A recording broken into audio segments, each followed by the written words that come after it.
Hello? Yes.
Poor quality water, sanitation, and hygiene services are already some of the most vulnerable groups in society, and climate change only compounds that vulnerability.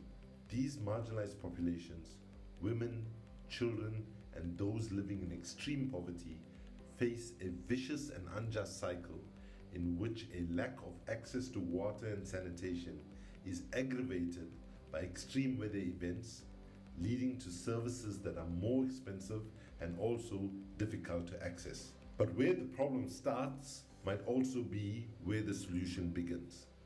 Realizing the human right to water, especially by tackling inequality in access, is both a necessary response and a potential defense against climate change.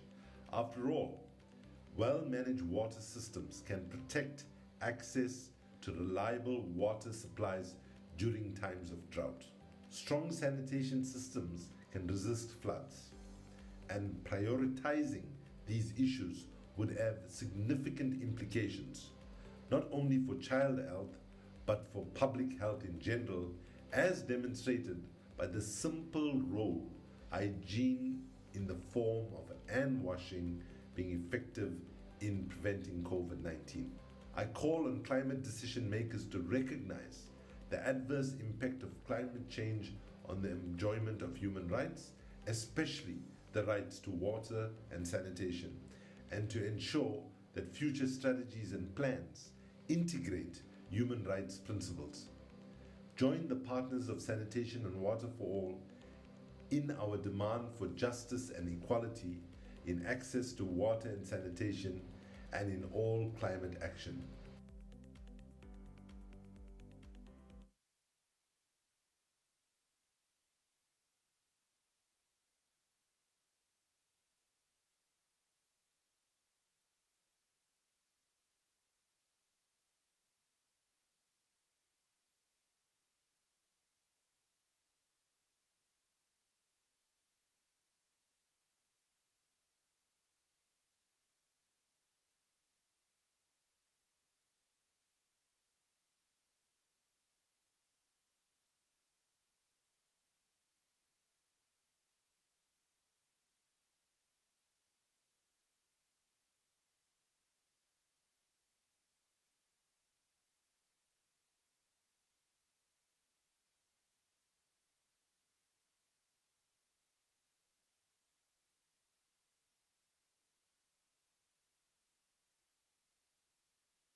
Not to bother you.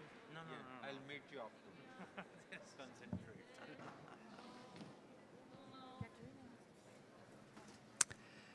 Good morning, everyone. Yes, I'm not sure who that is. I am working in UNICEF, and I am the Senior Advisor for Climate, Environment, and Water and Sanitation programs. And it's a pleasure for me to welcome you today in the first ever Water Pavilion at the COP, and at the first day dedicated fully to talk about climate resilient water and sanitation. We are going to have a very packed program today because we want to have from now 9 in the morning here in the UK until 5 p.m. We're going to have the whole day dedicated to climate resilient wash, and we are going to have 4 main blocks of our sessions. We are going to start with the session on adaptation. Then we will follow with a session that will be dedicated to policy advocacy and monitoring. Then we will be looking at climate financing for the water and sanitation sector, and we will end up talking about the mitigation. We have prepared this ambitious program for the whole day because we think that we have very good messages to share with you.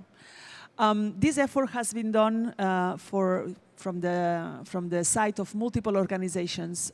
You will see that have been really preparing all these materials. You will hear a lot of speakers from a lot of countries all over the world.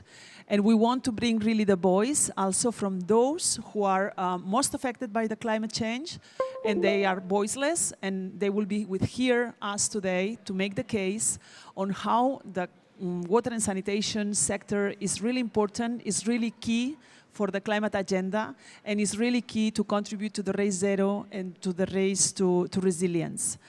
I welcome really all the colleagues that comes from the water and sanitation sector, but I welcome even more all the other colleagues that comes from other sectors, because here today we have very important messages to you, and we hope that you will be able to stay tuned until the end of the day, because we have key messages from you today, and we want to really show how our sector is really key to achieve the climate agenda. We, of course, as a sector, we are very much affected by the effects of climate, because, of course, droughts means less water available for the services that people rely on. Floods also affect and disrupt the services that the population needs for drinking water and for sanitation and hygiene. We see also how the sea level rise also has an influence in salinization on the aquifers that the population in coastal areas relies on. And it's a huge amount of people that rely on those aquifers. So we are going to see all these examples of how our sector is affected today. But we're also going to see how our sector, water and sanitation, really contributes to the adaptation and the mitigation agenda. And investing in these activities is key to achieve the climate commitments that we are having done at global level and at country level. So for that, we have this ambitious program today, and we have a lot of people that are here, a lot of people that will be connecting online, because we are in a hybrid mode, less people traveling and a lot of people connecting. And this makes an event and a whole day that is going to be very diverse, and as I said, presenting a lot of studies and a lot of cases and a lot of examples of the work that is being done to showcase the potential of our sector on the climate agenda. So without further ado, let me just give the floor to Jose Gesti, who is going to explain you the first session now that we are starting, the Adaptation 1, how it's going to unfold. So Jose, over to you. Thank you, Silvia. Thank you very much. Okay, so yeah, we have, as Silvia is saying, we have a first session on adaptation. This is going to be a 2.5 hours session long, so it's a long session, but it's really, really interesting. This session is structured into 3 different parts that combined make the 2.5 hours a real interesting story. And each of these parts comprises a framing presentation and then interesting case studies. And this is the good news, is that we have case studies from the South. So this is going to be a session where you're going to feel really how developing countries are working on climate resilient water, sanitation, and hygiene. As I said, we have these 3 different parts. We also have, as you know, we are broadcasting this on YouTube channel, and we are expecting you to please share with us your comments and your views. We will be monitoring the chat box, and we will try to have, towards the end of the session, a Q&A with, where we will try to pick up some of the questions. So, as we said, we have 3 parts now in these 2 first hours, 2.5 hours. The first part is going to be focusing on the climate resiliency of water, sanitation, and hygiene services, infrastructure, and also the resilience that they build to they help contribute the community, to build community resilience. Here we will have Silvia, that you have already known, making a presentation on behalf of UNICEF, and then she will be explaining about a sector framework that is being developed in collaboration with the Global Water Partnership. This is a sector framework on water, sanitation, and hygiene climate resilience. And then we will have case studies from the South.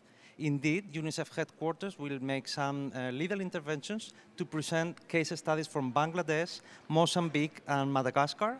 And we also have UNICEF Pakistan here, who will be talking about the Green and Clean Pakistan initiative. We also have a super interesting case study from Nepal with different partners joining in this effort. We have the International Water Management Institute, we have SMV, and we have WaterAid joining forces to make a super interesting case study on Bangladesh and how they work with the resiliency of water, sanitation, and hygiene. This will make the first part of this session, and then we're going to zoom in into another interesting aspect of water, sanitation, and hygiene climate resilience, which is in the urban context and in the context of the utilities, water and sanitation utilities. Here, this part is coordinated by the UN Habitat. We will have a framing presentation by the Institute for Planetary Security. And again, we will have interesting case studies from the South. We will have Kenya, a Nature Conservancy. We will have Jamaica, the National Water Commission. And we will have a short video clip from the Global Water Operators Partnerships Alliance. This will make the core of the second part, and then the third part is going to round up this 2.5-hour session by acknowledging that water, sanitation, and hygiene services are very important, but we will never have resilient services if we don't have resilient resources. So the third part of this session is going to focus on how actually climate adaptation and climate resilience is what is going to help us glue the services and the resources, and how do we break the silos, existing silos, between water, sanitation, and hygiene, and water resources management. Here we have the Stockholm International Water Institute making a framing presentation. We have UNDP also framing a little bit the conversation, and we will have as well case studies from the South with a conversation with a couple of countries. Indeed, if you allow me, I have them here. It's going to be, yeah, we will have Cabo Verde and Liberia performing as well as part of this discussion. Then, as I said, we will have a Q&A, we have time, and we will have closing remarks by UNICEF director. So I think we are ready to go with the first part, Silvia, so I hand over back the microphone to you.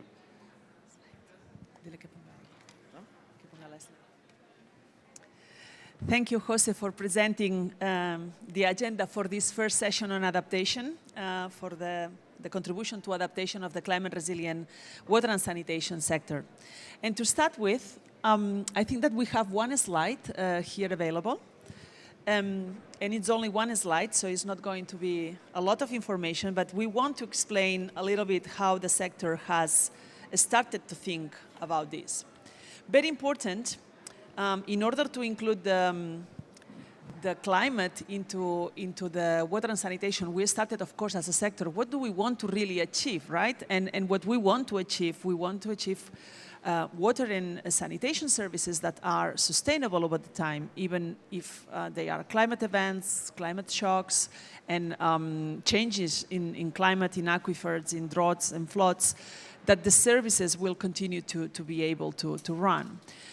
So we realized that we need to incorporate climate resilience in everything that the sector does. And it's not a question of having climate resilient water and sanitation services or just water and sanitation services.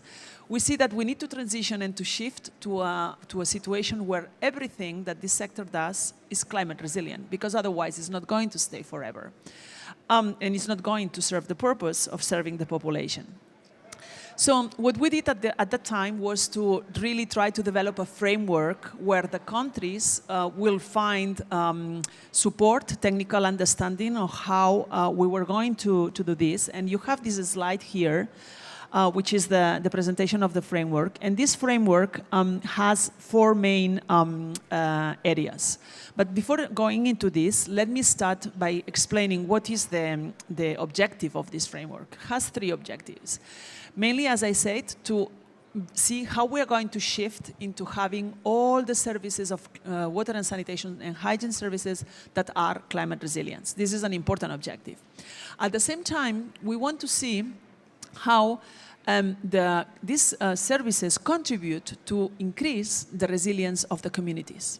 And of course, as a third and very important objective is to see how our sector is going to be carbon neutral, or closer, or as much closer as that is possible to become climate neutral, or at least reduce as much as possible the carbon footprint of our sector.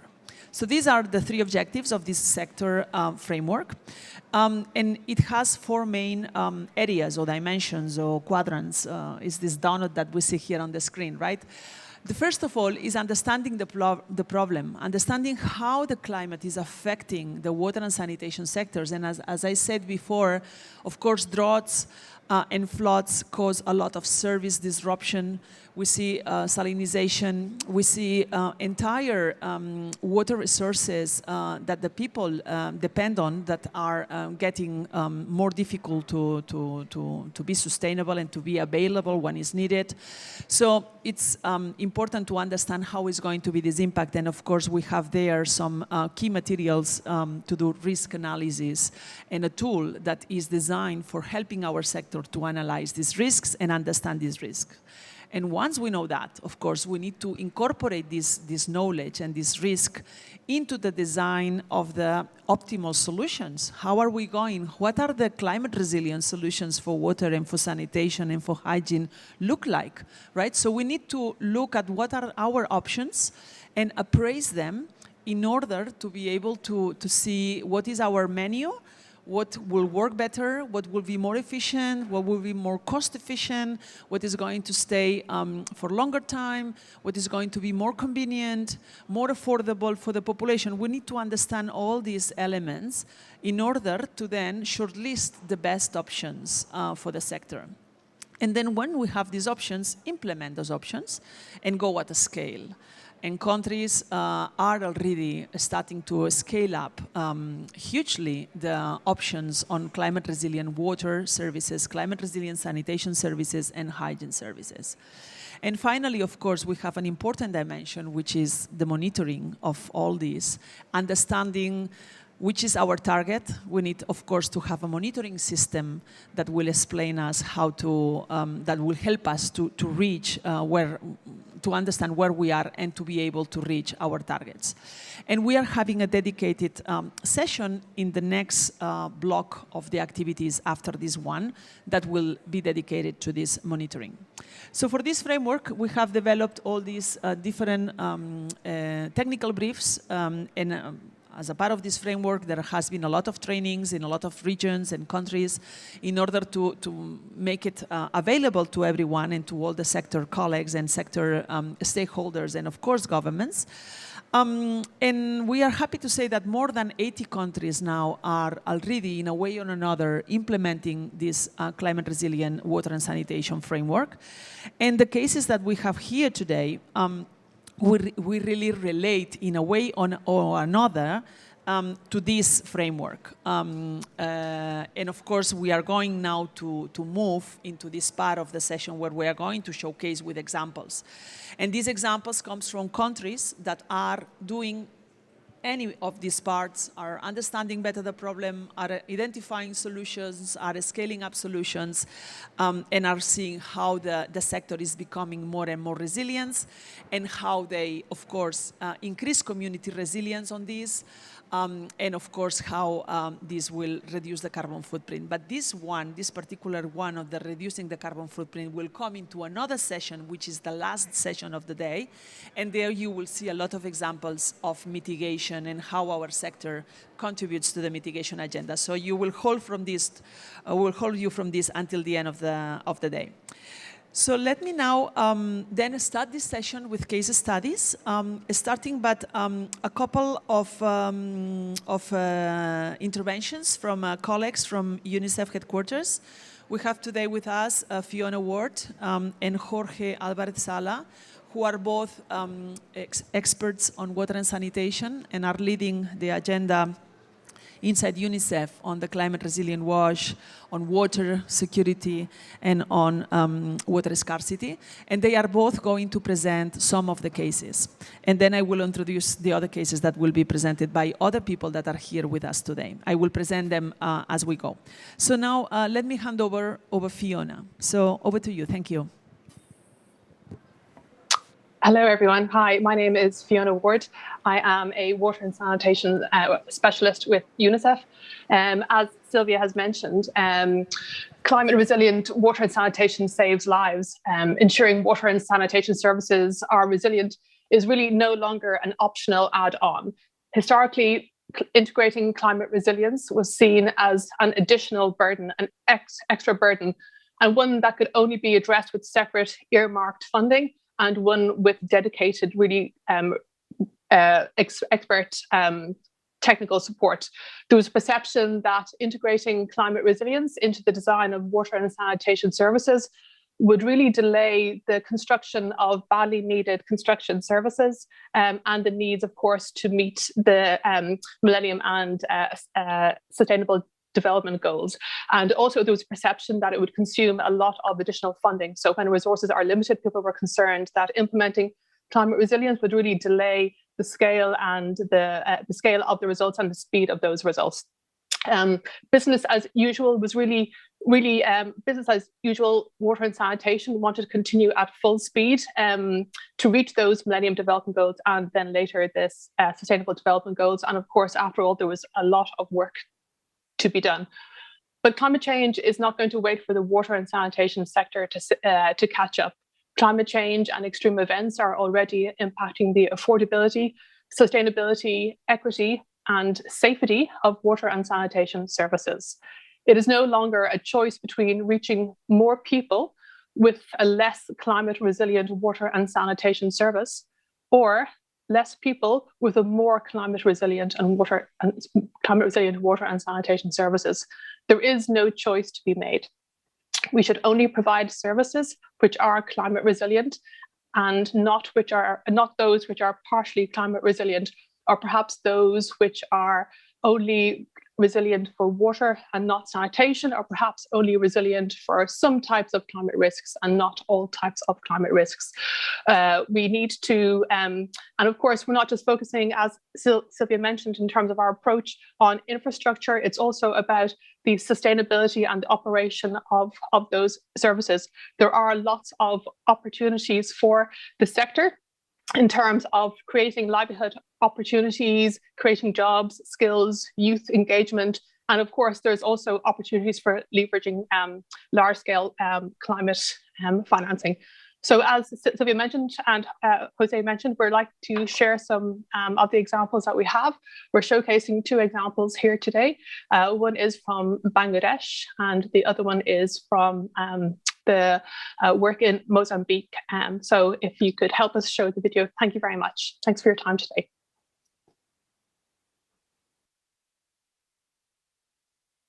Hello, I'm Nargis here in Khulna in the coastal belt of Bangladesh. This region is home to about 20 million people and half of whom are children.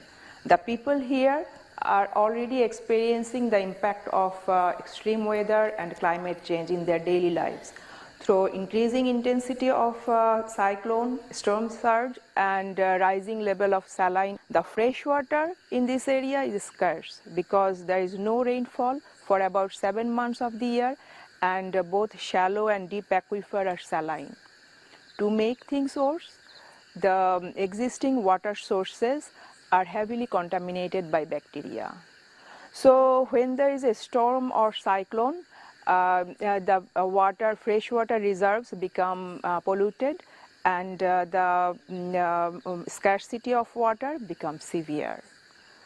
To solve this problem, UNICEF partnered with Dhaka University, government partner DPHE, and Acacia Water Netherlands to secure the freshwater sources for these communities through a system called MAR, Managed Aquifer Recharge. Now we'll look into a short video to understand the technology. So this is a technology that collects rooftop rainwater and pond water and passes it through a filter. Water is then injected into a saline aquifer where it creates a freshwater bubble. So the water is underground, safely stored and protected against storm surge and contamination. And people here can collect safe water through a hand pump, which people here are very much familiar with. We are standing at a place where we started a new research in Bangladesh. So we are using pond water and rooftop rainwater to store it underground. You can see water trickling here coming from that tank, and we have sands inside the well. So water is passing through this sand, and we are storing it in the natural storage underground. So this is the thing we are doing. So why we are doing it? Because water quality here was not usable. So because of infiltration of this rainwater and pond water, so we are creating a freshwater buffer underneath. So like 3 years ago, there was no source of drinking water here. Now people are getting water from this well here, and every day few hundred people comes here and collect their water for drinking purpose. Que Moçambique é dos países do mundo que sofre bastante com efeitos de mudanças climáticas, não é? E como temos registrado vários ciclos de secas sistematicamente. E outro fato é que encontramos-nos numa zona que a dependência com os outros países em termos de recursos hídricos também é bastante evidente. E por causa disto, o país, o setor em si, tem estado a adotar sistematicamente ações com vista a colmatar esses aspectos de mudanças climáticas. E um dos grandes elementos que nós estamos a adotar como setor do abastecimento de água neste país é a transformação de sistemas que nós temos. Temos várias fontes dispersas, estamos a transformar isto em pequenos sistemas para o abastecimento de água. E a transformação desses sistemas saímos a ganhar, porque para além de serem sistemas que servem para o uso das comunidades, portanto para consumo das pessoas, também são usados para o abeberamento de gado e a produção mesmo agrícola. E isso tem um impacto muito grande na componente nutricional. E outra estratégia que nós estamos a adotar, principalmente para as zonas áridas, é a exploração de furos bastante profundos, porque tem sido constatado que nós temos também limitações com a fonte de água, e então temos mesmo ido a sistemas com profundidades muito elevadas. Então estes elementos todos que temos estado a abraçar têm estado revelados extremamente importantes nesta componente de mudanças climáticas. UNICEF has been supporting the government of Mozambique and other stakeholders in many different ways to move forward the agenda of climate change, adaptation and mitigation with focus on children. UNICEF has supported the National Directorate for Disaster Management to develop a platform for integrated management of emergency and disaster data and information. Besides, over the 5 past years, UNICEF has been building or upgrading WASH infrastructure to be more resilient to the effects of the climate change, such as the installation of solar panels to operate boreholes and multi-use water systems in communities and institutions, the creation of green space around the water points, and the promotion of adapted technical solutions for the construction of latrines. Thank you very much, Fiona, for your presentation and also for this video with the experiences of Bangladesh and Mozambique. Now it's over to Jorge, also, as I said, also a WASH, water and sanitation expert in New York headquarters for UNICEF, that will be talking a little bit more about service resilience and also community resilience. So Jorge, over to you.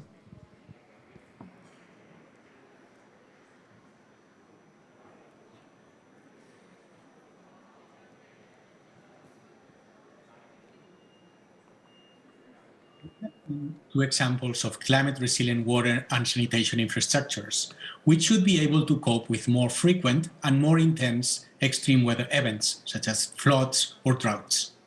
Infrastructures are the visible part of the water and sanitation sector, but infrastructures are one part of the picture. We shouldn't forget that WASH are services and operate as part of the whole system, with different stakeholders and internal and external elements that influence the long-term sustainability of those services. Climate change adaptation in the WASH sector has to go beyond building stronger infrastructures and emphasize the importance of a stronger service delivery model able to cope with the changing climate, and also, very importantly, assure that resilient WASH services positively impact on an increase of the resilience of the communities. On the first point, on how to make services stronger, there are several elements that contribute to ensure that those basic services continue to operate during or after extreme weather events. So ultimately, what we want to assure is that if the infrastructure is damaged due to a climate event, there is an utility or a water committee managing the system, and that they have a technical and financial resources to quickly put the service back in operation. It also means that tariffs are able to cover the operation and maintenance costs, but also that they are affordable to all and accessible to vulnerable and marginalized groups. It also means that spare parts are locally available and local technicians can conduct preventive measures and fix most of the problems without much need of external support. If the services are climate resilient, as Fiona explained, and they have a strong service model associated with it, we all agree that they will have higher chances to keep providing the services during and after those extreme weather events. Now, my second point. In our experience in many countries, water and sanitation services directly contribute to increase the resilience of the communities.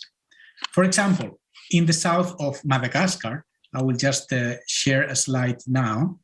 In the south of Madagascar, UNICEF implemented MUS, or multiple use water service approach, to meet both households' domestic and livelihood needs, while at the same time ensuring the most efficient use of water sources in an area with limited fresh water due to the salinity of the aquifers. The program in Madagascar operates on 3 basic principles. Sustainability of groundwater sources needs to be ensured. Water services are to be paid for, and the quality of water for drinking purposes must be preserved. The MUS program is bringing multiple positive benefits to several districts in southern Madagascar, which are being affected at the moment by a very intense drought. MUS is having an impact on the multiple dimensions of poverty by taking a livelihood perspective and supporting services, which provide explicitly for actual water demands, both domestic and productive. By strengthening and diversifying water supply options within the community, the approach also contributes to improving climate change resilience. MUS is also improving the sustainability of water systems at the community level, because the greater level of economic integration of systems within communities. Cost recovery and attention to maintenance are improving with time, more so than in the case of single-use systems. The benefits of this go beyond climate change and are an example of effective and sustainable programming in the long term. The new crops are contributing to the diversification, promoting better nutrition and sustainable harvest, further increasing households' food security, economic stability, and children's nutrition. Women's earning potential has increased as a result of these small-scale irrigation schemes, which allow new users, mostly women, to cultivate crops and to improve their economic resilience to drought. Now, I will just share with you a very brief video of this example. In areas most hit by water scarcity in Madagascar, water systems were constructed to provide water for domestic use as well as small-scale irrigation systems. This has allowed families to grow crops and to have convenient access to water without having to walk long distances. This has the added benefit of providing nutritious food for children and generating income for very vulnerable households. In the face of the rapidly intensifying climate crisis, we must collectively work together to ensure everyone has access to a climate-resilient water and sanitation service. Also very important for increasing community resilience is to ensure that the behaviors from households and the entire communities will support the conservation of water, for instance, on reducing the use of water in areas where water scarcity is high and increasing due to climate change, that the catchment areas are protected to prevent pollution and to ensure that water will stay there. It means that behaviors are also considered, for instance, on water conservation in water scarce areas, and that beyond the infrastructures, those catchment areas are also protected. And water and sanitation services are developed taking into consideration other users and users. Drinking water often uses the same sources in terms of aquifers, rivers, as the irrigation sector, for instance. And therefore, any initiatives to increase resilience of water as a resource, as a service, has an impact in other sectors such as agriculture. This is something that you just have seen in the video from Madagascar. Finally, we have seen how the water and sanitation sector brings to communities not only options for income generation and livelihoods, but also provide opportunities for skilled job creation, therefore contributing to social and economic development of those communities. At the end, what we want is to have stronger services that are climate resilient and that contribute to increase the community resilience and overall the development of the communities most affected by climate change. I would like to thank you for your attention, and I would like to pass the floor to Silvia. Over to you. Thank you very much, Jorge, for this excellent example of Madagascar, where we can see how the community is increasing their resilience by linking the water services with their livelihoods opportunities. Very good case, very impressive. Thank you very much. And now it's my pleasure to introduce you Mr. Muhammad Irfan Tariq, which is the Director General for the Environment and Climate Change in the Ministry of Climate Change in Pakistan. And he is going to present a huge, important and fantastic initiative that the government is having in Pakistan for Green and Clean Pakistan. He will explain a lot to you, and I hope you will like it. Over to you. It's my pleasure to welcome you here. Thank you, Director. I need to stand here. Thank you very much, Sylvia, and thank you very much for colleagues to provide this opportunity to share with you what Pakistan is doing in addressing climate change impacts on water and water sanitation and hygiene sector. So just to explain a bit on the context of Pakistan, Pakistan is one of the most vulnerable countries in the world. It has been in this category for the last 20 years, and is also a water scarce country. So which automatically means that we have water not available for a large set of population, and the climate change is a third threat multiplier in this context.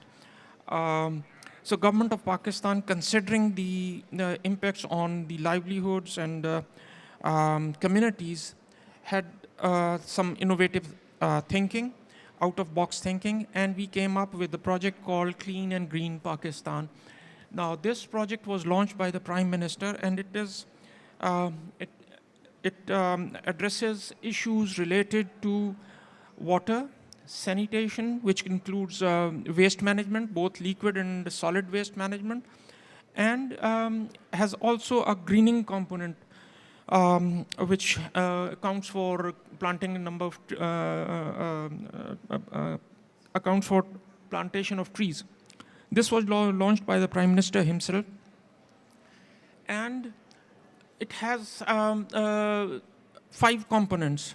As I said, it is related to drinking water and sanitation and waste management and all that. The first phase of this project was in 9 cities, and the interest and the competition between cities generated so much of enthusiasm that now it has expanded all over Pakistan, and there are about 90 cities which are catching up with this project.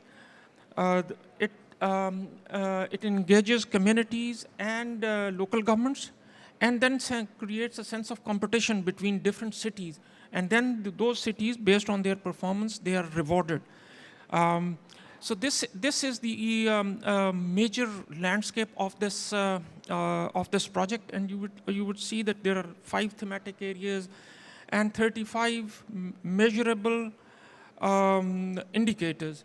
It has proven to be an extremely successful project in the first phase, and now, as I said, we are entering into the second phase.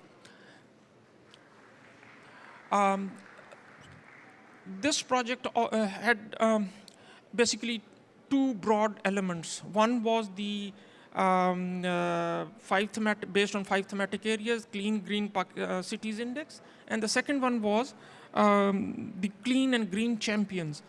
Now this is where we attracted a lot of youth and a lot of people working on a voluntary basis, and the slogan was "My City, My Responsibility," and this created a lot of interest in, especially in youth, in attracting towards waste management services and liquid waste management services and plantation activities. This has you can see the activities on the website of Clean and Green Pakistan, which also shows us the number of youth engaged and number of volunteers and the number of Clean Green champions there in which are engaged in these activities. Right? So this is broadly the what I just mentioned. 5 basic activities which are totally aligned with wash sector. And just to actually conclude on why did we do this project? Climate change, as you know, is impacting lives today.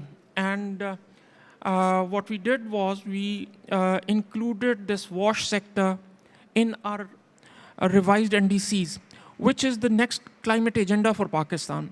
Now, wash sector has been reflected very, very prominently in the NDCs. We have submitted to the UNFCCC Secretariat, and the government of Pakistan is committed to work on those activities. You must have heard of people talking of getting net zero by 2070 and 2060. Pakistan considers that action has to be taken today. If we don't have drinking water today, we can't live, and we cannot survive till 2070 to wait and see that the impacts have been neutralized and now we can survive. This is a survival issue, and that is why we have planned this project, and now we plan to upscale this to, by accessing climate finance. I would stop here if there is any question, and thank you very much, Sylvia.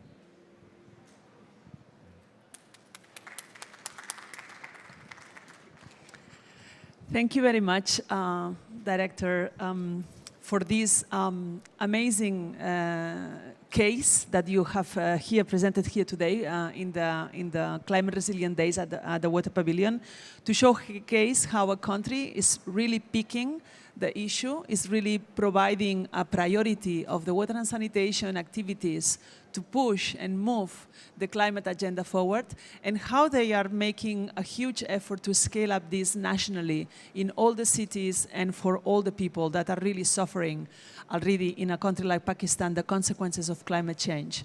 This is a strategic move from the government of Pakistan, and really showcases a clear leadership that countries are taking into these issues and addressing the adaptation agenda in their countries. So it's excellent. Thank you very much, and we really appreciate that you were here with us today in person in the Water Pavilion in the Climate Resilient Day.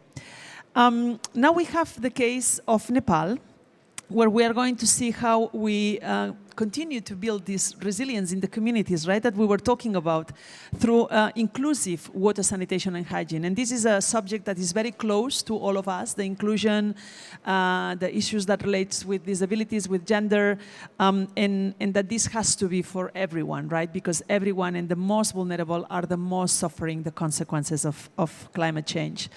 We have several contributions. We are going to hear from Dr. Manohara Katkar, country representative from Nepal, from the International Water Management Institute.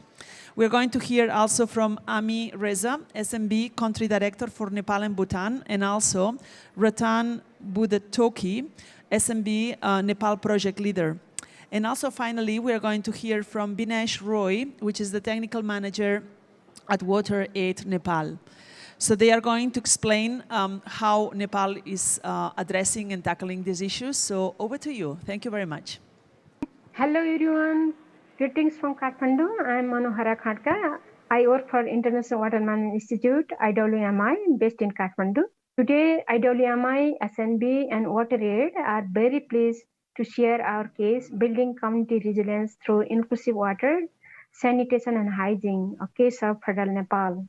Let me start with highlighting dynamic relationship between gender equality, social inclusion, and climate change in rural water supply services under federalism in Nepal, opportunity and challenge based on IMI ongoing research.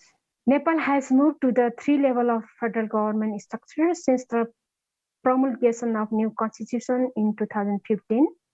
It has 761 government in local, provincial, and federal Nepal. One of the aspirations of federalism is to achieve equitable, inclusive development with greater focus on gender equality and social inclusion. People's fundamental right to water, sanitation, and hygiene are ensured through the new constitution. Role and power for water resource management, supply services are also devolved to local government that has 40% lawmaker. This shift in governance system is really creating opportunity for inclusive water management, water supply services, planning and decision-making in local level for building resilience of community. National policy framework on climate change, water resource management also provide opportunity for inclusive adaptation planning in local level. As an example, Nepal government has set a target in which all local government are expected to prepare and implement climate resilient gender responsive adaptation plan by 2030. National water policy draft water resource bill also focus on community-based water resource management, multiple use of water, and water supply services.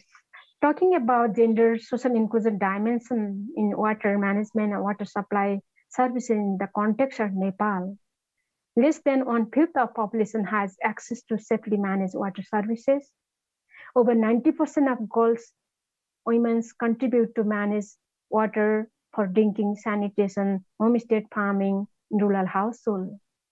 However, women, people with disability, disadvantaged group have limited access to safe and reliable water. They have no voice in water planning and decision making in community and rural municipality we have studied. Engineering perspective highly dominate in understanding water issues and water planning. A greater need for integrating gender social inclusion perspective and approaches to water resource management or water supply services is really need. Talking about dynamics relationship between water supply services, gender social inclusion, and climate change in Nepal. Nepal is highly vulnerable to the climate change. It is ranked as 4th climate vulnerable country globally. Impact of climate change on water availability and supply are evident. As an example, mountain springs are drying up. Most vulnerable population or social group impacted by the shortage of water are women, girls, people with disability, disadvantaged group, and minority. There has been limited study on gender dynamics of water supply in the context of fertilism and climate change. So water management with consideration of gender social inclusion are key to reduce climate-related water risks and build community resilience for water supply services. Now I pass on to my colleague from SNB. Thank you so much. Greetings from Kathmandu, Nepal. We are here in the SNV office.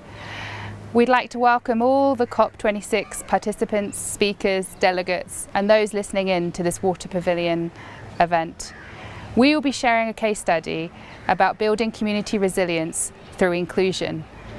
SNV builds GESI, gender and social inclusion, into the heart of all our work. And we believe that building community resilience at local level is key to creating adaptations as the climate changes around us.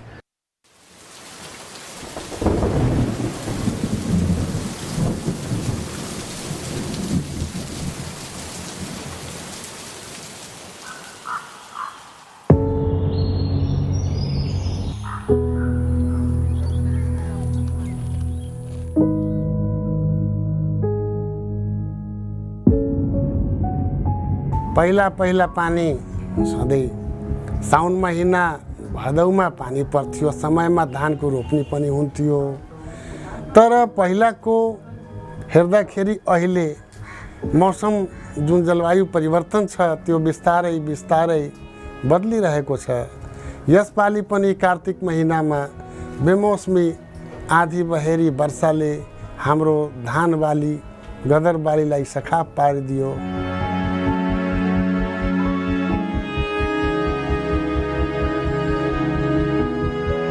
विपद पर्दाखेरि चाहिँ धेरै समस्याहरू हुन्छन्। खानको समस्या हुन्छन्, सुत्नको समस्या हुन्छन्, लुगा कपडा लगाउनको समस्या हुन्छन्, हिँड्न पनि समस्या हुन्छन्। समस्याको अन्तै छैन, त्यति समस्या हुन्छन्। यो जलवायु परिवर्तन भएको कारणले यहाँ कृषि उत्पादन पनि हुन सक्दैन।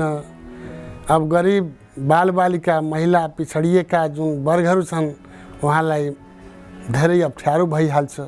लेबर क्लासको मान्छेहरू छन्, काम पनि बन्द भइहाल्छ। डुबान हुनुको कारण हामी अपाङ्गता भएका व्यक्तिहरूलाई पानी खानामा त दूषित पानी खानामा धेरै अप्ठ्यारो हुन्छ। बाटोघाटोलाई फोहोरो बनाइदिन्छ।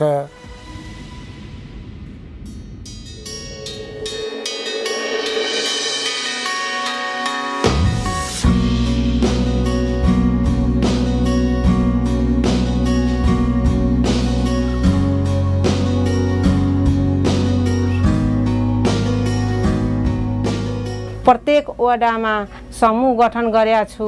महिला समूह, किशोरी समूह, दलित समूह सबै समूह गठन गरेर समूहको माध्यमले जनचेतनामूलक कार्य गराउँछौँ। गाउँपालिकाबाट समन्वय गरेर पानीको व्यवस्था गर्छौँ।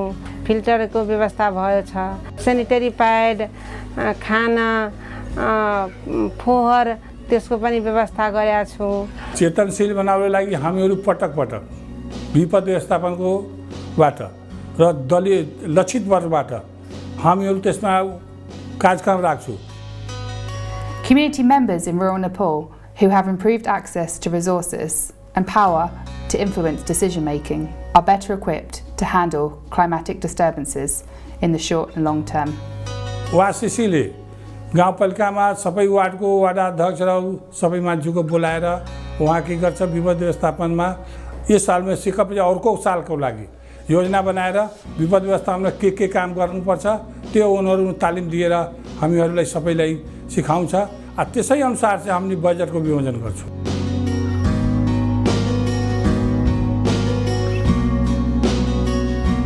SNB is supporting government of Nepal in accessing inclusive, sustainable and resilient rural water supply services. So here the inclusiveness and climate resilience water supply services are very essential and important to provide to all the people to achieve the leave no one behind concept of sustainable development goal. Our case study shows building community resilience is fundamental as our climate changes around us. Inclusion is key to that. Whose voices are heard and whose problems are shared provides local government with the tools and information to make the right decisions around WASH.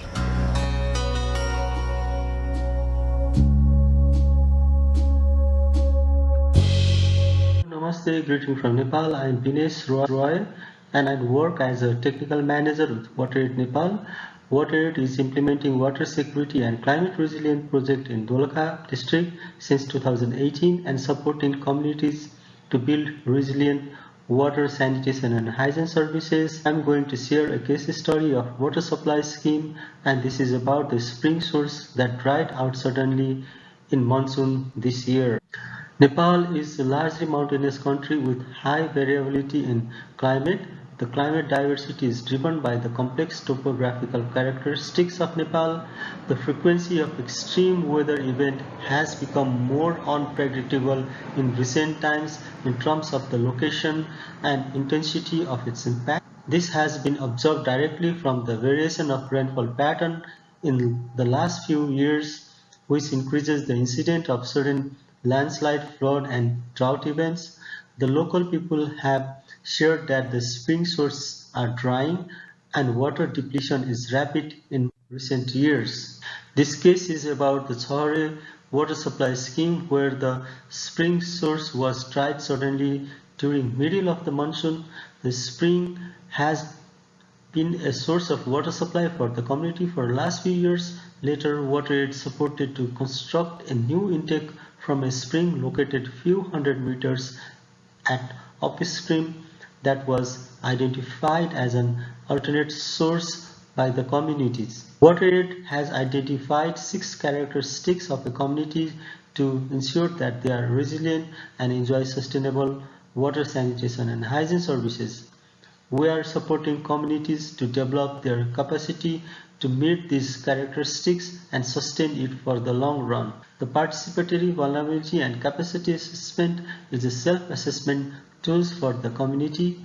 The spring sources are protected with stone and concrete structures with extra fencing works so that it remains protected from the possible contaminations. Adequate care was given to maintain the downstream ecosystem of the watershed, and therefore at least 1/4 of the spring water is released to flow out naturally. To ensure water security, all the households have private tap connections and at least 65 liters of water is available to each person per day. Water quality is maintained as per the national standard.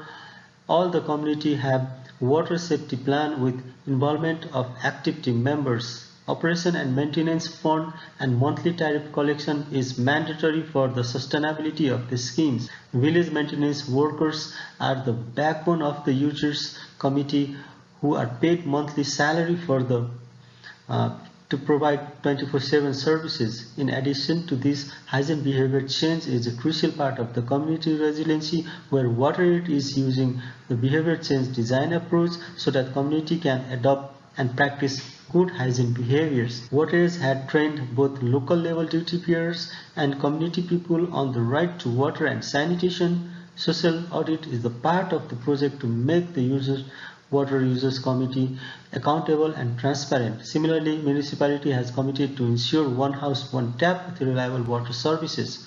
WaterAid has supported the local government to prepare water sanitation and hygiene plan so that enough budget for the water sanitation and hygiene activity are allocated in line to meet the SDG targets. In this way, WaterAid is supporting to build community resilience, to tackle adverse impact of the climate change and ensure water security in the communities of Nepal. Hi everyone, I'm Anita Raut from IMI and I'll be concluding Nepal case study with takeaways. We want to emphasize the interconnectedness between water and climate change. Climate hazards are becoming more prevalent, affecting daily life in various areas, including the water sanitation and hygiene. Now, Nepal's move to federalism and national climate policy framework provide opportunities to work towards gender and transformational water management to attain resilient water sanitation and hygiene goals. Supporting local institutions and encouraging community participation are critical in achieving this, recognizing local governments are key government agencies with significant power. They require technical, financial, and knowledge support in this. In this context, the pathways to build community resilience for inclusive water supply, sanitation, and hygiene services are by supporting policy and institutional capacity building of local governments and relevant stakeholders. Taking steps to empower women leaders, persons living with disabilities, and other groups on this is equally crucial. Adequate investment in water conservation, management, and water governance are necessary. Finally, it is critical to invest in social science research and knowledge development to assist local, provincial, and federal governments in developing evidence-based and gender and social inclusive transformative policy planning, policy making, decisions for community and water system resilience. Finally, to conclude, IMI and SNV would like to acknowledge DFAT and Water for Women for their continuous support and partnership in our work. Nepal team from SNV, IMI, and WaterAid would like to thank you all for your participation and would like to conclude our country case now.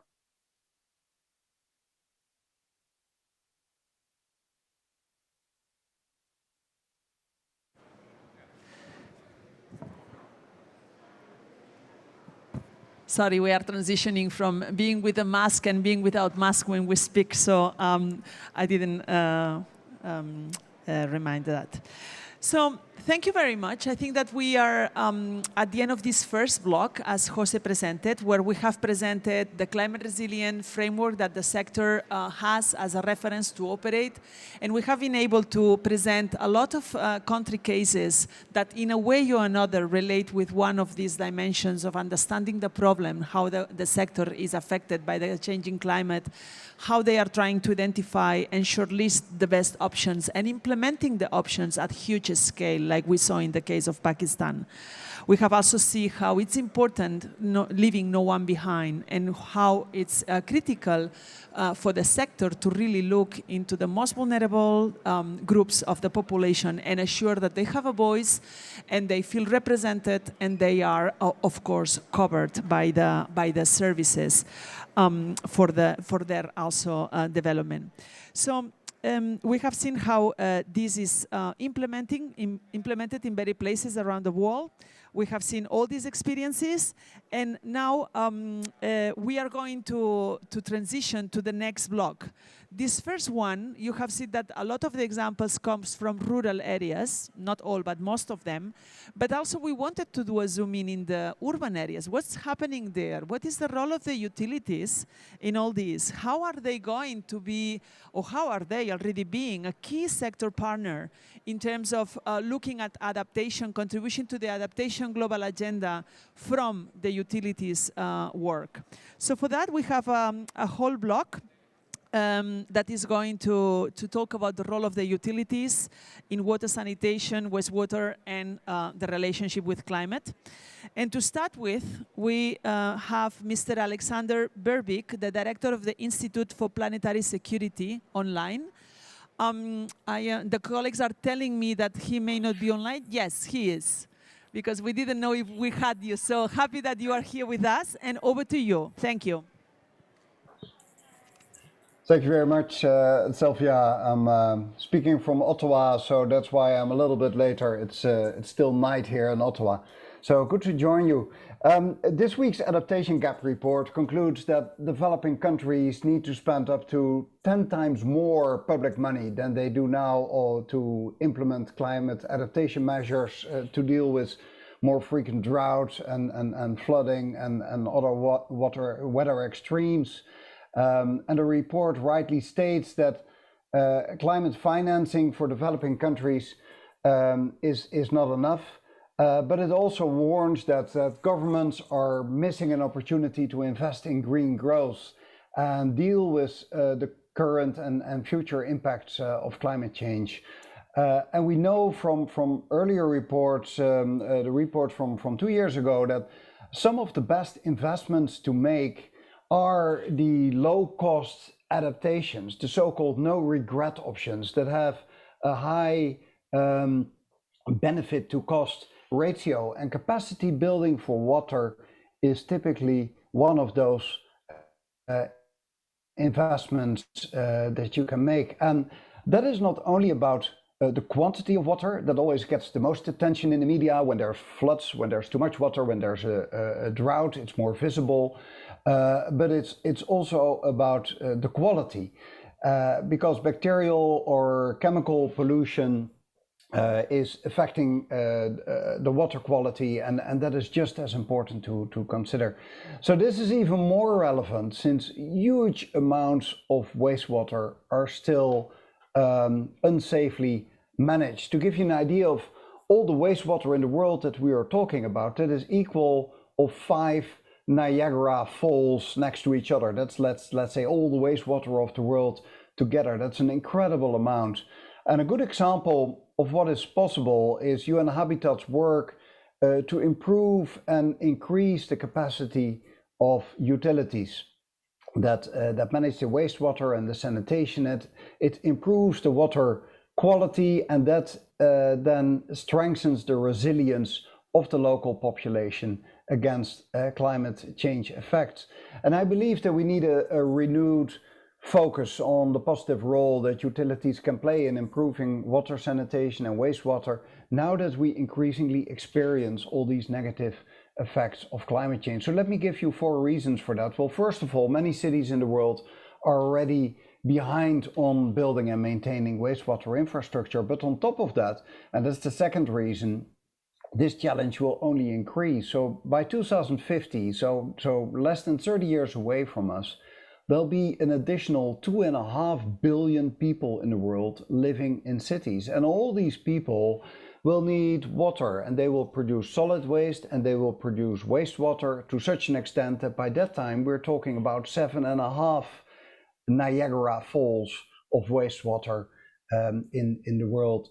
Now, third element to consider on top of this already not enough infrastructure and on top of this growth of cities is, of course, the impact of climate change. And it is clear, if you add all this together, that we have to deal with a massive challenge. Because many slums in sub-Saharan Africa, in South Asia, in Southeast Asia, and elsewhere are increasingly confronted with the impact of extreme weather like flooding. And if you think about flood damage, there's first of all the damage itself of the flooding, but then it is followed by the threat of raw sewage being spilled in the community when the insufficient or badly maintained or non-existent at all sewers can't cope with those floodwaters. And the older infrastructure that is in place, even if it was designed well, was never designed for these kind of extreme weather events. So the changing climate is clearly playing a role, and all this undermines the well-being of the people, their health, it's the economy. Think, for instance, about the impact on tourism, and it also increases inequality. And inequality brings me to the fourth reason for a renewed focus on sanitation and wastewater. That is that the story of water is often a story of inequality. The poor have less access to water, they have to pay a larger part of their income for it, and often their situation is not counted in the official statistics. And any policymaker can tell you that if you don't register a problem, nobody will design policies to improve their situation, which sustains or worsens the inequality. And here at COP26, and basically at all the previous 25 COPs, we are daily reminded of the relationship between climate and inequality. So if you combine the two, the water and inequality and the climate and inequality, it is clear that the impact of climate change on sanitation and wastewater is a kind of double whammy for the poor people in the poorer cities of the world.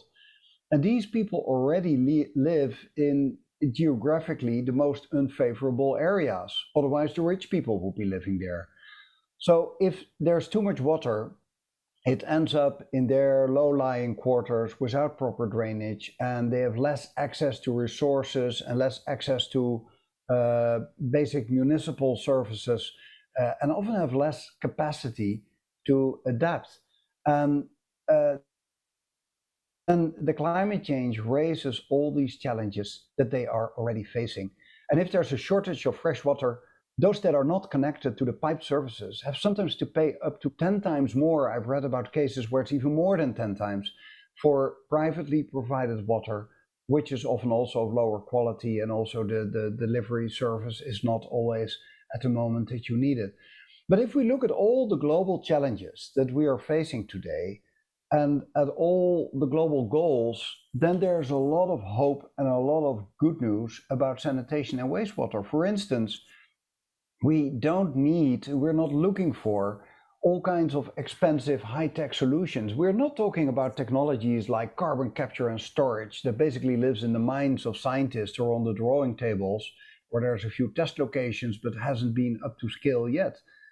What we actually do is precisely the opposite. What we want to do is to take a step back and to encourage the use of well-known and often already locally used solutions. We already have the knowledge, the experience, and the relatively basic technology that we need. So instead of buying the latest high-tech solutions from the West, we're working with proven concepts that creates jobs and local jobs. And it's also a good investment that leads to socio-economic empowerment. And the UN Habitat helps water and sanitation operators from all over the world to help one another, and that leads to better services for more people.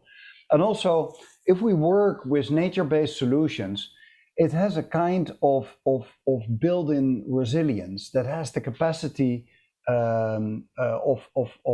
it strengthens the capacity of the local population to withstand shocks. So if we look at all the world's challenges today, improving sanitation and wastewater is often the low-hanging fruit. It is doable. It gives you a great socio-economic return on investment, and that includes all kinds of health benefits. So when dealing with sanitation and wastewater, it's best to take a holistic view at the complete water cycle. You see, for instance, that there's a lot of unaccounted for water in cities. It leaks away in old and badly maintained pipes and underground infrastructure, and it simply just never reaches the taps. So if you make efficient use of water treatment facilities, it can be a way to delay investments for building new and expensive infrastructure, like all kinds of dams and whatever you need to provide fresh water. And wastewater also has huge opportunities for recycling that has all kinds of advantages, including on mitigation climate change, but of course also in circular economy sense. And the improvements that need to be made are not just the facilities and the hardware. As we so often see when you deal with environmental policies, improvement also involves the governance and the cooperation structure. So for instance, the governance of an upstream catchment area influences the availability of water for the facilities and the population in a downstream city. So that's another element to look at. More is needed than just different levels of government working together. One of the best starting points to upgrade informal settlements is to improve the low-income households' access to urban sanitation. And to make that work, city government should also work with community organizations and NGOs and all kinds of relevant structures. And with rapidly growing cities, we simply don't have the luxury of time. Cities shouldn't allow for first urban sprawl and only then invest in utilities and water infrastructure in such a badly designed urban area. As we know from climate change adaptation in other areas, the per capita costs are so much higher compared to if you take early action. And having said all that, I don't want to take more of your time and move to our speakers of today. So I'd like to briefly introduce them. So we will first hear from Mr. Fred Chiara, the African Water Funds Director for the Nature Conservancy. And he will then be followed by Mark Barnett, the President of the National Water Commission in Jamaica. And then before I will conclude the meeting, there will also be a short video of the Global Waters Operators Partnership Alliance and their approach to climate resilience. So let's now move, and I already see him on the picture of my screen, to Fred Chiara. You have the floor.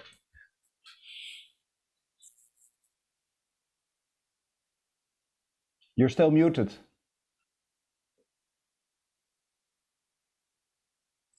Thank you very much, Alex, for a great introduction. And I bring you greetings from Nairobi, Kenya. I would like to get this on full screen. I confirm now that we're on full screen. We did put a presentation together, a brief one with Tobias from Freshwater Monitoring of the Netherlands. He's actually sitting in the audience. So him and I are teaming up in this one. I would like to be brief just to say that it's an honor to be here. It's an honor to bring some of the work that we're doing with utilities out here in the African continent and in other areas.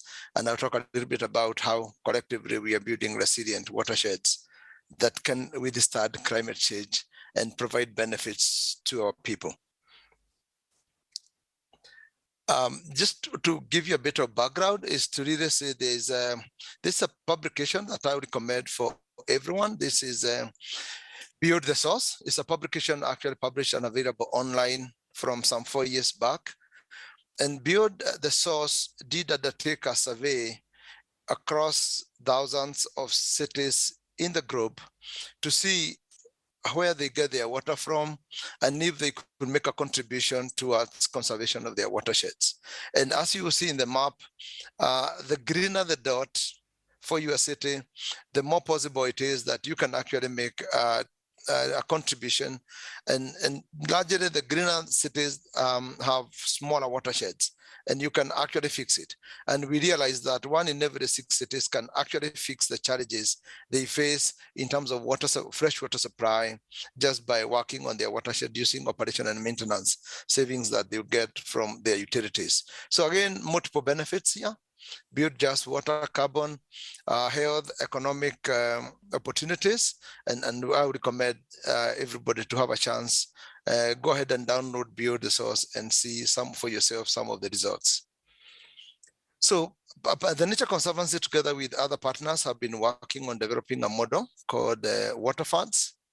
And this model is very suiting for some of the SDG 6 targets. What can we do to work and fix water-related ecosystems? It's a simple model, like you can see there. We do appreciate that many cities get their water from fresh water, from surface water. And most of this fresh surface water is coming from up the hills, up the mountains, and in some cases in forests and national parks, like we have in many places in Africa. And when the city is small, it can actually fix its challenges easier.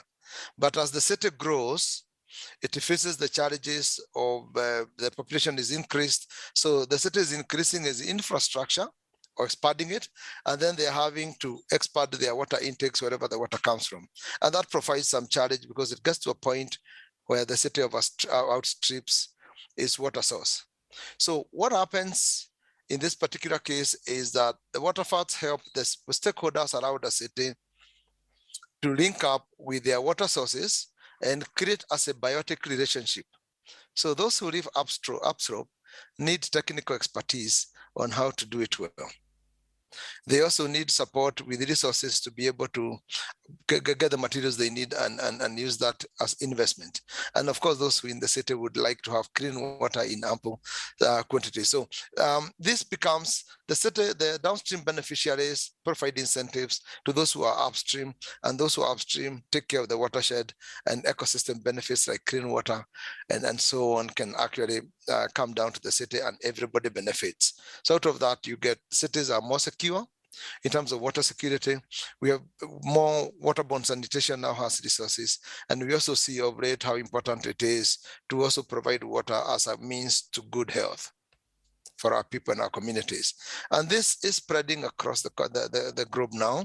We have an idea that started in Quito, in Ecuador, has now spread in virtually all continents. And we have about 43 waterfalls that are growing in 13 countries, and this is increasing each year. All the ones that you can see in orange dots are the ones that are actually at the development, and they join these numbers and they grow. So Alec, from your contribution, I really appreciated the fact that you brought out the idea of having a good governance system. Waterfalls bring both public, private sector to come and work together with communities, wherever it is. And getting a good governance mechanism is very important for this success. So waterfalls emphasize two things: good governance, and also I just explained about a financial mechanism. How can you make sure that you can look at the sky, you can look at the generations to come and see that you can safeguard their source of water? That's what waterfalls emphasize. So I'll give you a quick brief about Nairobi. Nairobi is a city that way back some 7-8 years ago had huge water rationing.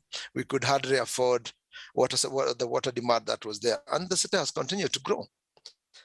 95% of the water for the city comes from this one river, Tana. And that's also 65% of Kenya's hydropower. There are 9 million people served, 4 in the city and 5 out there. And we have 2 important national parks in the Bedeas and the Mount Kenya World Heritage Site. And we've taken care of this. So it took stakeholders to come together. And this is the mechanism of the water fund.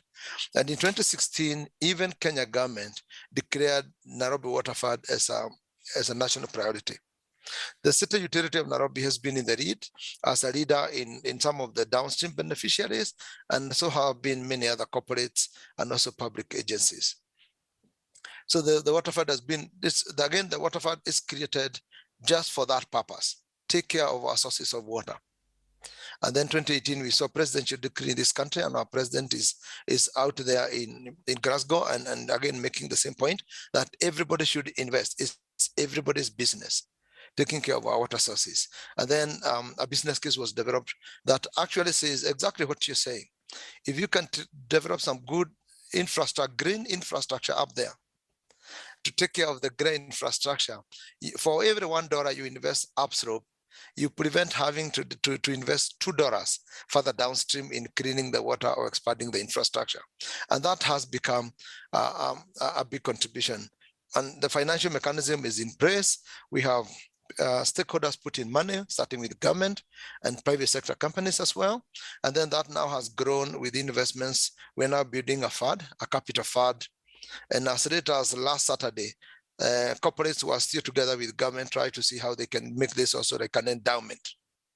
How can we have endow this process so that we shall always have the money needed to undertake conservation and protect our watershed? Again, getting down to business, what we've seen unique with water funds, and I think with many other initiatives that are successful, is being able to work at scale. Have clear goals. Water comes from nature. Let's go there and protect and conserve our water sources. That way we get clean water. And by working with communities there, let's ensure that communities benefit.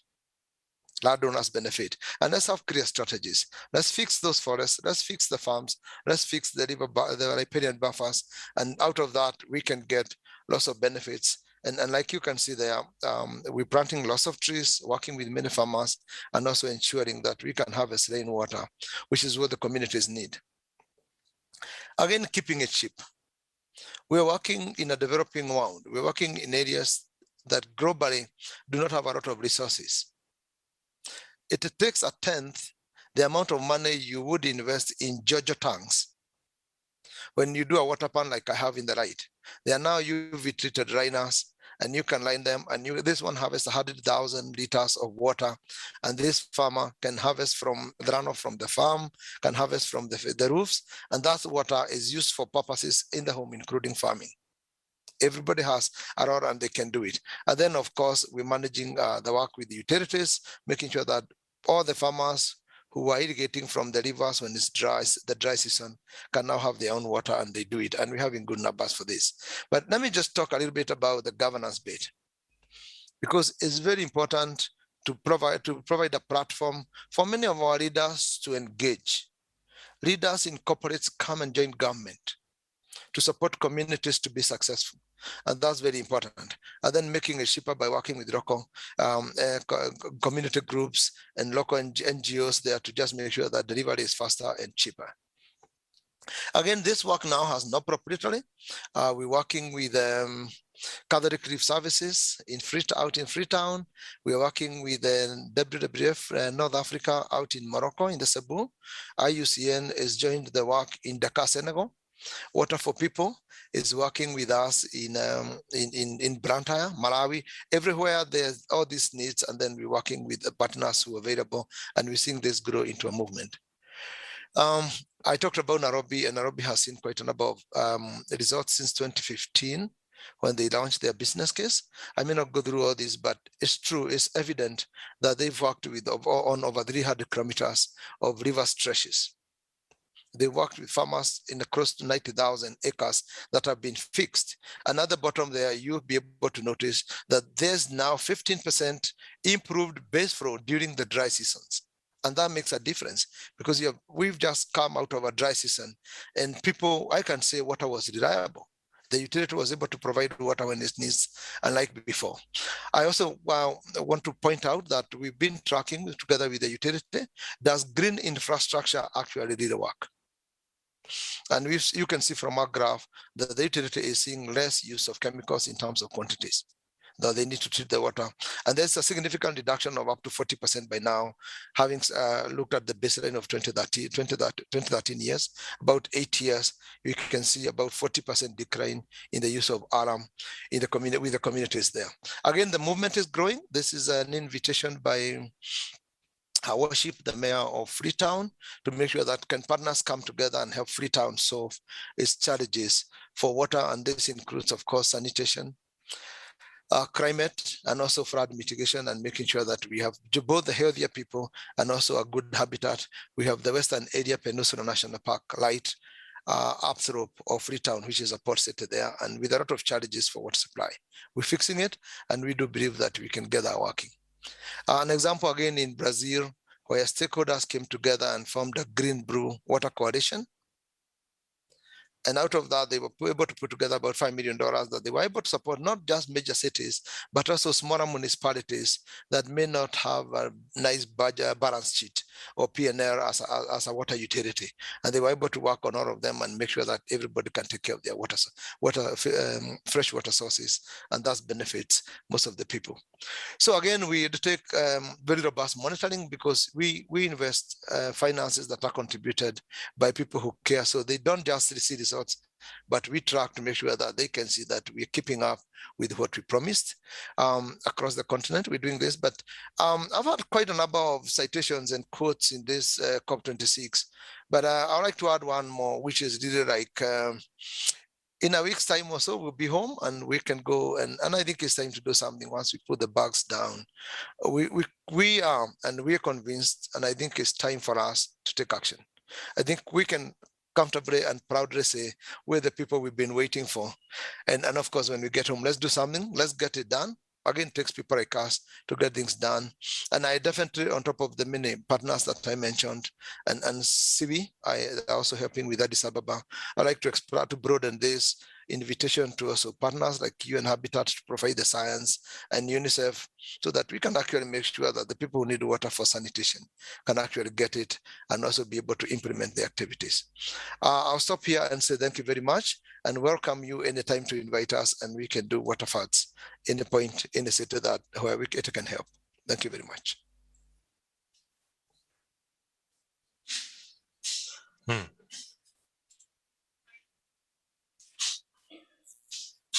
Thank you so much. I think looking at the clock, we immediately move on to Mark Barnett. Are you there, Mark? Yes, okay. I'm here. Coming up in just a few minutes.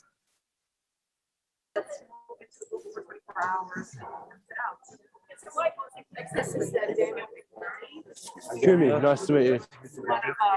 I was so happy to see you tell the joke on stage. Oh, no. Okay. It's not a proud time for Australians. Oh, yeah. Did you see that? Yeah, yeah. I've got the video of it. Oh, I'm already sure. Thank you, Alex. Thanks, Fred, for your presentation. I'm going to just be very brief in terms of my presentation and just to demonstrate some of the things that the only water utility here in Jamaica is doing as it relates to building an adaptive capacity through climate resilient water and sanitation solution. So this is just a quick introduction, and just to let you know, as you all know, water is a very big topic. We can speak for hours upon hours around water and all the issues there are.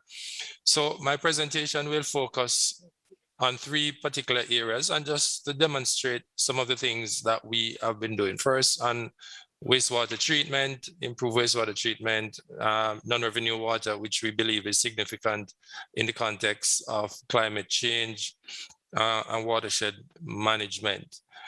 So just to demonstrate some of the things that we have been doing, we partnered with Jeff IDB on what we call a crew project here in Jamaica, where we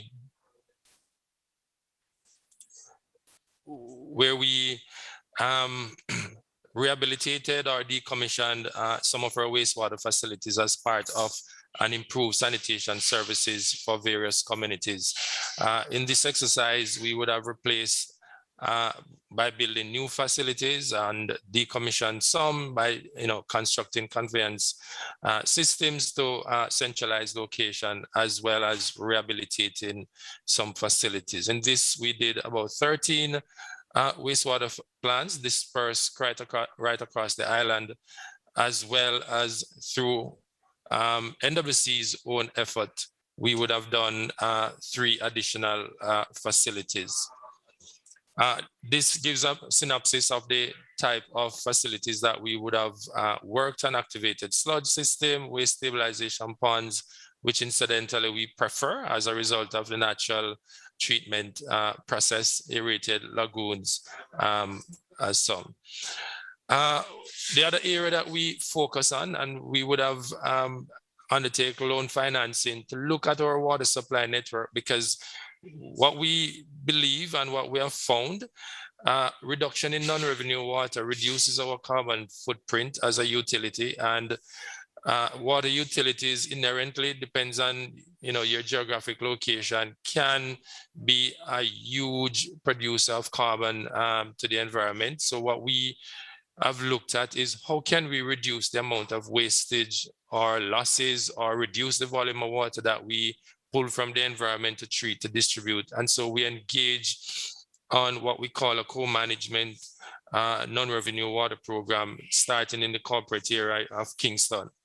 The outcome of that activity, which lasted for 5 years, was a reduction of system input volume by about 70,000 meter cube per day, which, as I've shown here, saved us just about $3 million US per annum, in addition to the carbon savings that we would have also made. We have also reduced non-revenue water by about 50,000 cubic meters per day out of that program.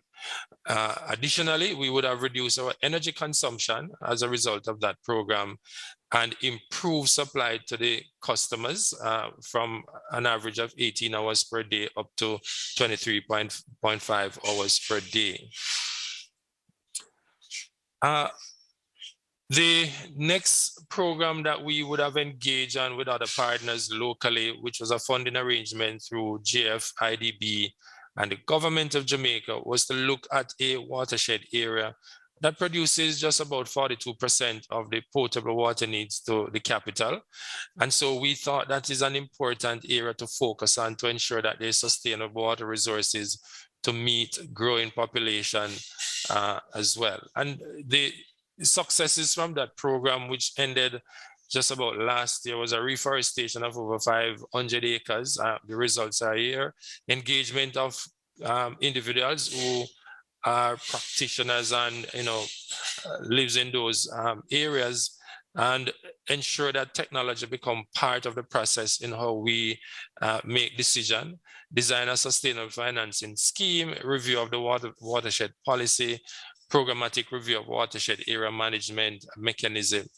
While I quickly go through this presentation, I also want to just emphasize as well, part of the National Water Commission's emphasis is how to integrate more renewable energy in our system. And so we have embarked on a massive renewable energy implementation program that will see us reduce our consumption from the national grid, which predominantly is fossil fuel based, to use renewables at some of our most high energy consuming facilities as part of our adaptation and sustainable effort to ensure water supply is available, even available during times of particularly hurricane season, which we are most vulnerable and oftentimes experience. I want to thank UN Habitat and the team for inviting me, and I just wish to say thank you very much for the early morning wake up.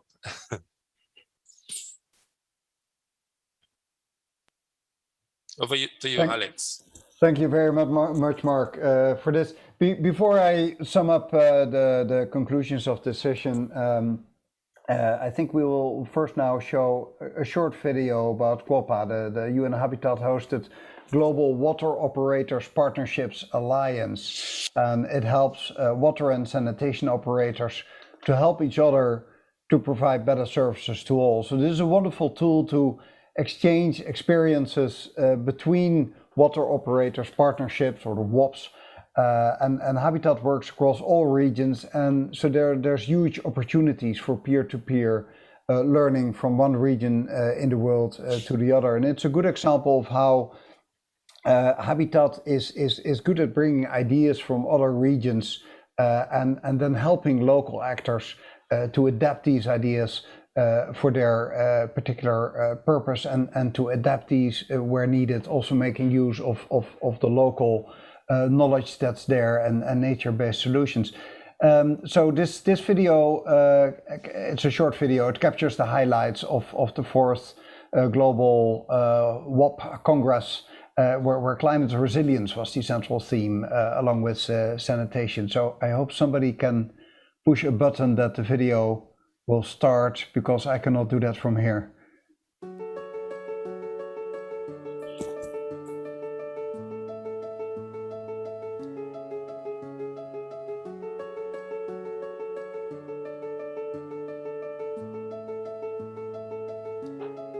How can we collectively play a role in creating a climate resilient future leading to and beyond Glasgow?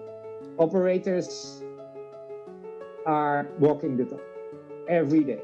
You understand water and its relationship to health, security, equality, economic opportunities, and climate risks like no other. Most water supply and sanitation systems were planned and constructed in a different climate context than we are experiencing today. Many water and sanitation operators are already integrating climate considerations to make their operations more sustainable and resilient.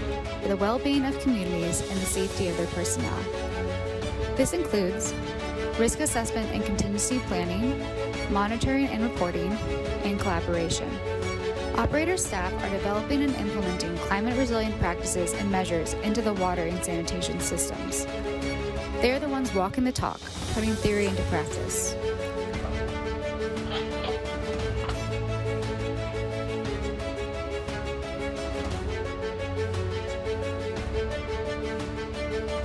Water operators' partnerships are a powerful way to make more utilities climate resilient. WOPs allow utilities to share their practical skills, knowledge, and solidarity with each other to build their capacity and improve their resilience. Peer-to-peer learning can help develop more climate-resilient water supply and sanitation operations for an uncertain climate future. Join the discussions on what climate resilience means for water and sanitation operators.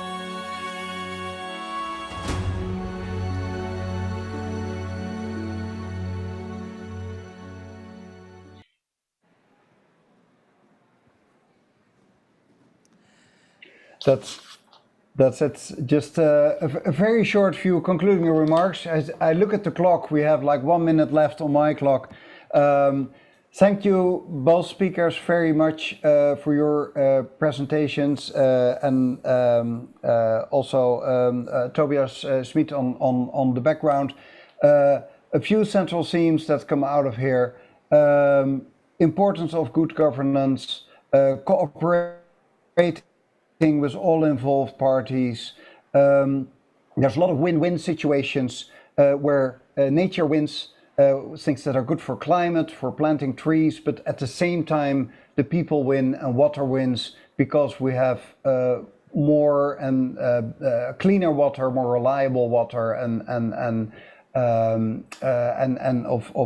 of good quality. So these are a few inspiring examples. And I think one of the conclusions is it's good to invest in these kind of projects. It's a good return on investment in many ways. So let's focus on utilities, on sanitation, and on wastewater management, and let's keep cooperating together and share these experiences. Back to you, Sylvia, and thank everybody for watching this segment. Thank you very much. Thank you, Alex. Thank you, all the people that contributed with the case studies in Kenya and in Jamaica. It has been wonderful to hear you and to understand, doing the zoom in, understanding really much better how the utilities are going to play or are already playing a key role in the adaptation agenda, in the global adaptation agenda, through the providing this water and sanitation, climate resilient services. And I totally agree with you, Mark, when you are saying that this is really value for money and is really a good investment case. We have seen the importance of the work you are doing, and I really like this way of linking it also broader with the water services with the resources, right? And the importance of the protective environment and look at issues upstream in order to assure that then the services downstream will be really efficient and will provide the best to the users. So I really like that. And also, of course, the link that you are making with renewable energies that we, as I announced before in the opening of this session, we are going to have a dedicated session at the end of the day on mitigation and how water and sanitation contributes to the mitigation agenda. So thank you very much. And precisely because already in this intervention, there was already this link between the water as a service and the water as a resource links perfectly with the next subject and the last of these 3 blocks of the agenda for the adaptation in this session today. We are going to see that we have some silos that we need to break between the water resources and the water and sanitation services. But there is a group of people and a group of partners engaged to understand what is going on and propose solutions on how to go about it. So today, we have the pleasure to have here the colleagues from SIWI, the Stockholm International Water Institute, and also UNDP. to present this Breaking Water Sector Silos for Climate Action. So Robin, who is the program manager at SIWI, over to you. Thank you very much. So thank you very much, Sylvia. It's great to be here. My name is Robin Ward. I'm a program manager here at the UNDP SIWI Water Governance Facility, where I'm specializing in looking at the interactions between drinking water sanitation and water resources, and also climate change, how climate change comes into that equation. So it's my pleasure here to welcome you to this segment of the adaptation session, breaking down water sector silos for climate action, which is co-convened by UNDP, UNICEF, and SIWI. So it's really great that we have the opportunity nicely, segueing from the UN Habitat segment to talk to you about this important topic. I think the climate crisis really highlights, the interdependence of both water resources management with drinking water sanitation and hygiene, or WASH as we like to call it, and also highlights the key mutually reinforcing roles that each sets of actors must actually play in tackling the crisis together. But as we know, that this is not always the easiest thing to do. Silos and fragmentation within the water sector persist. And I would say, although, silo working is nothing new to all of us, we see that actually, climate change disrupting the water cycle, that we need to redouble our efforts to overcome these silos and strengthen cooperation within the actual water sector itself. So in this session, we hope that you'll learn a bit more about what can, concretely be done by both water resources management and also water and sanitation actors to actually cooperate together for climate action, and then see actually that this brings a lot of wider benefits as well. So we will show in the session that actually the success of climate change adaptation in the water sector, very much depends on breaking down these silos. And we'll also show that, climate change presents a real opportunity for the water sector. So moving to the structure of this segment, first, we're very fortunate to have a keynote talk from Dr. Marianne Chelian, UNDP Headquarters Global Senior Water Advisor. She'll talk about overcoming fragmentation to manage climate risk. Then myself, I'll briefly speak to you on the opportunity that can be seized from the climate crisis. And then we'll have an in-depth interview segment with two countries from the south, so Liberia and Cabo Verde, which will be moderated by Katerina Davis from UNDP Headquarters. So without further ado, I would like to introduce our keynote speaker, Dr. Marianne Chelian. So over to you, Marianne. Thank you. Thank you. Thank you so much, Robin. And good morning, good evening, good afternoon to everybody. Climate change, it is a multiplier of risk.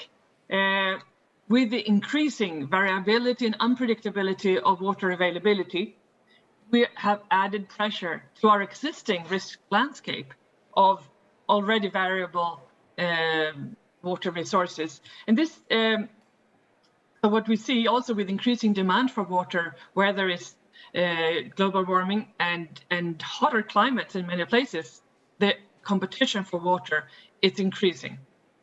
So this is putting additional pressure on our already fragmented institutional landscape. So these existing problems that we have, where WASH managers and water resources managers need to collaborate, but that means often being in coordination groups that cross institutional boundaries. Water services and sanitation services may often be under the purview and legislation related to ministries of health or public works. And we have the water resources management frameworks are more often linked to ministries of environment or ministries of water, embedded often in with the Ministry of Natural Resources or Energy. So this coordination requires often the crossing of institutional boundaries. And this interdependency, it's really increasing now with climate change. And so the existing pressure on water allocation, or the allocation of land and water use, to be more equitable and more efficient is increasing. And as we already heard in the previous session also, the way that water services in one location or downstream location depends closely on the watershed management in the upstream. Also, the basin management really relies on the sanitation infrastructure, the wastewater management and treatment and reuse. So the dependency is really two ways between the WASH actors and the water resources managers. Also that we see increasing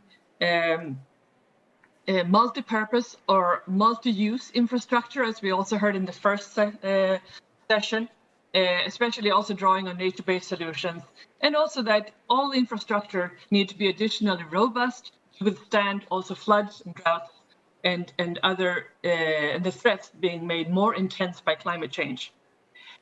So many of the threats are not new, but they're magnified or they're amplified by climate change. And in a sense, also our approaches are not new. It's the eye of the integrated water resources management, the integration across sector that is becoming additionally important.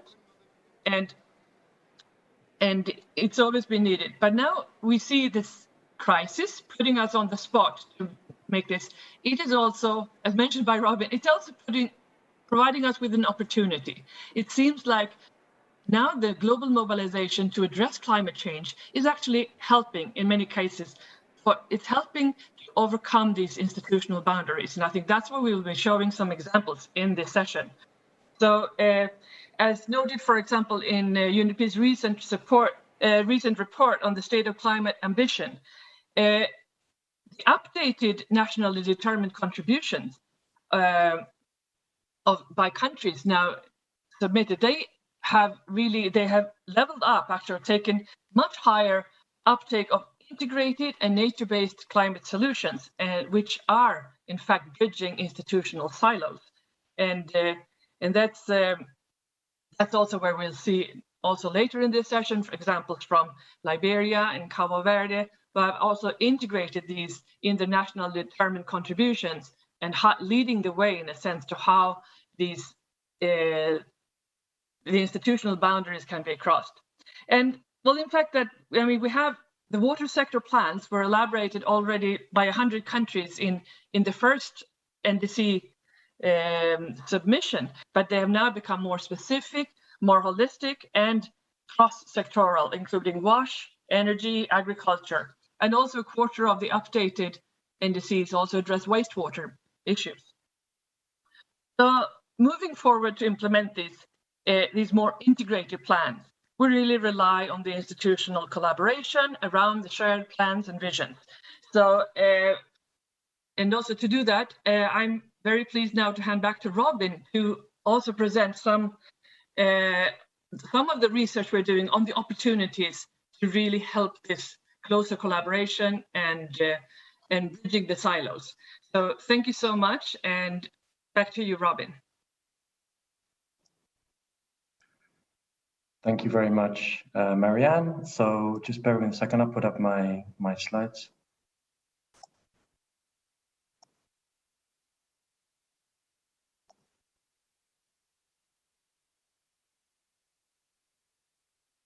I hope you can see.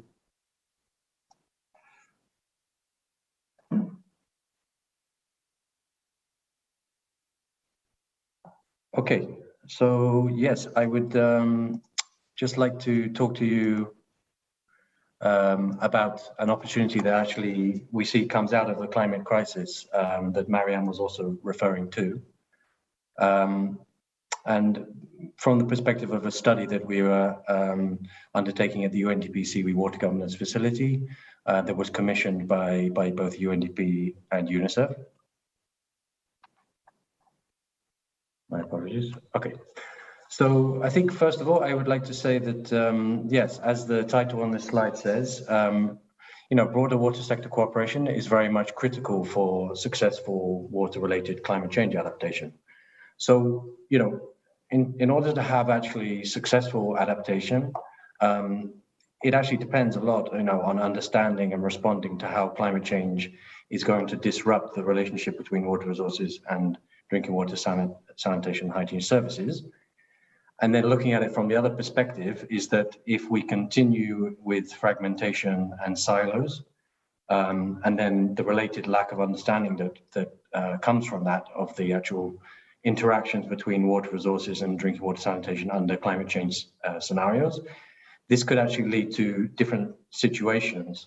For example, either there could be no adaptation if we're not working together. There could be adaptation, but ineffective adaptation. Or potentially at worst, there could actually be maladaptation. So if, for example, drinking water sanitation and hygiene actors, if we adapt without properly understanding the water resource through support from our water resources colleagues, then we could actually make the wrong decisions, and it could lead to maladaptation. Okay, so now moving on to talk a bit about the study that we were commissioned by UNDP and UNICEF to undertake.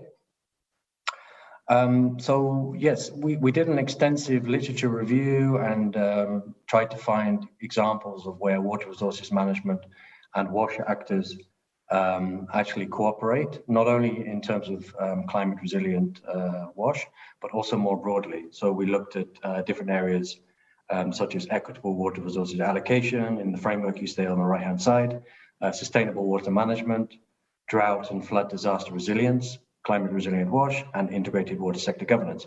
So these are all, we call them kind of shared outcome areas where we believe that, well, we understand that, the cooperation is actually between the two sets of actors. It's critical to achieve these outcomes. So for example, within the area of climate resilient WASH, then we have tried to look in the literature and identify good practices and case studies of specific, we call them like cooperation areas that need to happen between the two actors in order to, achieve climate resilient WASH. So, for example, there you see in the framework, the cooperation areas 10, 11, 12. So climate vulnerability and adaptation assessments, climate resilient water safety planning, and climate finance. These are just some examples, and I'm sure, of course, there are many more. The important thing also maybe to mention is that, within these different areas where the two sets of actors have to cooperate, cooperation is actually, mutually beneficial. So, for example, on early warning systems that are beneficial for WASH, then WASH needs to cooperate with water resources management actors. But also WASH can make an important contribution to wider early warning systems, for example, through if water utilities, for example, they have monitoring points of the extraction and discharge of the flows, the volumes, etc.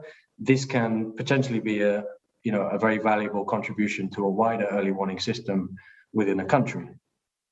It's just one example there.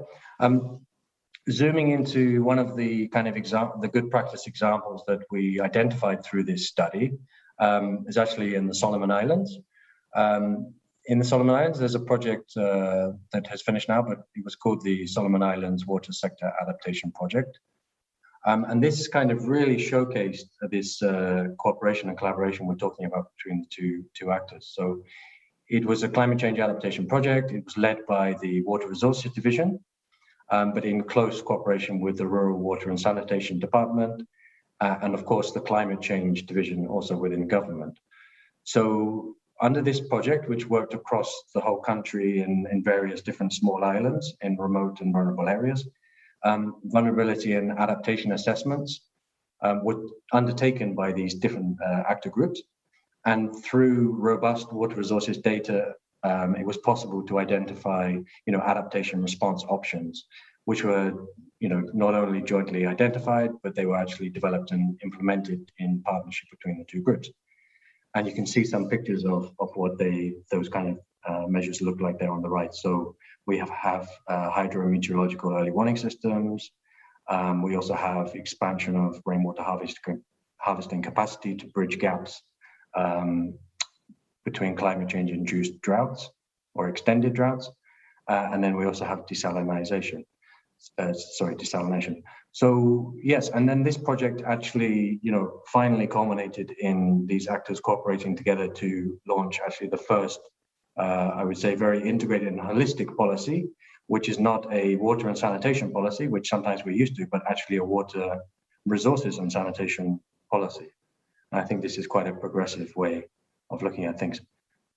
Then finally, I would just like to conclude by saying, yes, out of the climate crisis comes an opportunity, which we've already mentioned before. We did not only have to break down these water sector silos to actually address the crisis, and it is critical for successful climate change adaptation and to avoid maladaptation. But we also have to seize this opportunity. Climate change can be that real trigger for breaking down these long-standing water sector silos. And by doing this, we get much broad-reaching, wider benefits in terms of SDG 6 acceleration, Sendai framework, disaster risk reduction, etc. So I would leave it there, and then I would say that now we transition to the country case study segment of this segment. And then I would like to invite our moderator, Ms. Katerina Davis from UNDP.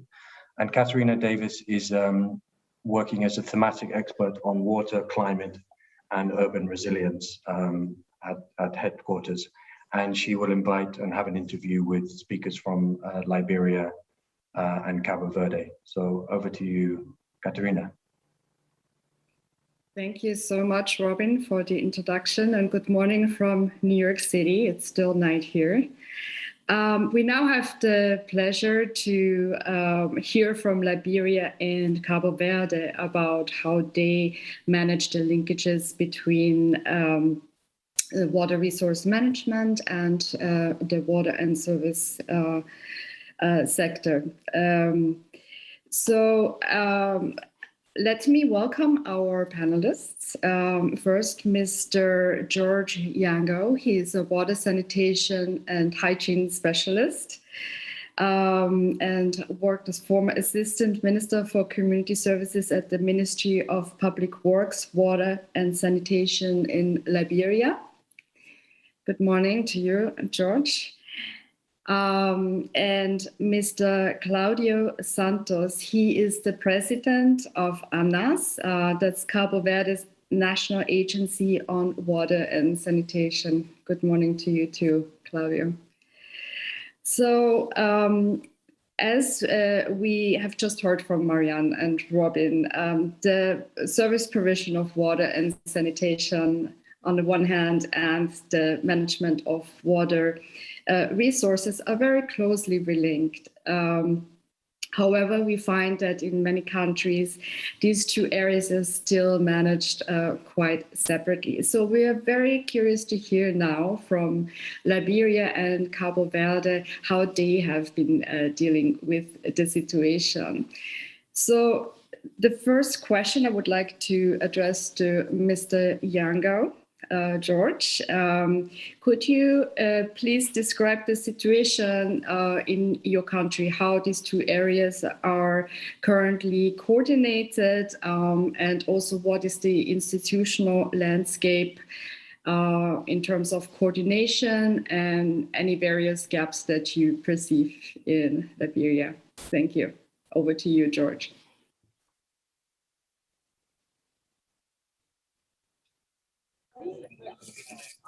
George, you're on mute. George? Let me unmute. Can you hear me now? Yes. Could you also turn on your video, please?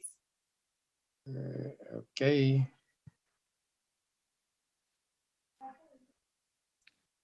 Can you see me?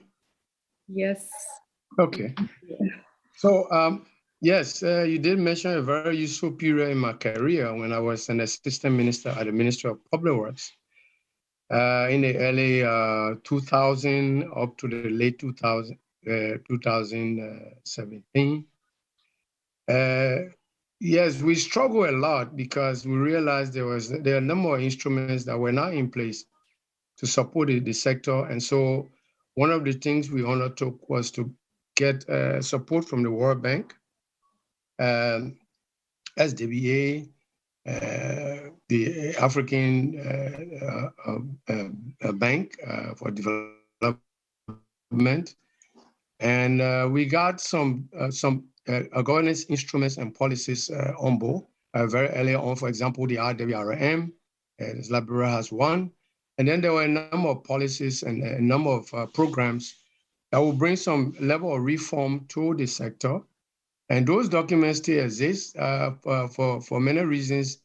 They are not yet up and running, and actions that were deemed necessary to have been taken by the sector have not come through. One of the most successful ones that came through was the regulatory authority, and that's the Water Commission. The others are still on the books. Unfortunately, as we speak, the issue of water is seriously fragmented, water and sanitation. I'm counting now about 4 ministries, full ministries that have some level of authority, and then some agencies as well.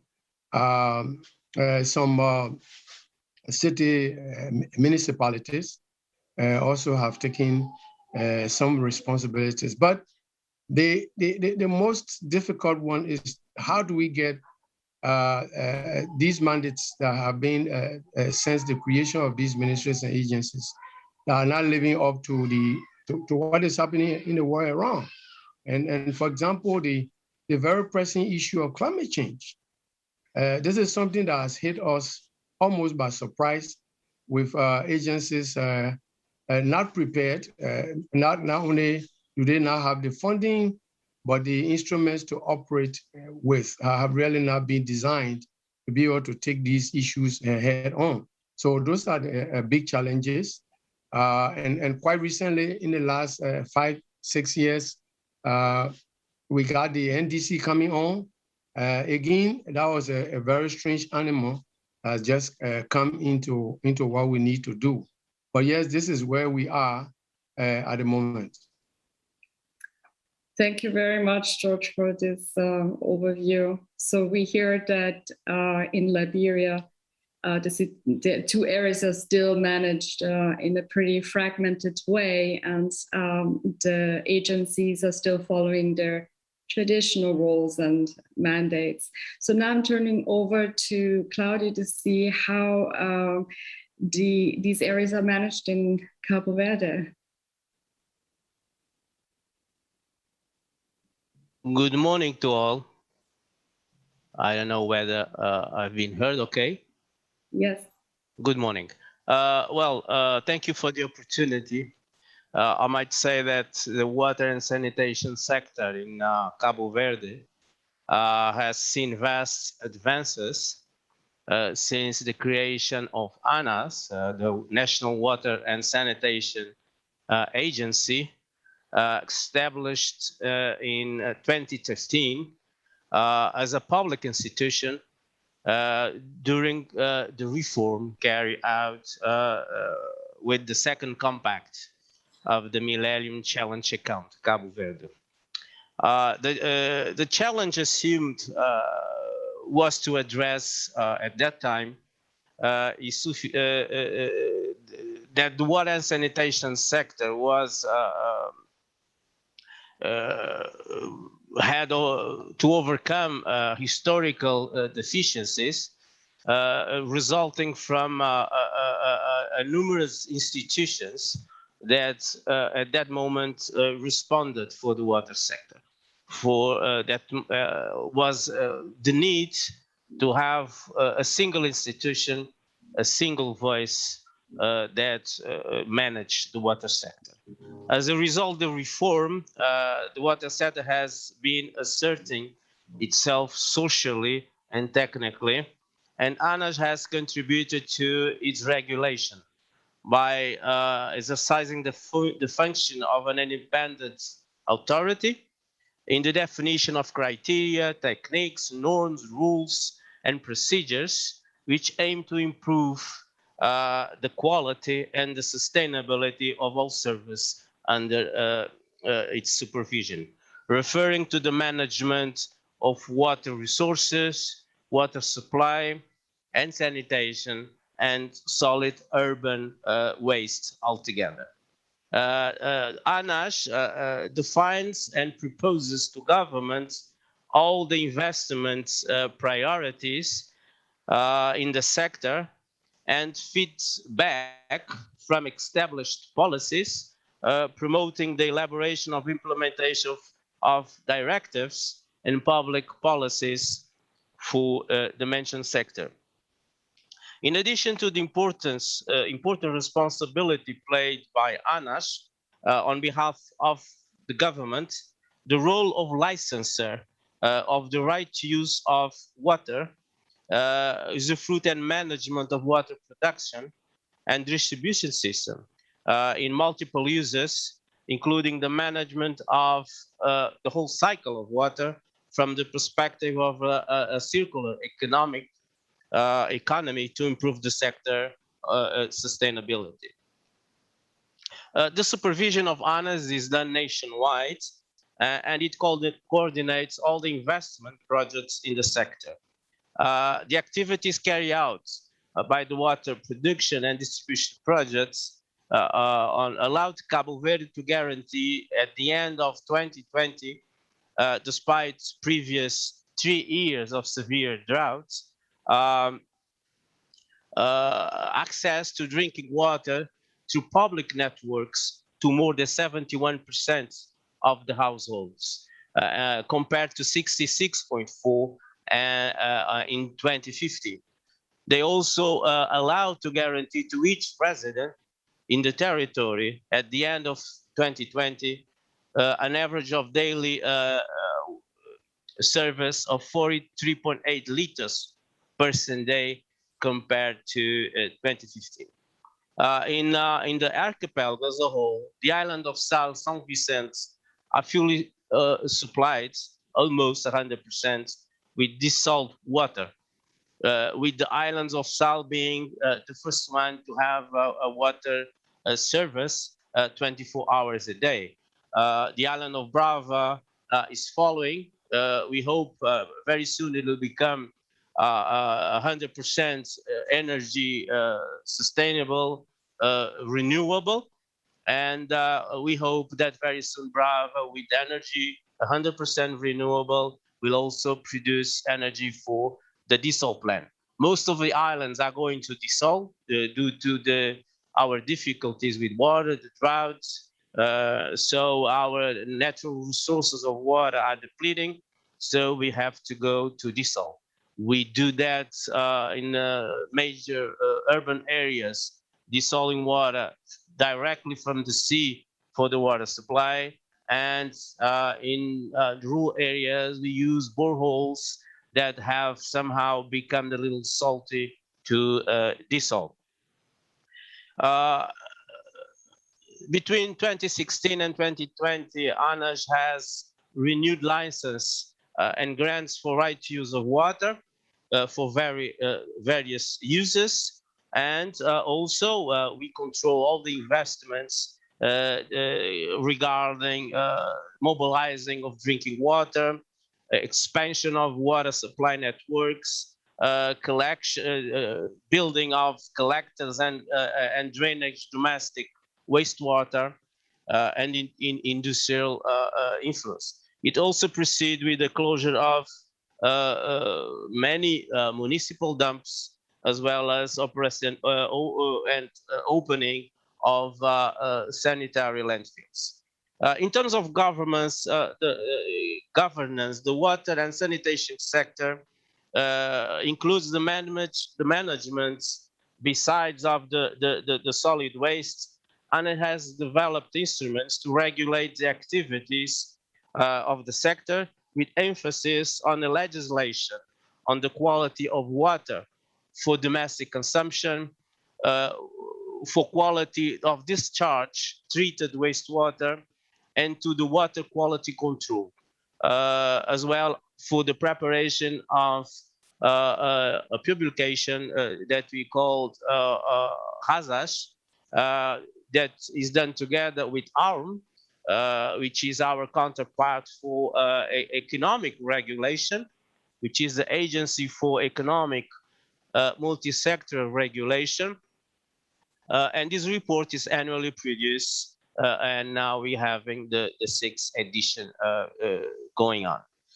So ANAS also has activity involved the creation of intermunicipal and municipal utilities, which is very important in the island of Santiago, Boa Vista, Maio.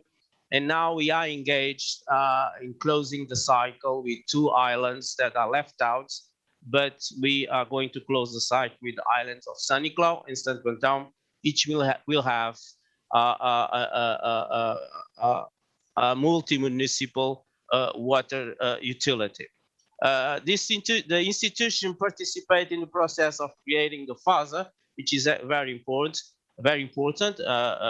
and then we converted to environmental fund, aiming at promotional financing of water and supply sanitation infrastructure by funds coming from the state treasury to revenues that come from the payment of ecological taxes, as for example, taxes that people pay while importing plastic.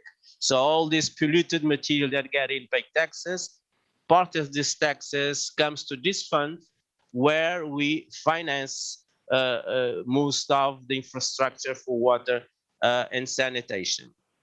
The new government, the new constitutional government program 2021-2026 has aimed at results.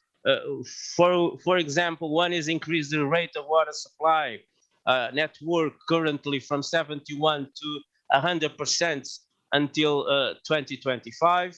Increase the water supply per person day from the 43.8 to a maximum of 90 liters per person to 2026. Reduce distance travel by those who do not have access to a water tap to less than 10 minutes from their houses by guaranteeing somehow public service for water supply, and increase from 35 to 60% of the population covered with liquid sanitation service and sewage connections. So those are what ANAS is doing as a technical institution, a technical regulator. We work together with the economical regulator. We set the tones for the infrastructures, for the policies, for the regulations. We control the water resources, which is scarce in Cabo Verde, and ARM sets the tariff, because in a place like Cabo Verde, the service have to be paid for. And in parallel, we guarantee that the municipal utilities are working. We control them, so they have to present results to us technically and to ARM in terms of guaranteeing that they respect the tariffs that are applied and published. Thank you very much, Claudio. Thank you.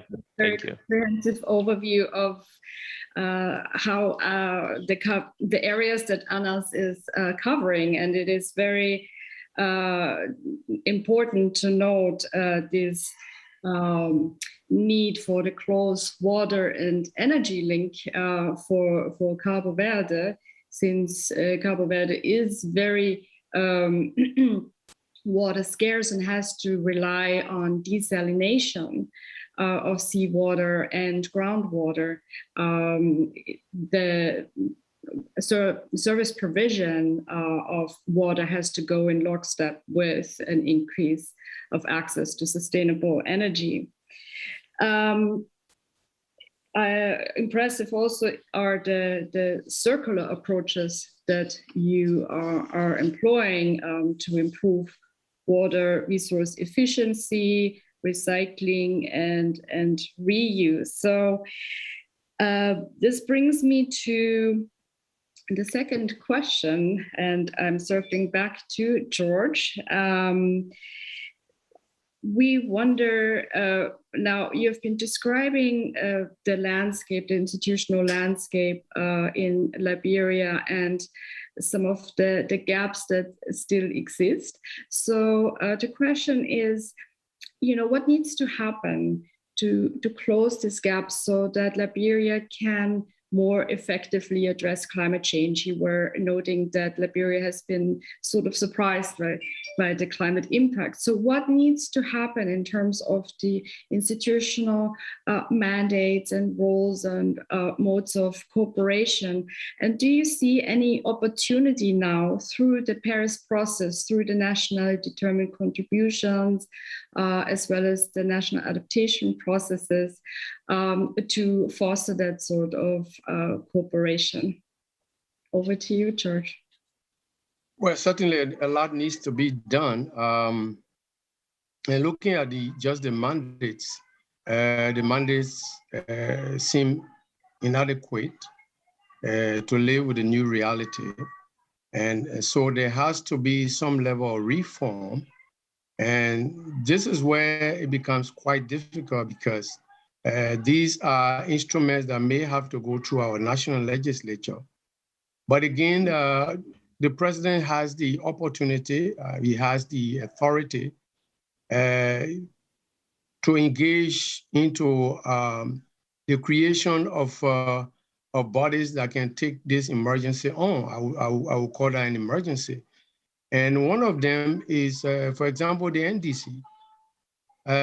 Although the NDC in its revision did include other sectors that were not named, but the NDC still has a gap. There's no sector called water, and that is a big problem. The NDC needs to look at the water sector as being one of those sectors that has had or that will have or already has, but there will be increase in terms of the impact climate change will have on, first of all, water for drinking. As you know, our energy sector here depends heavily on hydropower, and that is worrying. The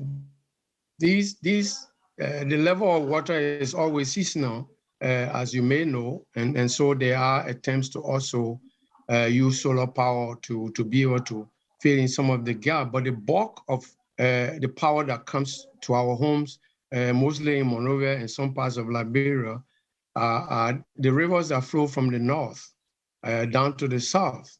And we don't own those rivers. They are cross-boundary resources. And just trying to, again, emphasize the importance of why we need our neighbors and why we need to continue to plan together with them is cannot be overemphasized. So that is very, very, very important. But again, I think we need now to be looking at how our traditional organizations, government entities operate, what do they have in those mandates, and how can they be able to, again, incorporate the issue of climate change, the issues that has to do with the mitigations, and also some of the ways we can be able to live with what we cannot change. So I think it's very, very important. And I said again on an interview with you, Kathy, that the president is an enthusiastic person. He's been to Glasgow, he's been able to talk to the world leaders, and now coming back, it means it's time for us to walk the talk. It's time for us to be able to move on in whatever direction that is necessary.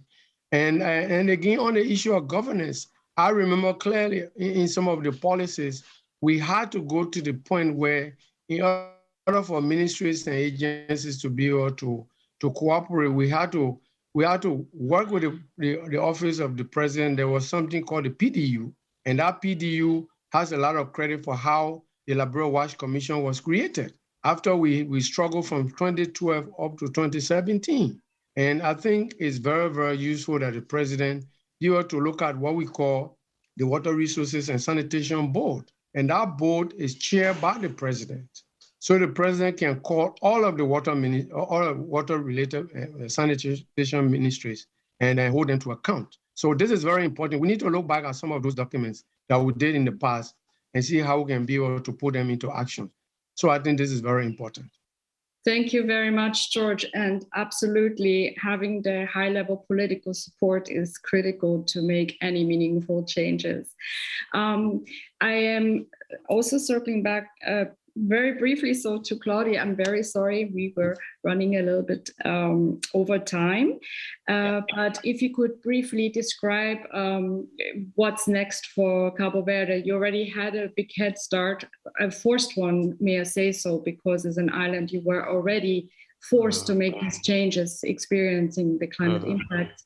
But if you in 1 minute could just summarize what's next. Thank you. Well, what's next? If you go to the NDCs, you see that in the mitigation contribution, the number two, for example, is increase renewable energy targets. That's what we have to do because we depend a lot in energy in Cabo Verde. Without energy, we cannot pump water, we cannot desal water. Our energy is expensive. It limits everything. I feel jealous with my colleague from our neighbor Liberia. We don't have any permanent wash in Cabo Verde anymore. Most of the natural resource of water have depleted because it does not rain.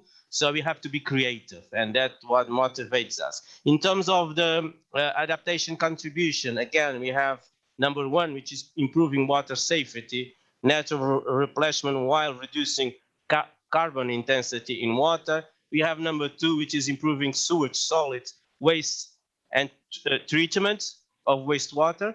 Then we put again reuse of water, especially to guarantee that we have reused water for agriculture, and we use desal water, which is more expensive for water supply.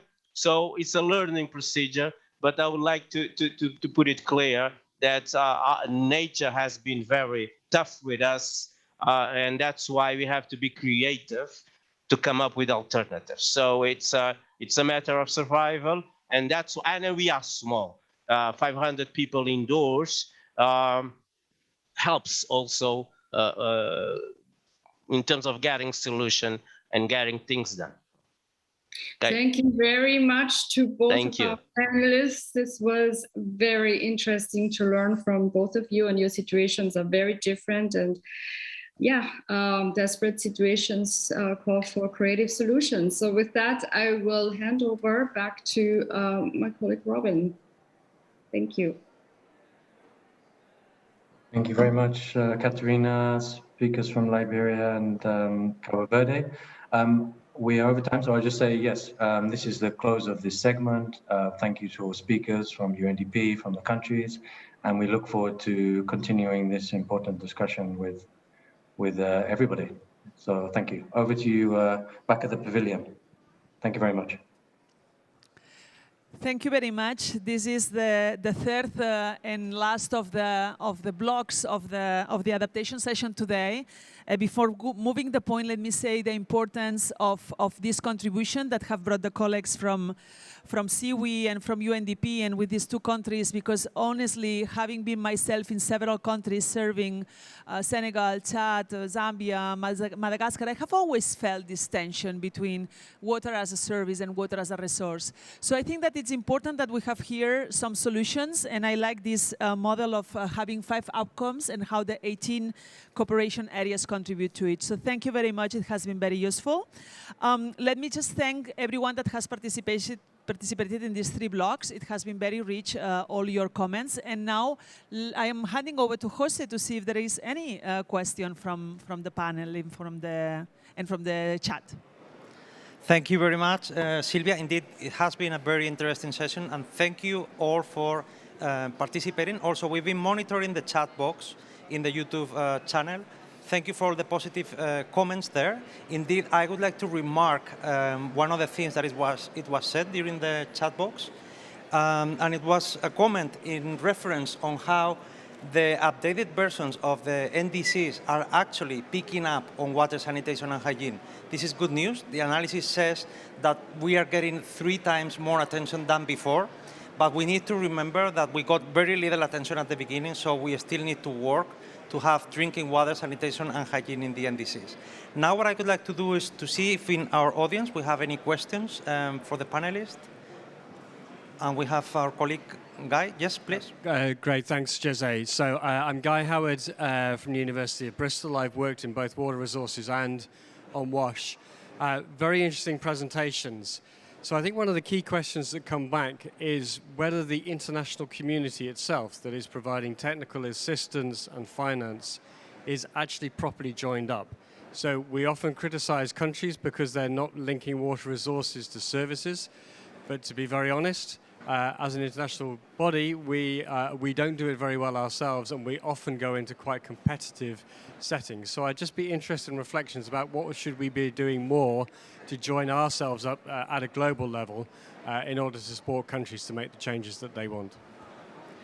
Perfect. Thank you very much for the question, Guy. Perhaps I would like to invite colleagues from this last bit of the session. Perhaps Robin or Marianne, if you would like to perhaps take the floor to share some reflections on this. Robin? We just have a few seconds in case there is any... Yes. Yeah? Robin, thank you. Thank you. Just in a few seconds, please. Yes, thank you very much. And maybe I also hand over to Marianne as well. Yes, I think this is something that we're very conscious of in, also in our work and what we've been studying. And this is also part of the reason why, this is a joint study that was commissioned by UNDP and UNICEF under the auspices of UN Water. So it's, yes, this is very important. And of course, like I appreciate, Guy, your question. I think it's very, of course, very true. And much more does need to be done at an international level between the international actors, and not just, pointing fingers at countries saying you're not working together. We need to also lead by example in our support as well. So this is very important. I think the SDG 6 acceleration framework, of course, is very much aligns with this, trying to, at the international level, to try and align the different actors to actually work more together and not work in a fragmented way. And it actually highlights that, policy and institutional fragmentation, not only at country level, but at the international level, is a key bottleneck to progress. I don't know, Marianne. Yeah, thank you so much. Thank you for the excellent question. I also think that the fragmentation that we have sometimes is also added to by the sectoral division of some of our funding, and there are very strict requirements sometimes that makes it difficult to have one support being very coherent and look at all the angles. So that why I think the way to overcome for international agencies as well as national ministries, I think the focus on the household level, if we're able to really try to have that perspective, and I think that's both like our imagination, but also inviting the participation from the ground in developing projects, policies, and services, so that we have that perspective. And I think that is the way we can help ourselves overcome some of this fragmentation. But I think that also means struggle with some of the people that are funding us. So, but I think the closer to the local level, the greater the chance of success. Thank you. Thank you very much. Thank you, Marianne. Thank you, Robin from UNDP and CIVI for answering this question. We are ready now to conclude this session. Actually, it's been 2.5 hours almost now. And now we would like to invite for closing remarks to Kellyanne Naylor, who is UNICEF Director for Water, Sanitation, Hygiene, Climate and Environment. So over to you, Kelly, for closing this session. Thank you. Great, thank you so much. Can you hear me okay? Yeah, good morning, everybody, and thank you so much, Jose. Greetings, everyone from New York. Excellencies, distinguished participants, what a great session. I think we can really feel the momentum here for water and sanitation sector to be a key player and the future of this climate action movement. And I think I was really reflecting that today we are really at the equator of this conference. And I think this week, many of us who've been following the conference remotely, you know, we've been hearing the news about how LDCs in African countries have really emphasized that most of the discussions continue to focus on mitigation, but yet that the most vulnerable obviously need to adapt to the impacts of climate change. And I think this really resonates so well in today's session, where we've tried to bring voices and success stories from the global south. And I think listening, I actually decided to change my background, and I was just fiddling with that. And I was thinking about how we've heard about the code red for humanity with climate change. And I think what we're hearing is that this is also a code red for water.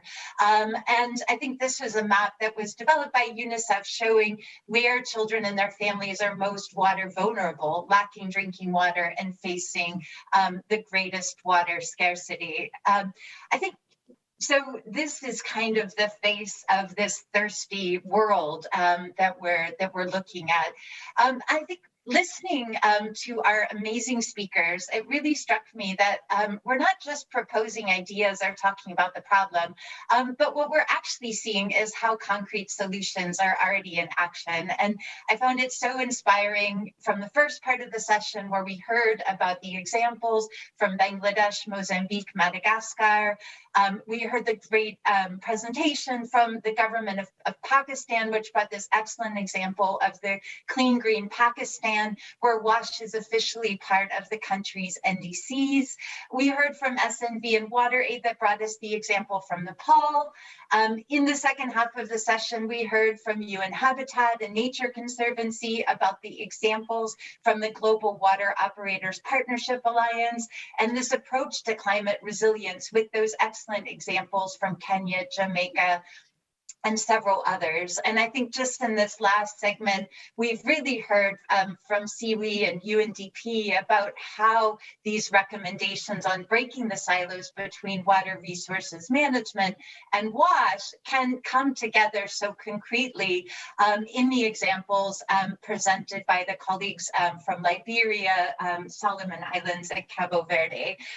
So I think this was just a tremendous tour around the world in 2.5 hours. And thank you to this amazing group of speakers. I think your work is so transformative, and I'm not sure how in the hybrid setting we give you another round of applause, but you really deserve it. And thanks so much to those of you who woke up early. Ladies and gentlemen, I think it's so obvious that water is the primary medium through which we feel these effects of climate change. And I think on one hand, we've heard that climate change has such a tremendous negative impact on water and sanitation services that people are depending on for their daily life. We've heard that this is about survival, as the director of Pakistan mentioned. We've heard it's also about other human development objectives like health, nutrition, poverty reduction, gender equality, social inclusion, and education. These are all critical elements of achieving the Sustainable Development Goal targets for not only SDG 6, but so many other global goals. But we've also heard at the same time that the water and sanitation sector presents a huge opportunity to contribute to the global adaptation and mitigation goals. And this is through building a climate resilient, low carbon WASH sector. And this is, of course, why we're here today, because we're contributing to the commitments of the UN Framework Convention on Climate Change. So I think it's so clear that these two things, sustainable development and the response to climate change, have to come together, and we cannot in any way separate the climate agenda from the sustainable development agenda. Hearing these examples, I can't help but feel optimistic that we're not alone on this journey. And I think it's really in no uncertain terms that the water and sanitation sector already has promising solutions to adapt to climate change that are ready to scale. And when we look at the potential of these contributions, they're really enormous. So I think coming back to the theme of today's session, adaptation, building adaptive capacity through climate resilient water, sanitation, and hygiene solutions. So just to close, where do we go from here? So I think I really heard 5 key areas that we need to focus on to be able to take this forward. The first one, and I think that came out as a strong message, is we need better alignment between sectors. And we need to be doing this, as we've heard from UNDP and CIWI. We need to work across the whole of SDG 6. We need to be working with other sectors. And I think Robin really made the compelling case for breaking the silos. I think we've also heard that this isn't just about water working better with water, but it's really also about better engagement between sectors, with looking at those important synergies that between sectors that also rely on water, like agriculture and energy. And we've seen this in the case of Madagascar. Financing came out as clearly a key area. I think we've heard from recent reports. We had the update report on SDG 6 that said we need to accelerate by 4 times the current level of progress on water and sanitation to reach the SDG targets. And as Alex mentioned earlier, that LDCs, it's also been published that LDCs need to spend up to 10 times more on climate adaptation. So financing is going to be a key part of the how we're going to be able to accelerate progress. I think we've heard the compelling investment case for adaptation and climate resilient wash services, that it's a no regrets investment. But I think we've also heard that these funds are needed now if we're going to really be able to accelerate change on the time scale that is needed to be able to reach those most effective. Fourth, I think we've heard that we must focus on the most vulnerable and that there is a human face to this crisis. We also cannot forget that water and sanitation are human rights and basic services. We estimate that 450 million children live in areas affected by extreme water vulnerability. And last but not least, we've really heard for research and innovation being such a part of the solution, but also getting those innovations and that evidence and research into the hands of those who need it most. So colleagues, climate resilient water and sanitation champions, I just want to finalize this by thanking all the partners who contributed to the session, the organizations supporting this first ever water pavilion, and of course to all of our listeners here joining us on Saturday morning, afternoon or evening. This must be a marriage between the climate agenda and the sustainable development agenda to be able to accelerate our progress on both the SDG 6 targets, but also on climate action. So thank you for joining forces today in the Climate and WASH marriage, documenting the date of the 6th November. And together, I think we must succeed in this task, both for our planet, but also for the world's people and for every child from this generation and those generations to come. So thank you so much, and back over to the organizers of the session.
I'm not sure what's going on, but George, I did want to say hi. It's nice to see you. Hi, Fred. Great presentation to everybody. That was really, really exciting.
Good morning, everyone, and welcome to our next segment at the Water Pavilion, focused on policy accountability and monitoring in water and sanitation and climate action.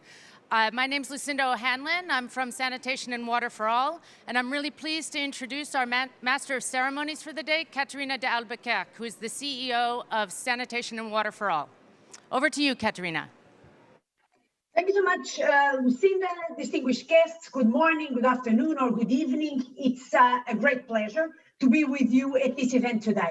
As Lucinda said, I am the CEO of Sanitation and Water for All, a UN global partnership, and indeed, I will be your Master of Ceremonies for this event.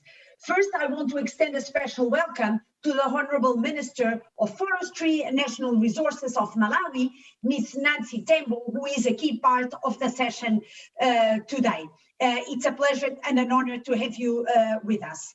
This special welcome is also extended to Mr. Kumi Naidoo, who is one of SWA's global leaders, also a global ambassador for Africans Rising for Justice, Peace and Dignity, and Richard van Weizsäcker Fellow at the Robert Bosch Academy.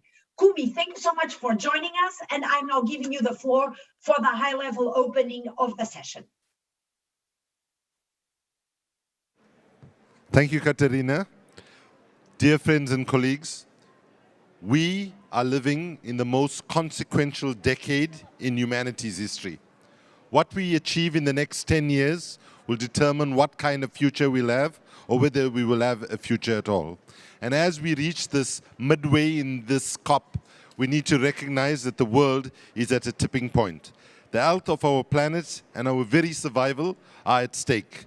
How can we ensure that this meeting achieves the real action that improves lives in rich and poor countries alike?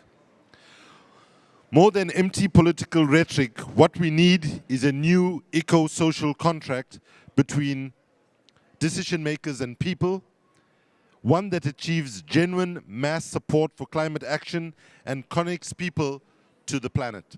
Leaders need to ensure that the climate action plans will tackle inequality, poverty, injustice, and promote the implementation of human rights for all. The impact of climate change on the enjoyment of human rights is not a future projection. We see this happening in front of our very eyes every single day in countries around the world.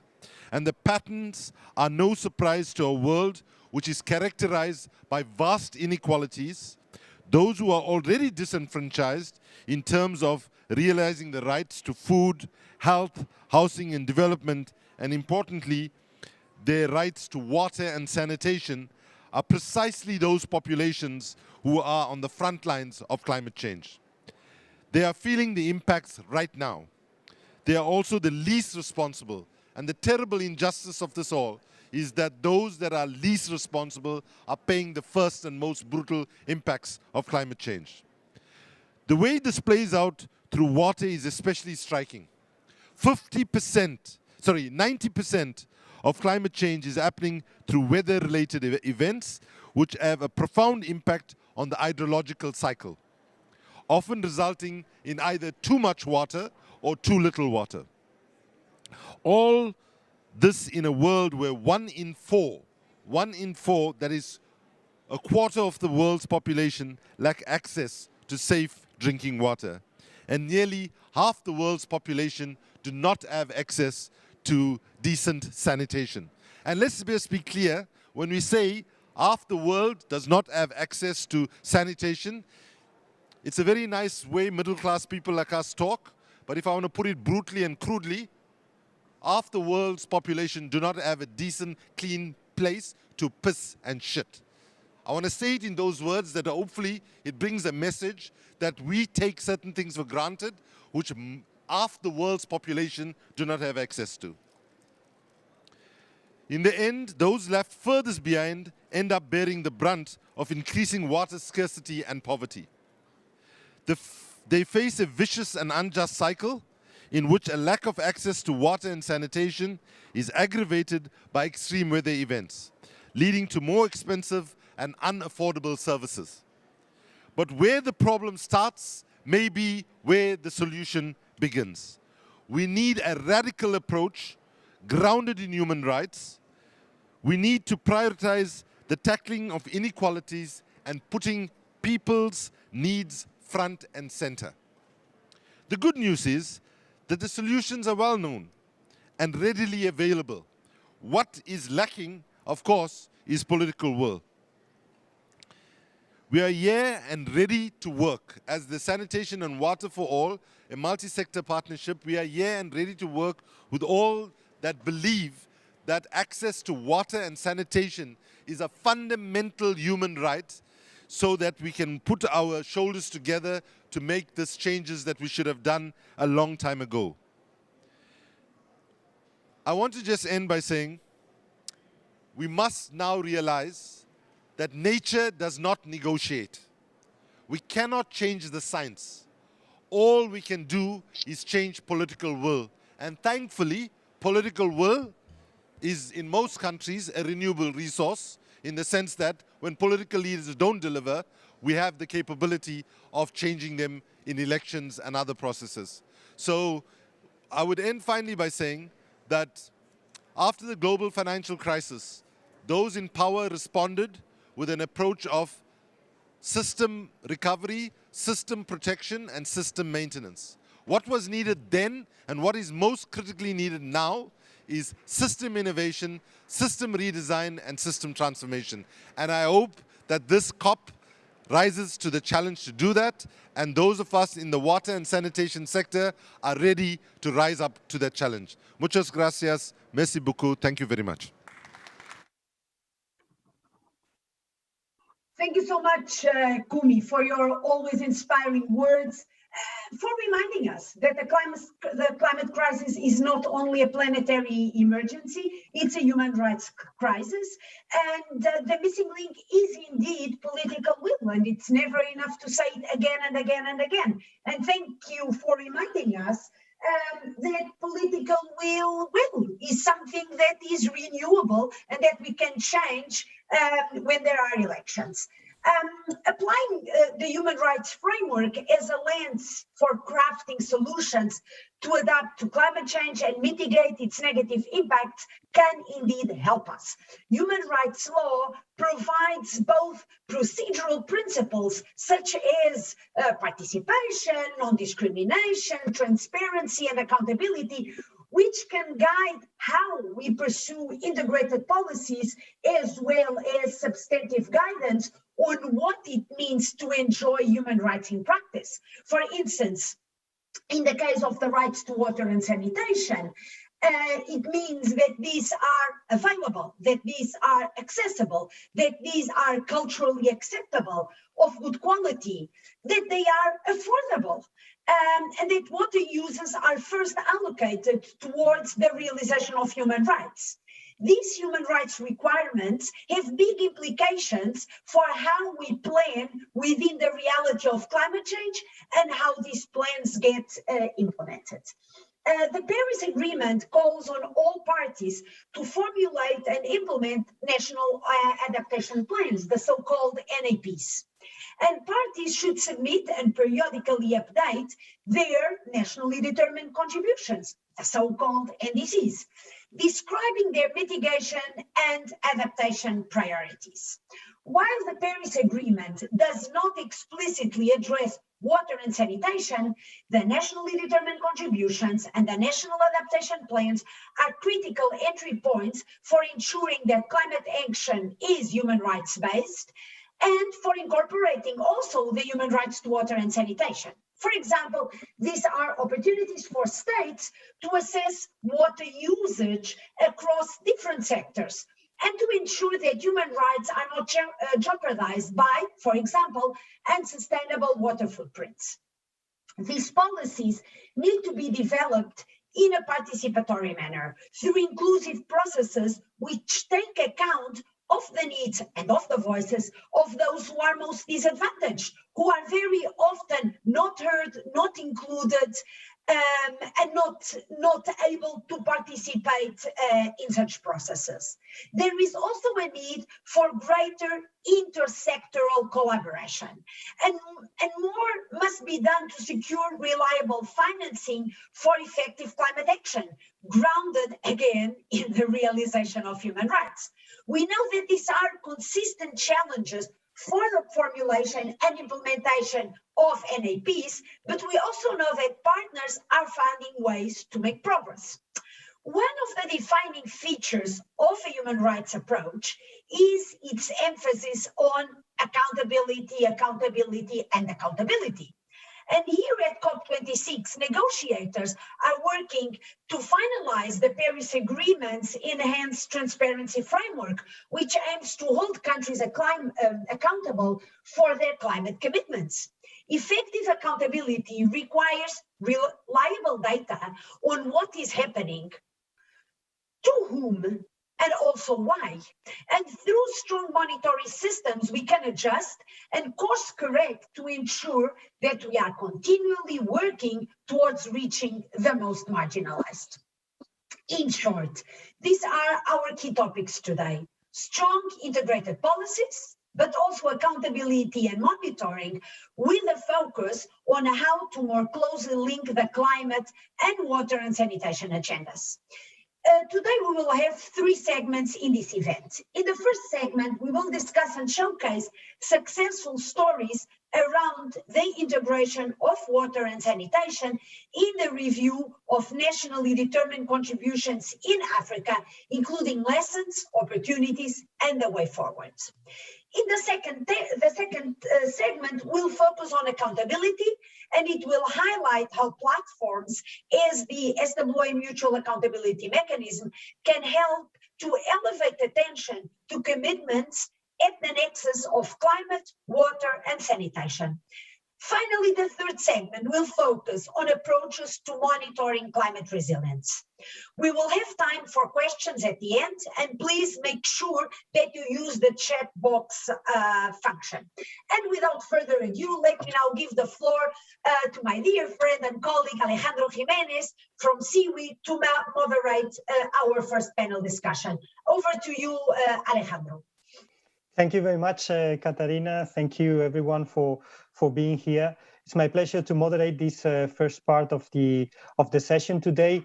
And as it was mentioned, we are going to focus in the next 18 minutes, more or less, on experiences for integration of WASH into climate planning, and more precisely into the national determined contributions, as Katarina was saying, which, as you know, had to be presented at this COP. So it was a golden opportunity to try to see how WASH could be integrated into these commitments. So without further ado, we will listen to a few experiences.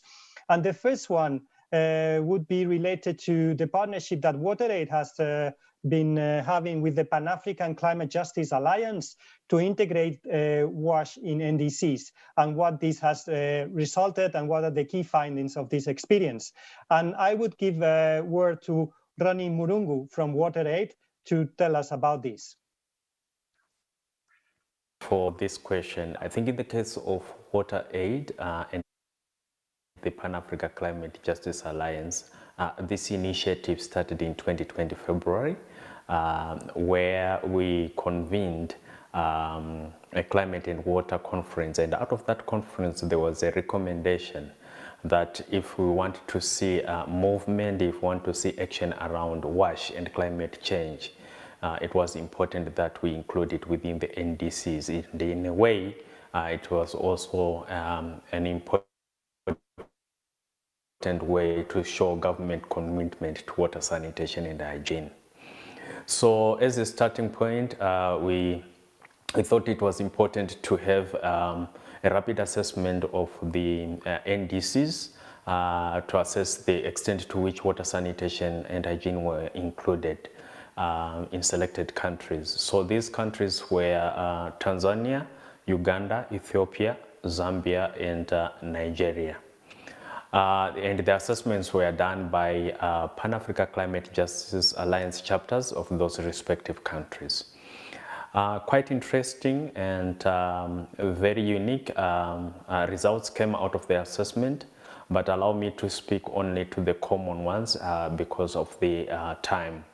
So the common findings that we noted was water sanitation and hygiene was not explicitly mentioned across all the 5 respective NDCs.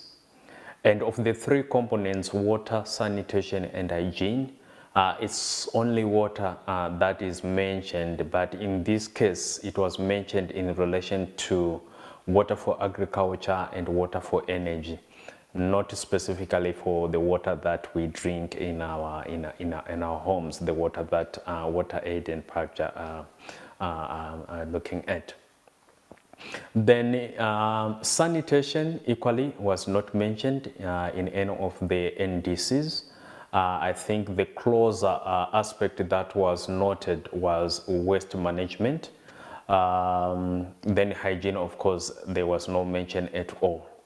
We also looked at the process to understand the extent to which the WASH sector was also involved in the revision of the process, and we noted that for the NDCs that were in place, the WASH sector was not very much involved in the process, and this could be the reason why water sanitation and hygiene were not mentioned. So moving forward, it was a critical recommendation that water sanitation and hygiene sector needed to take part in the revision process. The other aspect that we looked at was to look at the opportunities that we can use as an entry point to engage. And we noted there was a lot of mention around low carbon technologies. There was a lot of mention around nature-based solutions. And also integrated water resource management was noted, and this was also an entry point for us. But above all, the ambition across all the countries to enhance and increase their adaptation initiatives was also critical. So based on these findings, the common ones cutting across all these countries and the ones specific to the respective countries, we then developed policy briefs which were used to influence the governments and also to influence the process of revising the NDCs. And I'm proud to say that we have 4 countries to date that have managed to include WASH explicitly within their NDCs and also the national adaptation plans. Starting with Rwanda, which we used as a model and as a country to reference other countries to say, look, this is what Rwanda did. So we've seen Tanzania successfully including that. We've seen Nigeria, and we have seen also Ethiopia successfully including WASH within the NDCs. A lot of challenges came, a lot of learnings also came, and a lot of opportunities were noted within the process. And my colleague from the Pan-Africa Climate Justice Alliance will speak to this. Thank you very much. Thank you. Thank you, Ronnie. Fantastic with this introduction that then gives me the opportunity to give the word to Charles Mwangi to tell us about this challenges and opportunities that you have seen in the integration of washing NDCs in these 4 countries. Over to you, Charles. Thank you so much for this opportunity. And it is indeed a good opportunity, in COP to have, water pavilion for the first, time. And water is a critical, issue when you're talking about climate change. So you cannot divorce the whole question of climate change without, mentioning the issues of water. And of course, water sanitation, of course, and issues of hygiene. And like my colleague, Rooney, from WaterAid has mentioned, we really looked at some of our NDCs in Africa, and we realized for sure water is not really very well articulated. Like we find sectors like forestry, like you find sectors like agriculture. Yet, like Kumi mentioned, 50% of the world population don't have access to sanitation, and majority of those countries really that are affected are in Africa. And therefore, we were able to work with the civil society organizations in the countries that Rooney actually mentioned. And in this case, I want to actually really identify and actually put in bold the role, of consultation, the role of involvement of civil society actors really in influencing the change that we actually want. Because through our platforms, through the civil society, networks within the countries where we're working, we were able to influence the governments. We were able to bring the governments on the table, and we were able to influence the inclusion of wash and water in the revised national determined contributions. Of course, you understand that even though NDCs really focus on reducing, the global greenhouse emissions, in Africa we only contribute about 4% to the total greenhouse gases emissions, and therefore aspects of our adaptation, aspect of resilience must be very, very well articulated in the African NDCs. But one of the challenges we experienced, especially in the first set of NDCs, we realized that most of those NDCs were prepared in a hurry. Most of them were prepared by consultants who didn't even consult a lot. And therefore, we ended up having ambitious NDCs, in which, of course, missed out very critical aspects like water, hygiene, and sanitation. But we took advantage of the window for the review of the NDCs that was supposed to close last year, but was extension, so that we can be able to influence inclusion of WASH, in those particular countries. And that happened. But again, I want to mention that we need political goodwill. We need political goodwill for us to bring the change that we actually need. Were it not for the fact that governments were willing to listen to civil societies, were it not for the fact that the governments were able to come on the table and were able to integrate some of those particular aspects, this could not have happened. So much stakeholder involvement, is very critical, and we must desist, from this habit of giving documents to consultants to work on and without consulting the very people on the ground. We are now talking about what we are calling locally led climate actions. We must actually be able to listen to the ground. We must actually listen to the plight of the common, retro, communities on the ground, and address their issues. And this can be brought out better, by the civil society engagement and bringing in all the stakeholders on the table. But inclusion of NDCs, sanitation, water hygiene, sanitation, NDCs is one thing. But implementation is perhaps the other big struggle. And if you look at even the first set of NDCs, you realize that from Africa, most of the NDCs that are submitted are so much conditional, meaning the implementation is subject to availability of resources from outside. Now, those resources have not been forthcoming. And even with the revised documents, we still have to connect, the discussions around implementation and what is happening within the COP negotiations. We are talking about the issues of long-term financing. How did we achieve in terms of the 100 billion, commitment, for example? And how are we faring in terms of the new, quantified, commitment going forward? I think we need to think about that, because until resources are availed, then those particular issues we raised, those particular aspects of water hygiene and sanitation will only remain in those particular documents. But support for implementation is needed. And like Kuni, our speaker today, mentioned, we really must be able to address this critical issue of sanitation, where 50% of our people are unable to access, sanitation, facilities. Thank you. Thank you very much, Charles, for those very important points about the challenges that are ahead of us. If I may say, from CIWI, from our perspective, And our work that we have been doing in partnership with UNICEF, mainly during this year, supporting around 15 countries in this climate policy work, we see that it is very important to really forge these partnerships with the civil society and with other actors, because typically WASH has not been part of the discussions. And that has been the main problem. So that is why we had, as it has been presented at the beginning, that very little mention to water and even less to sanitation and hygiene in the first wave of NDCs. So yeah, partnerships to really bring WASH problems and people to the table with their needs has been very important. Second point is that I think we need to be better, and that has been also an effort over the years to build this climate rationale, to build how water contributes, how water and WASH is needed for adaptation, as well as how it can contribute to mitigation. And this is something that we are now better at, and it's getting slowly, but we need to keep working, because if not, we will not get to access that finance that Charles was mentioning to support WASH-related projects. And in terms of the opportunities, then Charles was mentioning, now also CIWI has been doing a study, and it's continuously updated about how water plays out in the new wave of NDCs that are being presented now.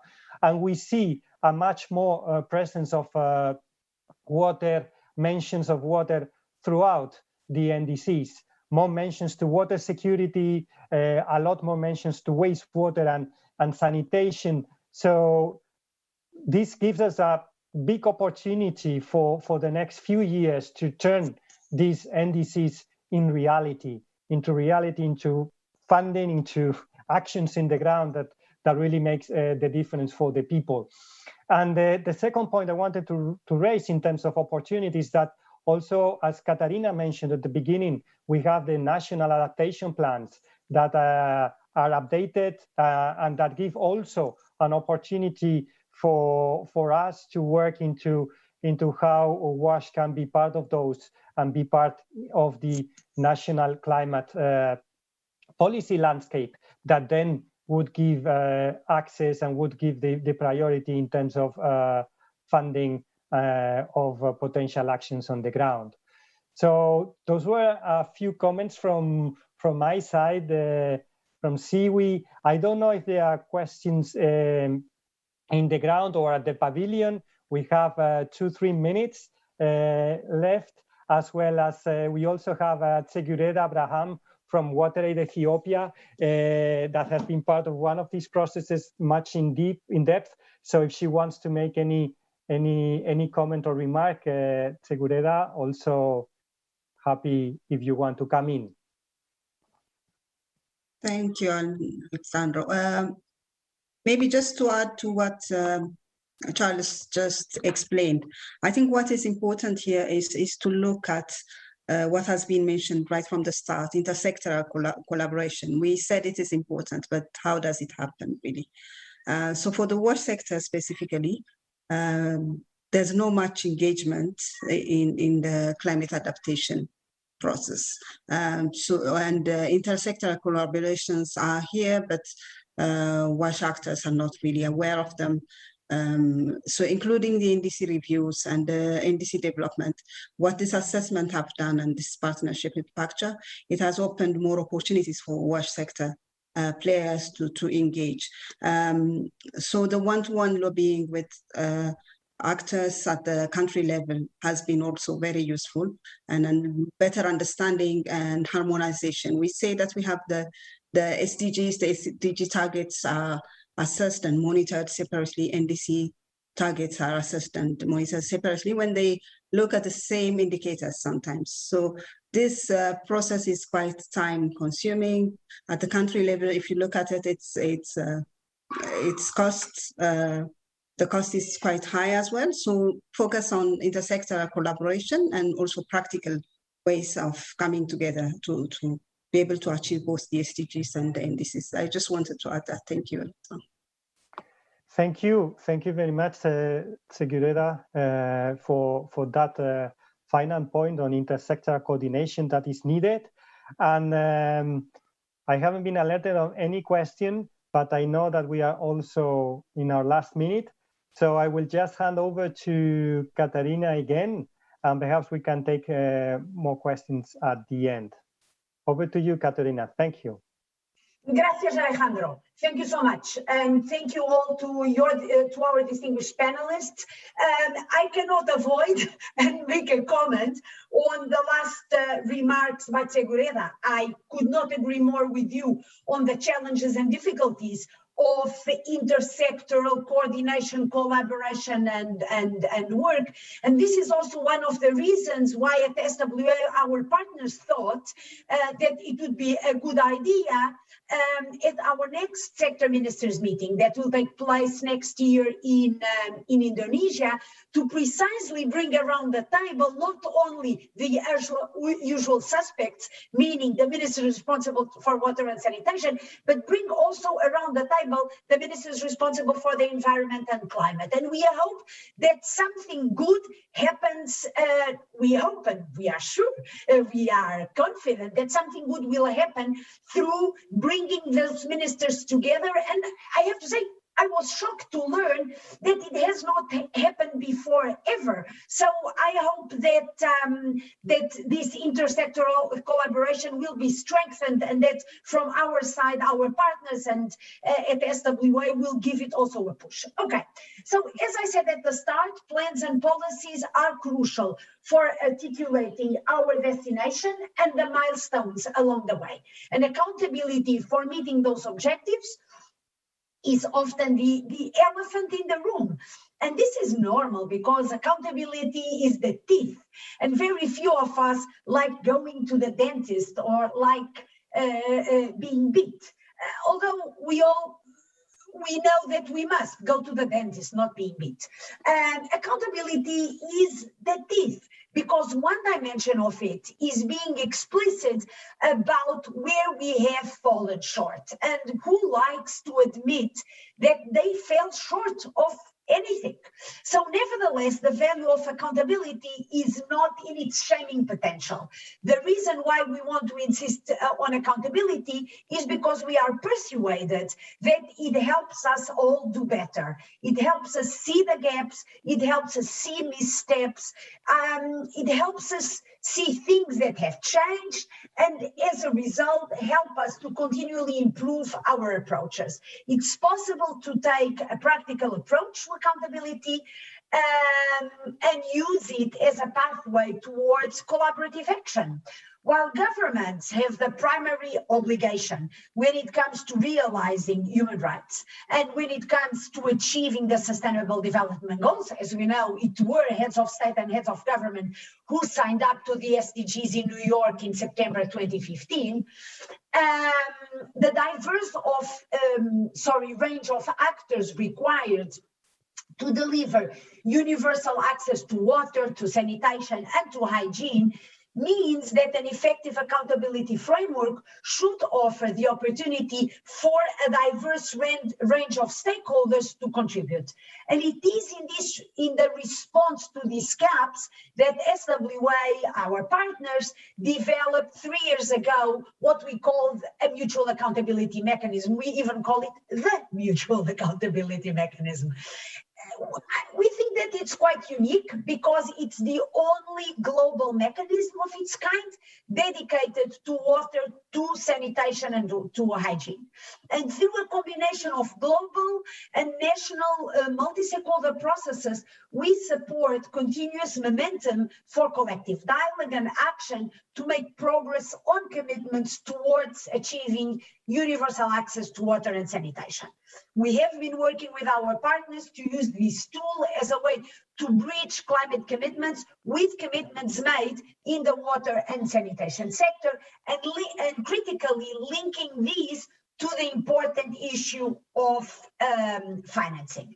For example, in preparation for this important COP meeting, as well as looking towards the next SWA sector ministers meetings, the one that I mentioned already before, scheduled for next year, by the way, scheduled for May next year, countries such as Burundi, Chad, Congo, Eswatini, Fiji, Honduras, Nigeria, Togo, and Zimbabwe, which are all some of our country partners, they have made significant progress towards the inclusion of drinking water, sanitation, and hygiene in their updated NDCs. The political commitments presented in the context of COP26 and the sector priorities that form part of national adaptation plans have a strong potential to be developed as mutual accountability mechanism commitments in the near future, promoting a culture of accountability and facilitating intersectoral, multi-stakeholder collaboration and monitoring. This would be a significant accomplishment for climate action and sustainable development and for achieving the water and sanitation related targets of the Sustainable Development Goals.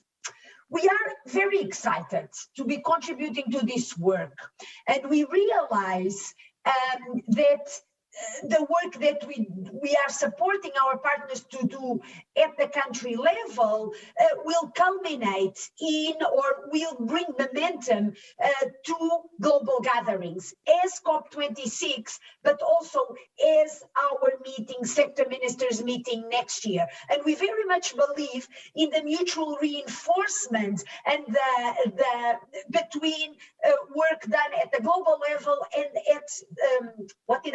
at the national level and at the global level. We really feel that global contributes to national and national contributes and reinforces global.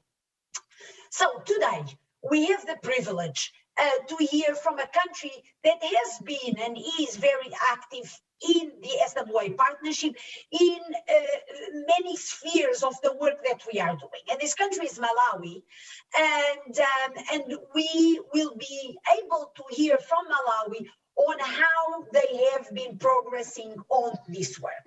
And as I mentioned at the beginning, the Honourable Minister of Forestry and Natural Resources, Ms. Nancy Tembo, is in Glasgow and is joining us from the Water Pavilion at COP26. Welcome, Honourable Minister, and I hope your first week at COP has been productive.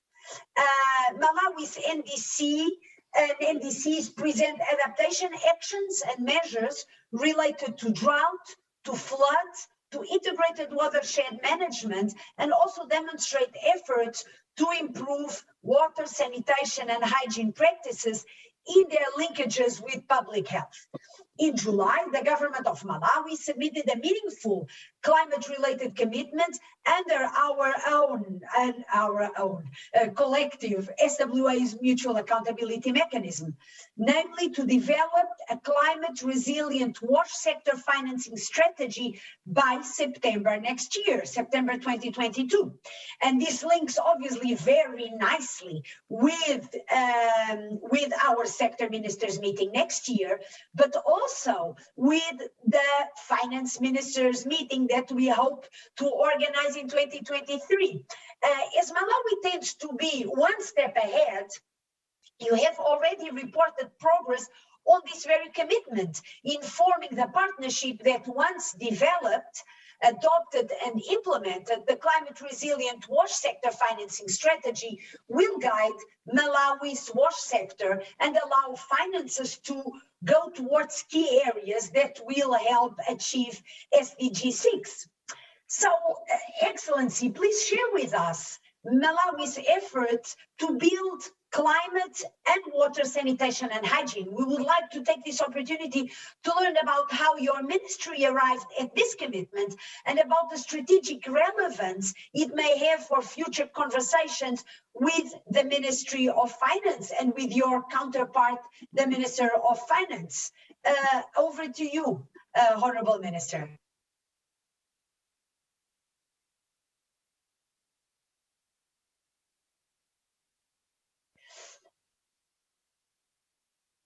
I still cannot hear you, Honourable Minister. Now, perfect. Now I can. Thank you very much for that very generous presentation. We are happy to be here and to represent Malawi. We in Malawi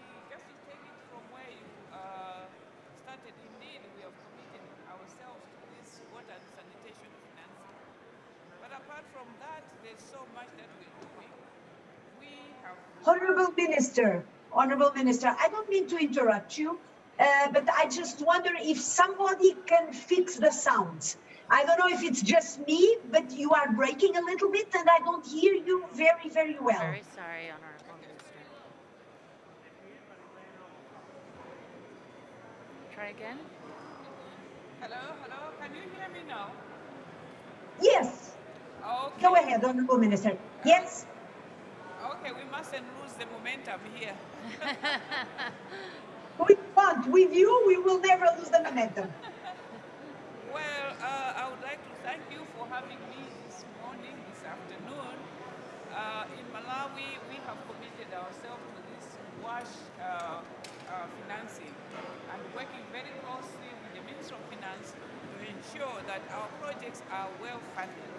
And we're glad to report here that our Minister of Finance has been taken on board, because at the end of the day, water is life, and in whatever he does, he must make sure that the water sector is well protected, the water sector is well financed. So I will start by saying that as Malawi, we have committed to the NDCs. We have reviewed our NDCs, and as we speak, these were submitted in August.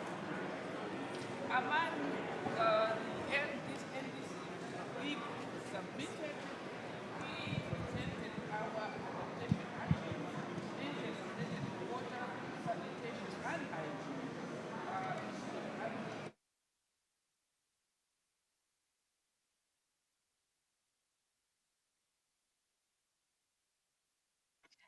Honorable Minister, I am extremely sorry to interrupt you again, but I think we have a problem again with the sounds. We were hearing you very well, and all of a sudden, I'm very sorry. Very sorry. We'll try this one instead. Yeah, sounds good. Hello, can you hear me now? This is now marvelous. Marvelous. What an upgrade. Honorable Minister. Thank you. Amongst our NDCs, we presented our adaptation actions and measures related to water, sanitation, and hygiene, and the links to drought, flood, and integrated watershed management. We have made commitment to enhance water use efficiency. By being more efficient, we aim to save resources that should be channeled towards other climate change mitigation and adaptation measures like watershed management. We're also committed to increase afforestation to enhance carbon sinks. Furthermore, we have made commitment to restore catchment areas to protect our water reservoirs. We are involving communities so that the catchment management should be part of our culture. Here, what I mean is that as government on our own, we cannot do this, we cannot do it. But we have to have that whole of society approach. And so we are sensitizing communities to take ownership of these projects. And I'm glad to report here that as we speak, we have communities that have taken to themselves to improve watersheds. In other instances, we have linked this management to livelihoods where some incentives are provided to communities in very dire situations. So there is so much that we're doing with communities to ensure that it becomes a culture. We have youth networks as well that are helping us to do this, and women networks as well. We are, like I said, pursuing nature-based solutions, including allowing some natural restoration of forests and landscapes. We are also seeing results. Some rivers which had dried up have started to flow again. This gives us more encouragement to do more. In addition to the NDC commitments, we have accelerated, like I said, public awareness campaigns to communities to develop a culture of boiling water, and chlorinating drinking water to make it safe for consumption. Malawi has also made commitment under sanitation and water for all mutual accountability mechanism to develop a climate resilience wash sector financing strategy by September 2022. And this is what I talked about earlier, that our Minister of Finance and ourselves, the Minister of Water, responsible for water and sanitation, have signed up to this commitment. I'm pleased to share that with this funding from UNESCO, the development of the financing strategy is in progress. Our hope is that it will be an important tool for mobilizing more resources towards the wash sector. All these efforts ultimately aim to achieve. We have the simple. These efforts stipulated above are ultimately aimed at achieving SDG 6 of ensuring access to clean water and sanitation for all. As I stand, only 17% of the population of Malawi has access to a stand-up water pipe, while 64% rely on boreholes. We would like to close this gap, and this mechanism, we believe, is going to assist us to close this gap and make Malawi a water-safe country. As we've always said that water is love, but also water is a right. This right, we have to ensure that it becomes a right for everybody. I would like to take this opportunity to thank all the WASH partners in Malawi.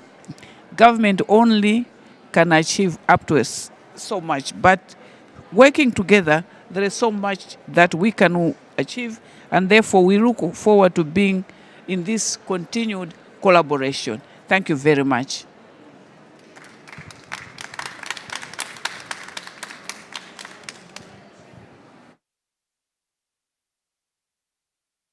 One more question. It would be very interesting for us and other government representatives watching us today to learn more about how your water and sanitation plans engage with the National Adaptation Plan.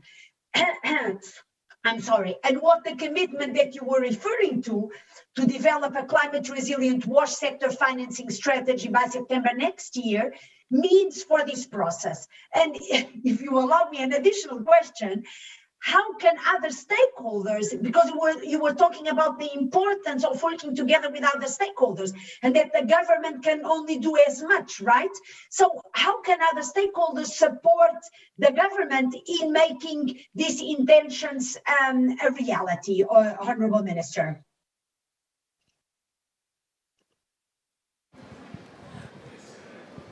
Yes, how does this financing link with our adaptation plans? What this does is to provide us with resources, for example, for water harvesting, construction of dams. These the adaptation program will link into us developing our communities to develop resilience. For instance, if we construct a dam, what we are doing there, one, we are providing safe water from that dam. Secondly, we will be able to provide other livelihoods from that dam. We'll be able to water harvest from that dam. But we cannot do that without resources, without assistance, without support. So these are interlinked. We cannot do one without the other. And that's why we applaud this mechanism, because it will assist us to access resources that make us develop this resilience by building this infrastructure that supports our communities. Thank you so much, Your Excellency. Thank you for having been here. Thank you so much, and congratulations on the pioneering work that you are doing in your country, together also with other ministers. And I hope to be able to see you in Indonesia next year, and in order to celebrate many more successes from your country and of course also from other countries. And as we are starting our preparatory cycle for our Sanitation and Water for All's 2022 Sector Ministers meeting, we do hope to see more countries using the mutual accountability mechanism as a vehicle, as you are doing in Malawi, for aligning climate strategies, water and sanitation adaptation and mitigation priorities, as well as climate financing through the submission of climate-related commitments. Your intervention, Honorable Minister, was very inspiring, and I hope to see other governments and partners following suit. It is a significant achievement to see more and more countries having the adaptation needs of water supply, sanitation and hygiene services well integrated in the national priorities. So we have seen how the water, sanitation and hygiene sector is ready to support and can be a strong ally when formulating, revising and implementing NAPs and NDCs, including by using existing commitment platforms such as SWA's, the Sanitation and Water for All's mutual accountability mechanism. So let's move now to the third segment of our session with focus on monitoring climate resilience. And I hand over the floor now to Sylvia Gaia, UNICEF Headquarters Water and Environment Senior Advisor, to moderate this discussion on monitoring. Silvia, un gusto verte, and the floor is yours. Gracias, and thank you, Catarina. Thank you very much. Here in the session, in the pavilion, people are applauding you for the excellent intervention and moderation of this session. So we are now in the last part of this session. We are going to talk a little bit about monitoring climate resilience, because of course we are here in the Water Pavilion, and it's the first time that we have this pavilion, and we have the Climate Resilient Day. Today is a day dedicated to climate resilient water and sanitation services. So of course, when we talk about climate resilient water and sanitation services and climate resilient communities and all these fantastic commitments that at policy and advocacy levels we are seeing from countries in the NDCs, how are we going to measure all this? We need to find ways to be able to understand how this works and be able to see if we are making progress against the targets that we are setting in terms of climate resilient monitoring services, communities, all the commitments that are done in terms of financing and supporting the climate resilient water sector and sanitation, and of course also at the commitments at global level. So for all these, we need, of course, monitoring. And to start with, we are going to have an interacting session here. We have to start and to frame a little bit the efforts that are done in this arena. We have Guy Howard, who is from University of Bristol, and will present and introduce as a model that they have been working to propose to the sector, and he will let us know how this is going and what is how he is going to look forward. Thank you. Guy, over to you.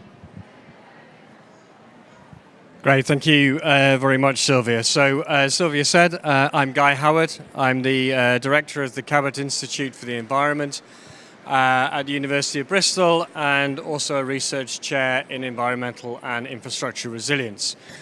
So what I'm going to talk about very briefly is some work that we're looking at about how we start to measure resilience moving forward. So perhaps the first question is, well, why do we need to start thinking about indicators of resilience? And I think particularly for the WASH sector, it's really important to say resilience is not the same as sustainability.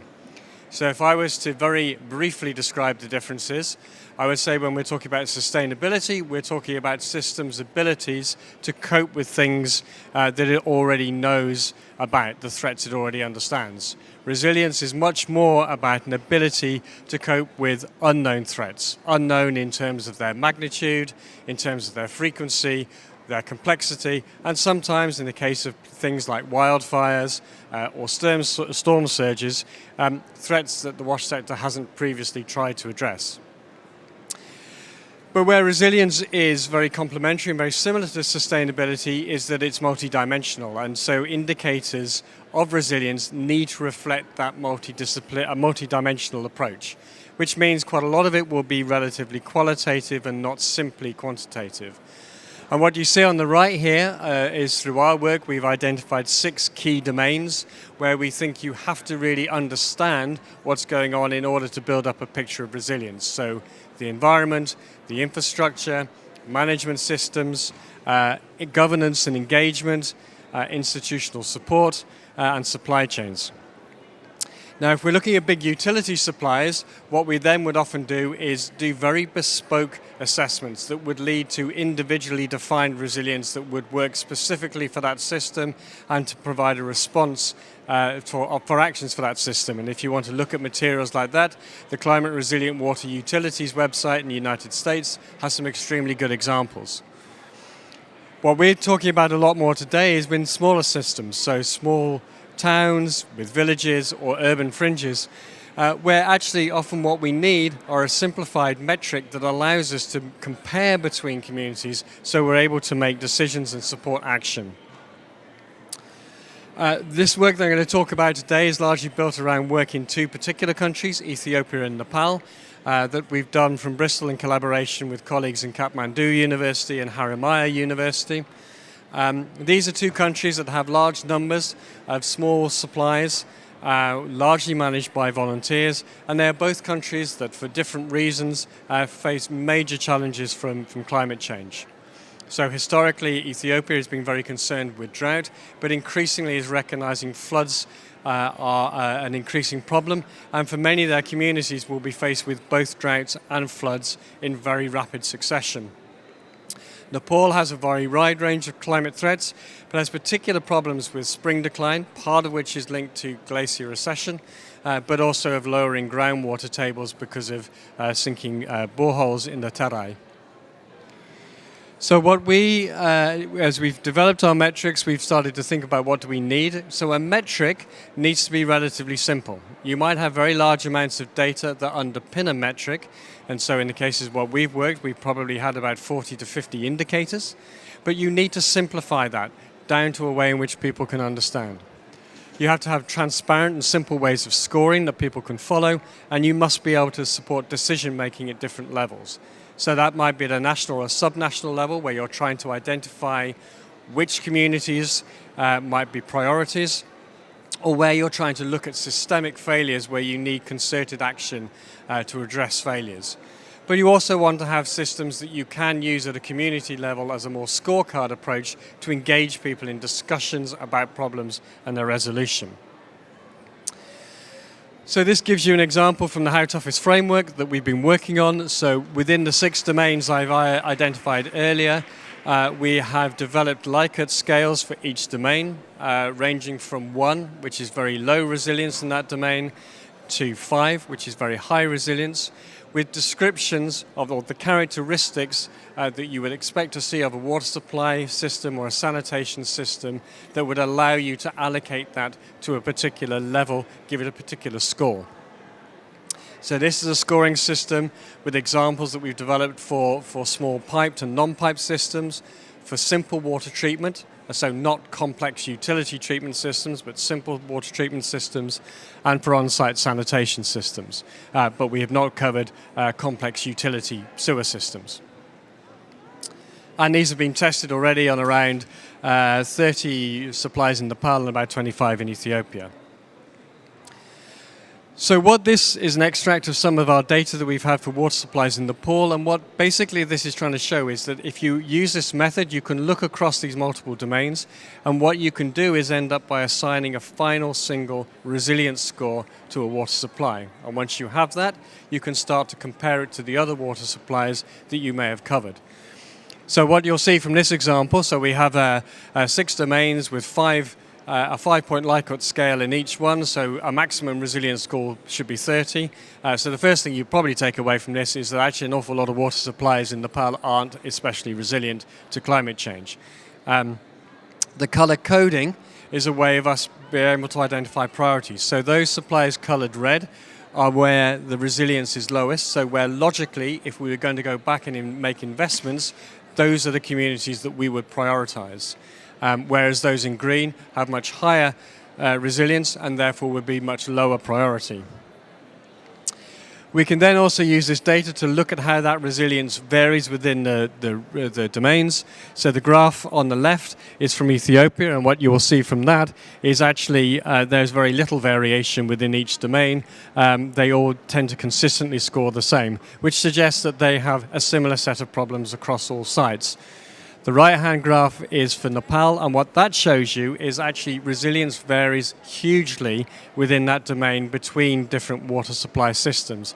And so actually with the example I think here of institutional support, there's not a single easy systemic problem. You probably will have to look at these individual issues in order to resolve them. We then can start looking at trends in resilience, and these two radar diagrams. Again, the left-hand side is Ethiopia, the right-hand side is Nepal. What this starts to show you is where you have your systemic failures, where you need concerted action at a national level.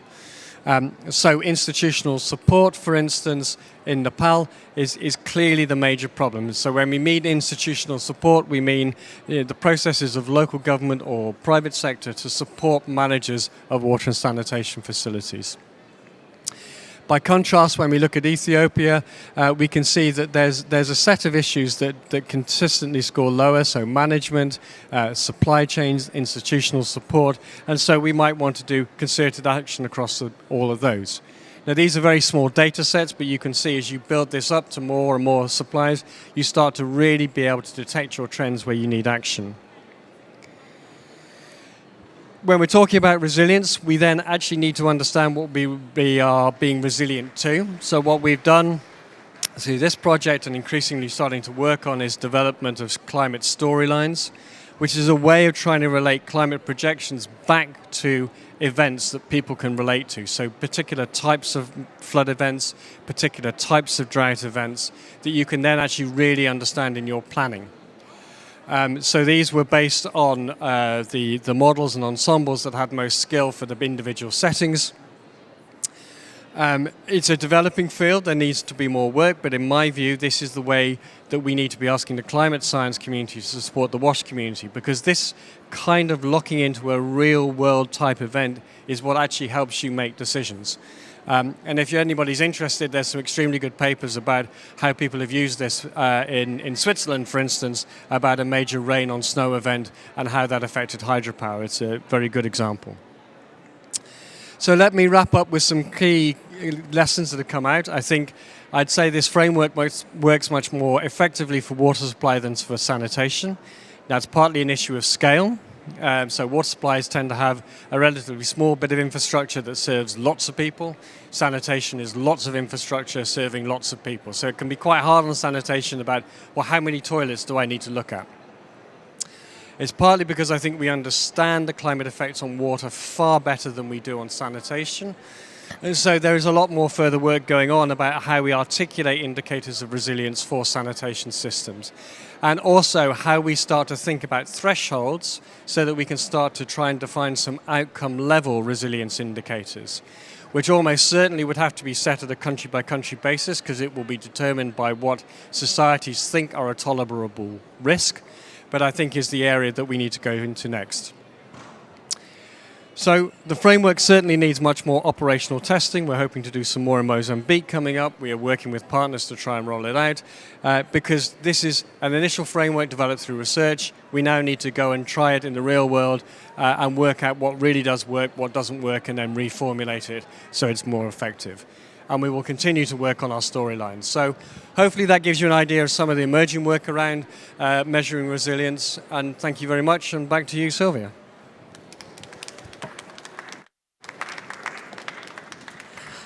Thank you, Guy Howard and University of Bristol for bringing this very interesting experience and this work forward for the benefit of the water and sanitation sector in order to be able to have very soon a unique and a very useful framework for monitoring the impact of our sector in terms of climate resilient wash, water and sanitation services, and also in the communities.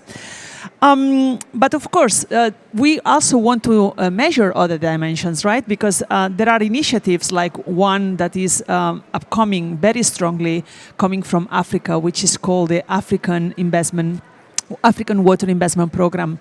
And this is about making financing much more available for the water and sanitation activities, for assuring that that will be implemented in a climate resilient way across the whole of the water sector, not only water and sanitation, but the whole of the water sector. And of course, here we also need to understand how are we going to make progress on this. And to explain how this is going to be done, we have Alex Malawi today with us from GWP and also part of this African Water Investment Program.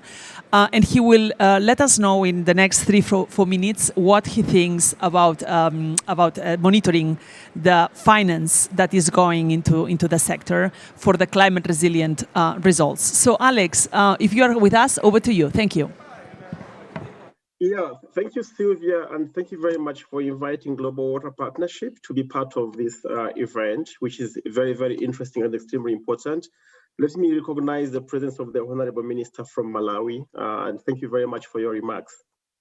So Sylvia, to respond to your question, let me just take the audience back to a conversation I had sometime last year in September with the former president of Tanzania, His Excellency President Jakaya Kikwete, who was also former chair of the African Union. And also in his previous life, he was a Minister of Water. He was a Minister of Finance, Minister of Foreign Affairs, and then later on President for 10 years.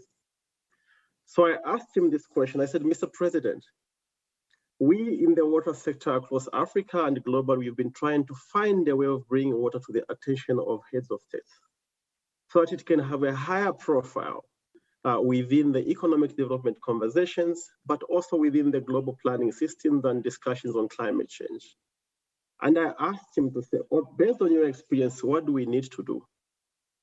He asked me what we have done first in the water sector.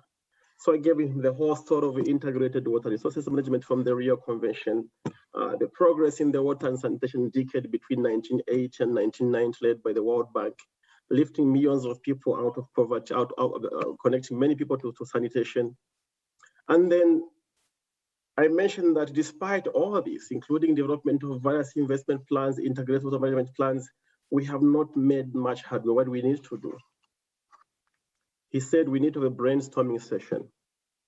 And so in November last year, there was a brainstorming session closed, which was convened by President Kikwete and the former Prime Minister of Niger, His Excellency Ibrahim Mayaki, who is the CEO of the African Development Agency. The brainstorming session was attended by the African Development Bank, African Ministers' Council on Water, as well as the Common Market for Eastern and Southern Africa, which looks about trade and regional integration across 21 countries in Africa. Following that brainstorming session, the conclusion was, you have done everything in water, but you haven't done the most important thing. And the most important thing that you have not brought this thing to account, brought the issue of water to the heads of state to ensure mutual accountability. So I said, okay, what does that mean? They proposed that we develop an Africa Water Investment Scorecard.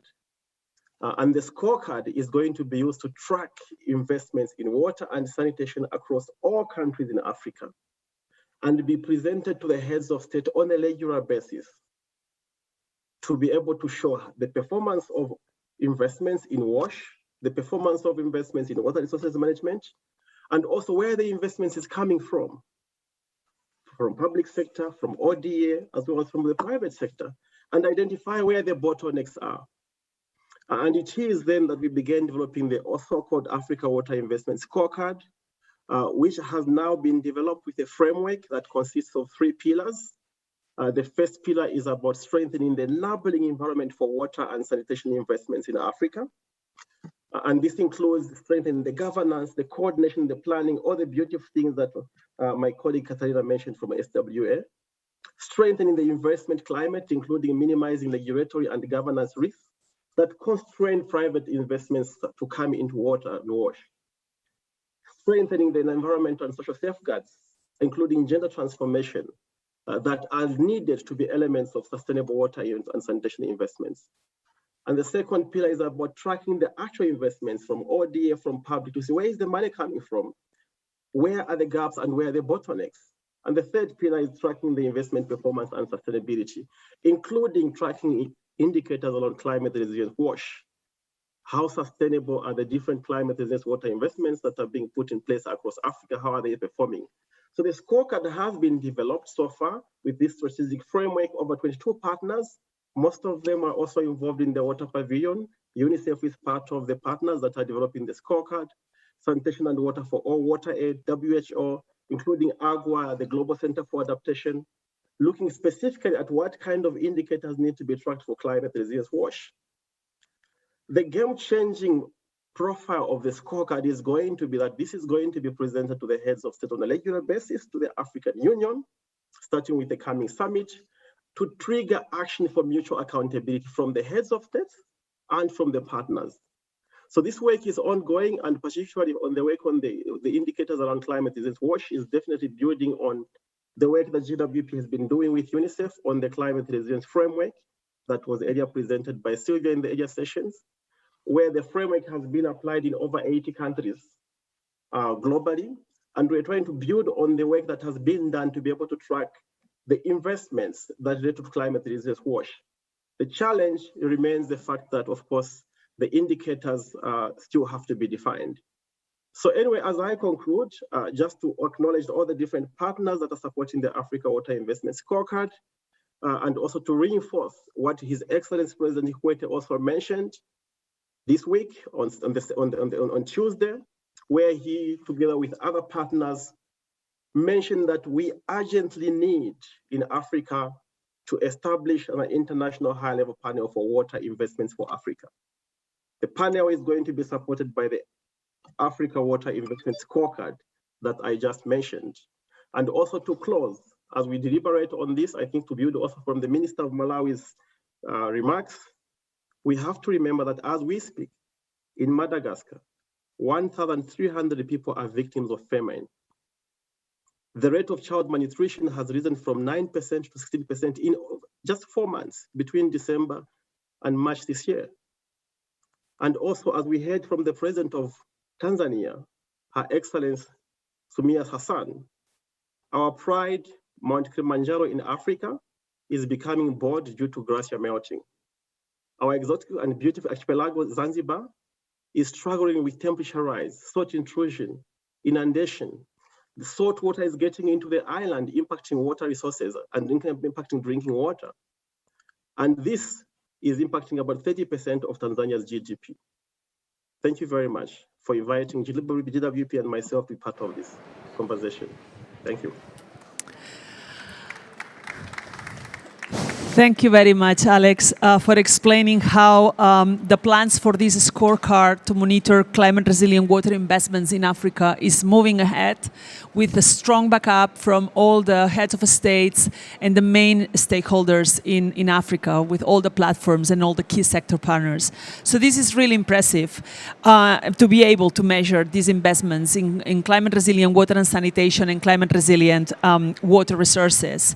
And also, I like this idea of having these breakdowns to understand where the money is coming from and what do we need to stress and to focus our next action. Something that also in the previous presentation from Bristol University said the same. We monitor to be able to have better decisions on where are our priorities. So the last intervener in this portion of this session is Thomas Lymaker. He is working in UNICEF, but he's representing the joint monitoring program that is jointly run between WHO and UNICEF. And they were the first, they were also very, very good at positioning the importance of monitoring when we started the era of the MDGs. You may remember that.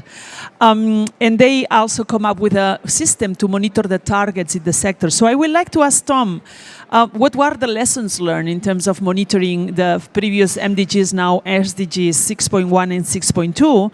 And what are the perspectives of hearing all these about monitoring climate resilient services businesses, communities, investments. What do you think about that? What do you think that you can pick it and then bring it up to scale in these global monitoring systems? Tom, over to you. Okay, thanks, Sylvia, and thanks for the invitation to join this discussion. I think it's very interesting. The WHO, UNICEF, JMP is responsible for global monitoring.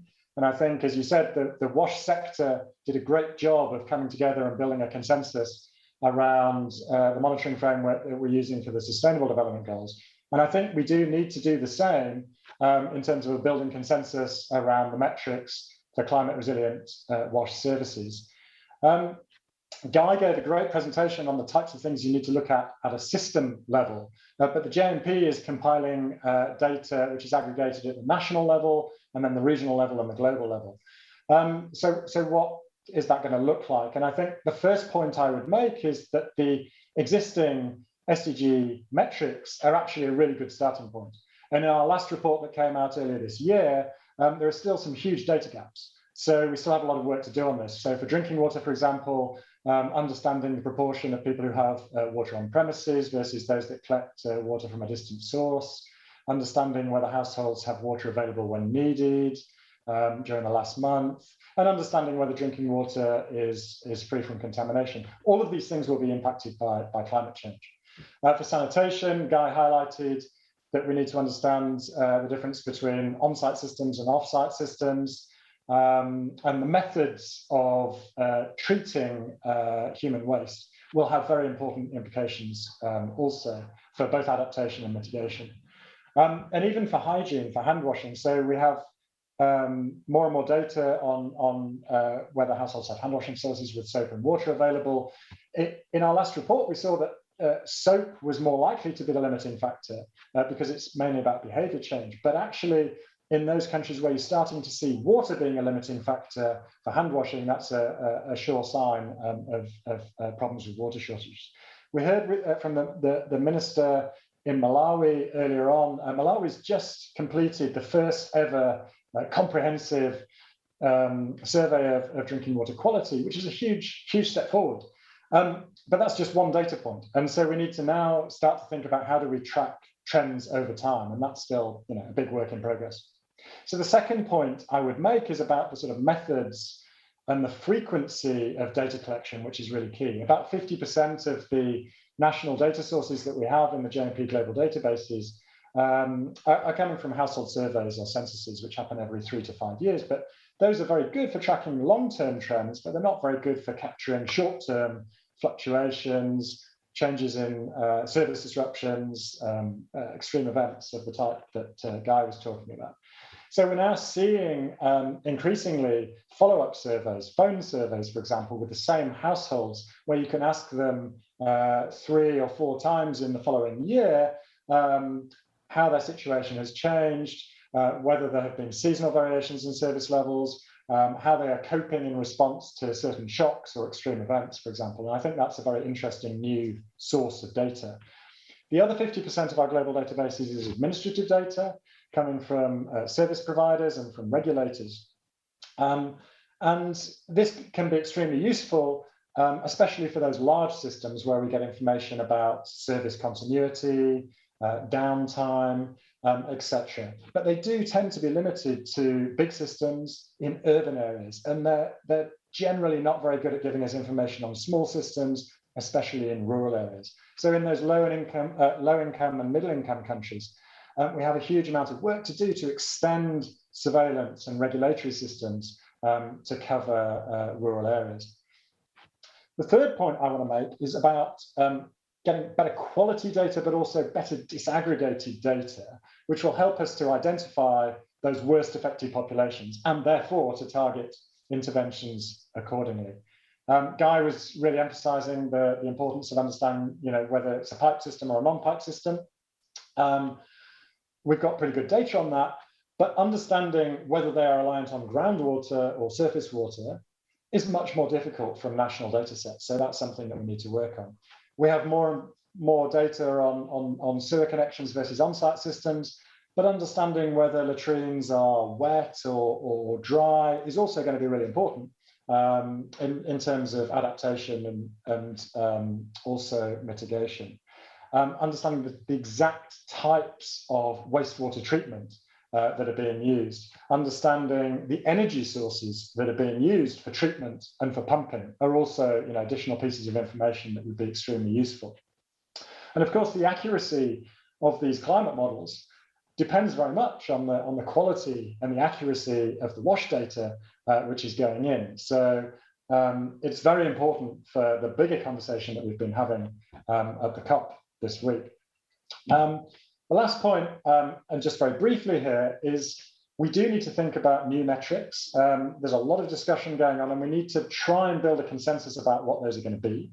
The JMP is undertaking a sort of review of opportunities to strengthen national monitoring of climate resilient WASH, combining existing indicators with new indicators, possibly looking at things like service disruptions, extreme events, household switching to alternative sources, etc.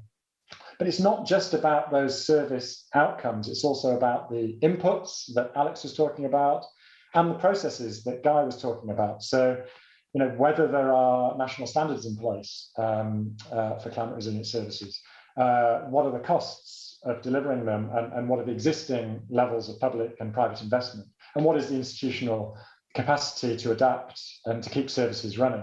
Now, those are things that are going to be compiled and monitored by our sister monitoring program, the GLASS report. So we need both of these types of information in order to address these questions.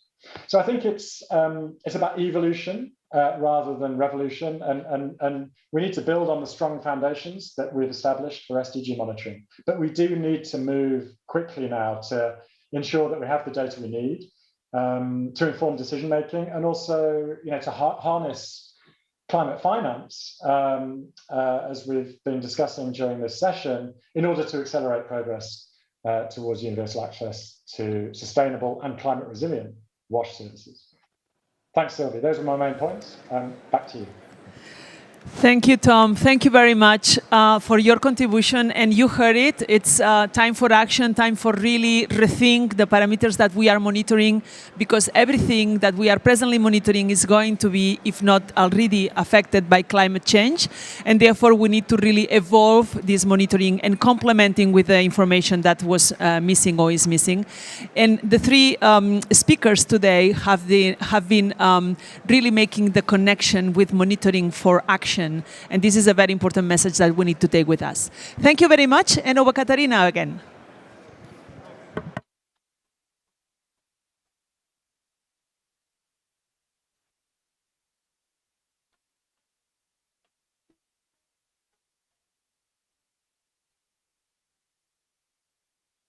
What happened?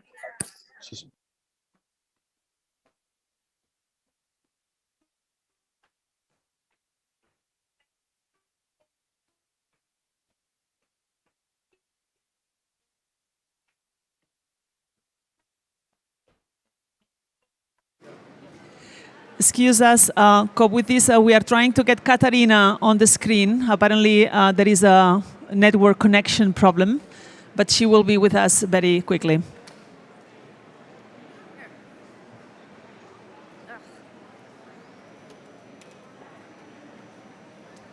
With Katarina's permission, I'll take over quickly because I knew she had a question for Alex. Alex, if you're ready, let me just find the question for you. 2 seconds. We've talked a lot about influencing the NDCs, Alex, but the NAPs are lagging behind. In the context of Africa, can you speak more about what can be done to ensure we have solid implementation plans so that we have real results? Over to you, Alex. Yes, thank you. Thank you so much for that question. I mean, the NAPs, basically the National Adaptation Plans, and the NDCs, I think, are quite NDCs are quite popular. And I think what we have noticed so far since 2015, that there's been increased focus on enhanced ambition for NDCs. Unfortunately, the conversation around the National Adaptation Plans seems to be lagging behind. As you know, the NDCs has includes the national adaptation, includes both adaptation and mitigation and financing and capacity building. But within the adaptation part of the NDCs is supposed to be the NAPs. But I think what has happened is over the years, in the last 5 years, what we have seen is that a much more enhanced focus on increasing ambition for NDCs, including support for NDC development and implementation and enhancement. However, the national adaptation plans, unfortunately, are lagging behind. In Africa, most of the LDCs, the 47 LDCs are in Africa, and 40% of them are lagging behind the national adaptation plans. This is what the UNFCCC Executive Secretary said in September when we met in the Netherlands, that Africa is lagging behind in terms of national adaptation plans. The financing is there from the Green Climate Fund, but the mechanics of accessing those funds and the difficulty that countries have to go through, they do not have much capacity. They've got many other challenges, is a bit burdensome. So we need to address a number of constraints that are faced by LDCs, issues of capacity, and we need to find better ways and quicker ways of deploying finance to the LDCs. If you look at the fragile countries, most of them that are impacted by drought in the Horn of Africa, in Somalia, in Djibouti, if you look at the in West Africa as well, in the Sahel, where most of these LDCs are, including Mali, Burkina Faso, heavily impacted by climate impacts, weaker capacities. So we need to have enhanced mechanisms for supporting these countries to access climate finance and improve their capacity. And in conclusion, this is why Global Water Partnership is put a lot of focus on helping countries to integrate and develop these national adaptation plans. And we are helping countries access climate finance to improve their capacities, to strengthen coordination. We are supporting Somalia, we are supporting also outside Africa, Sri Lanka, we're supporting Eswatini, Zambia, where the implementation of the national adaptation plan is underway. Because if we don't dedicate support to these countries, they will be left behind completely. So what needs to be done is we really need to ensure we have enhanced support. And the UNFCCC is trying to do its part. They have established the United Nations FONAPS system, UN FONAPS, an intergovernmental effort that includes major UN agencies. Global Water Partnership is also part of the UN FONAPS, to try and raise the political profile of adaptation within the conversation on climate change, but also to provide technical assistance to these countries to increase their capacities to be able to develop these adaptation plans and implementation plans. Thank you. Thank you so much, Alex. I think that's as much time as we have. I want to hand it back to Katerina to close us out. Thanks. Thank you so much, Lucinda, and thanks to everyone. Sorry for the technical issue that apparently I had. I didn't realize. I was speaking very happily. So let's bring this event to a close. Personally, I was very excited about the things that we heard and about the levels of energy that I took from the discussions. What we saw today were national solutions, with the Honorable Minister from Malawi telling us about the things that are being accomplished in the country. We also got examples from progress that is being achieved in other countries. We got examples from GWP. We had examples from CIWI, from UNICEF. So there are national solutions and we are moving in the right direction, maybe not quickly enough. Maybe, Tom, we need a quick evolution if you don't want us to talk about revolutions, but we need to speed up things. Then we also heard of regional solutions. We also heard what you said, Alex, regarding the momentum that you are creating within the African continent, and bringing together political engagement, but also accountability. So what we heard today was that there are some pieces of the jigsaw that are indispensable in order to make progress a reality. Accountability is crucial. Monitoring is crucial. Having the data is crucial, as you said, Tom, but also cross-sectoral and multi-stakeholder engagement are crucial in order to move us forward. We need to be serious about what we commit to. We must commit, but then we also need to measure and monitor the way in which we are meeting our commitments. And as Kumi was saying at the beginning, what is key is political will. It's political will that will bring all the pieces of the jigsaw that you all mentioned today together. And I must say that at the global level, I feel encouraged by some of the milestones that will be happening in the coming months. We have COP now. We will have the World Water Forum and heads of state summits in Dakar in March. We are going to convene sector ministers together with health, economy and environment ministers in Indonesia in May at the SWA ministerial meeting.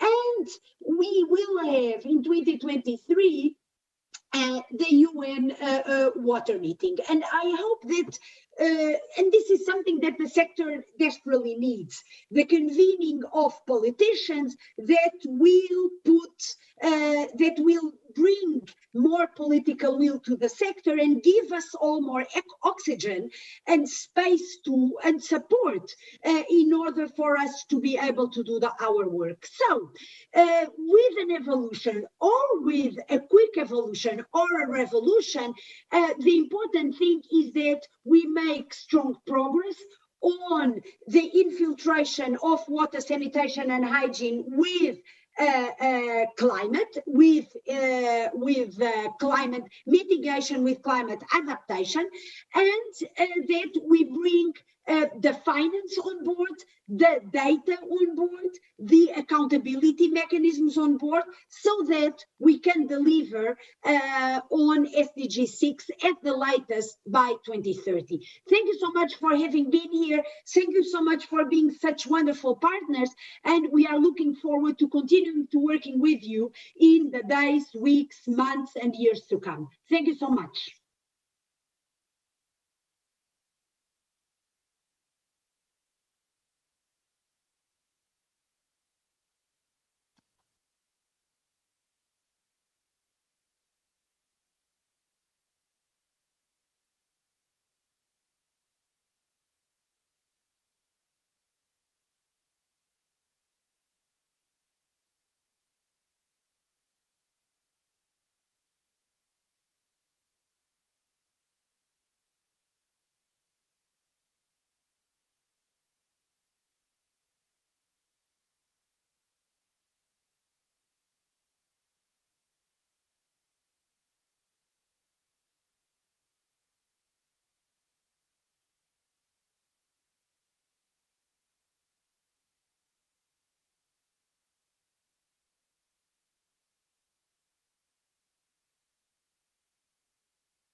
poor quality water, sanitation, and hygiene services are already some of the most vulnerable groups in society, and climate change only compounds that vulnerability.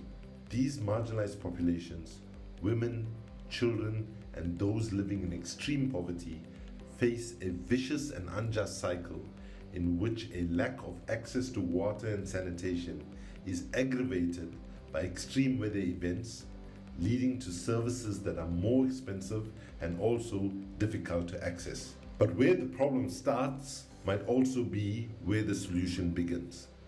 Realizing the human right to water, especially by tackling inequality in access, is both a necessary response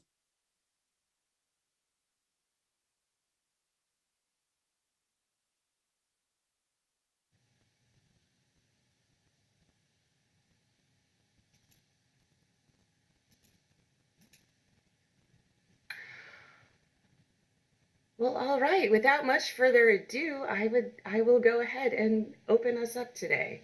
Distinguished guests, good morning, good afternoon, and good evening. It is a great pleasure to welcome you here. My name is Leslie Porries, and I am Manager of Sector Strategy at water.org.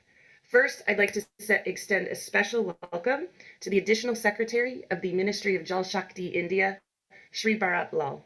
I also want to thank our partners and co-conveners, WaterAid, UNICEF, the CEO Water Mandate, and SWA for all their support in helping us organize this event. Our conversation today is examining both partnerships and finance for climate resilient water and sanitation, aka WASH. This conversation is critical because it takes money to achieve anything, especially the scale of what we're trying to accomplish. And meanwhile, that scale is so great that no one entity can do it alone.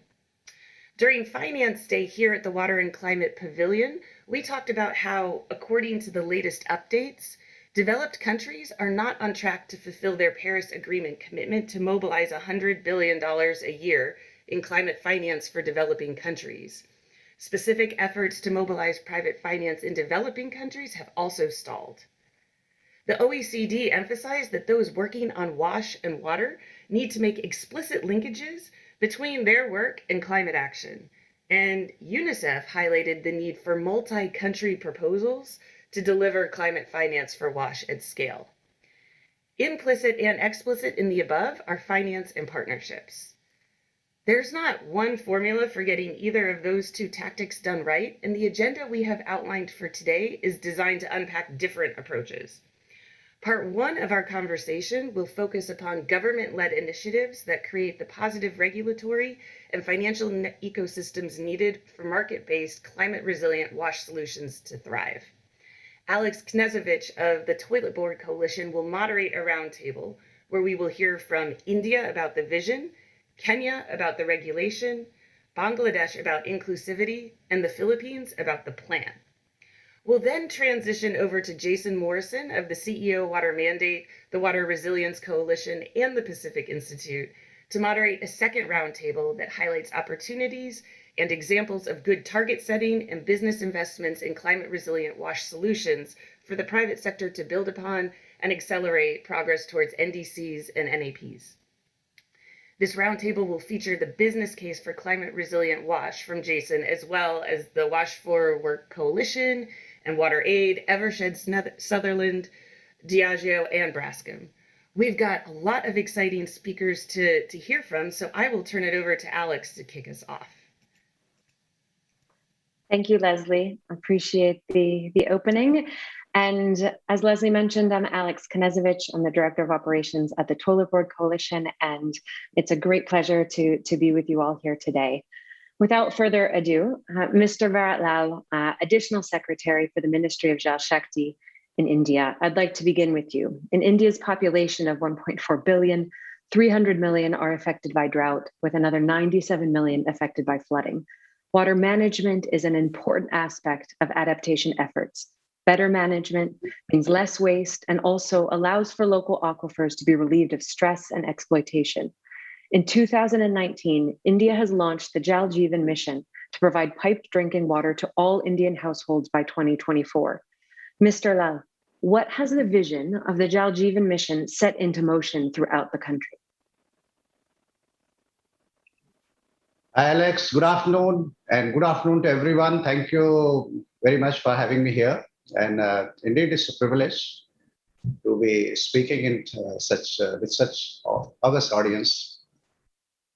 Let's understand the overall scenario in India.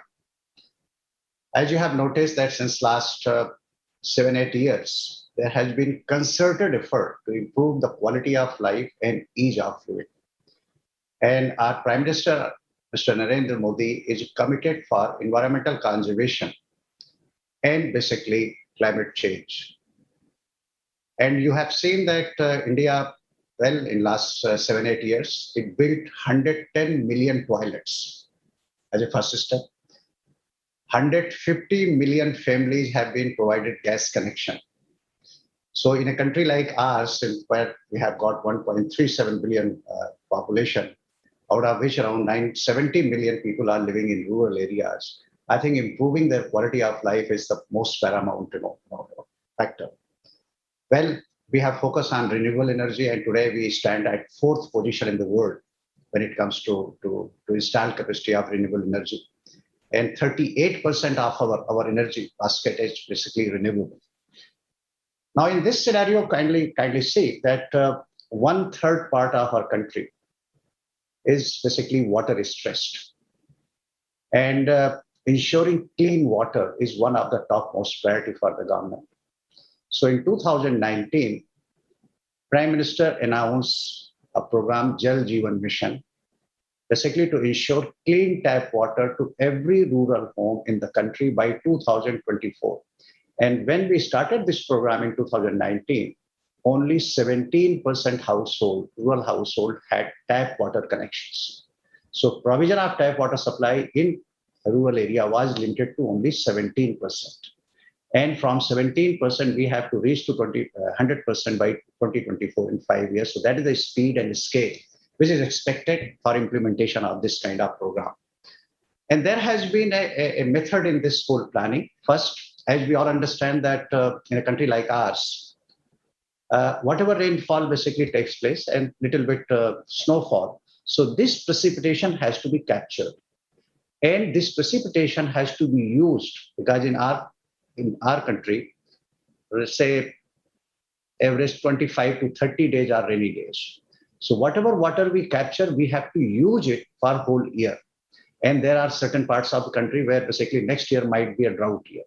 So first and foremost, that if you have to collect, we have to harvest the rainwater, it means we have to stop open defecation. And that's why Swachh Bharat Mission and this toilet, our sanitation campaign was launched in 2014. And today India has become an open defecation free country. And secondarily, what we did that all water related subject we brought at one place. So Ministry of Jal Shakti was created. And third, what Prime Minister keeps on saying repeatedly that water has to become everybody's business. It should not be only government alone. So first, and to involve everybody, each and every individual in the country, basically every organization, civil society, international partners, we launched what we call Jal Shakti Abhiyan, our water conservation campaign in 2019. Of course, because of COVID-19, we had certain setbacks, but that campaign basically galvanized the whole country basically on water conservation, and basically brought a new kind of water literacy in the communities, in the rural areas. And you understand that in our country, roughly 85% water is used in agriculture.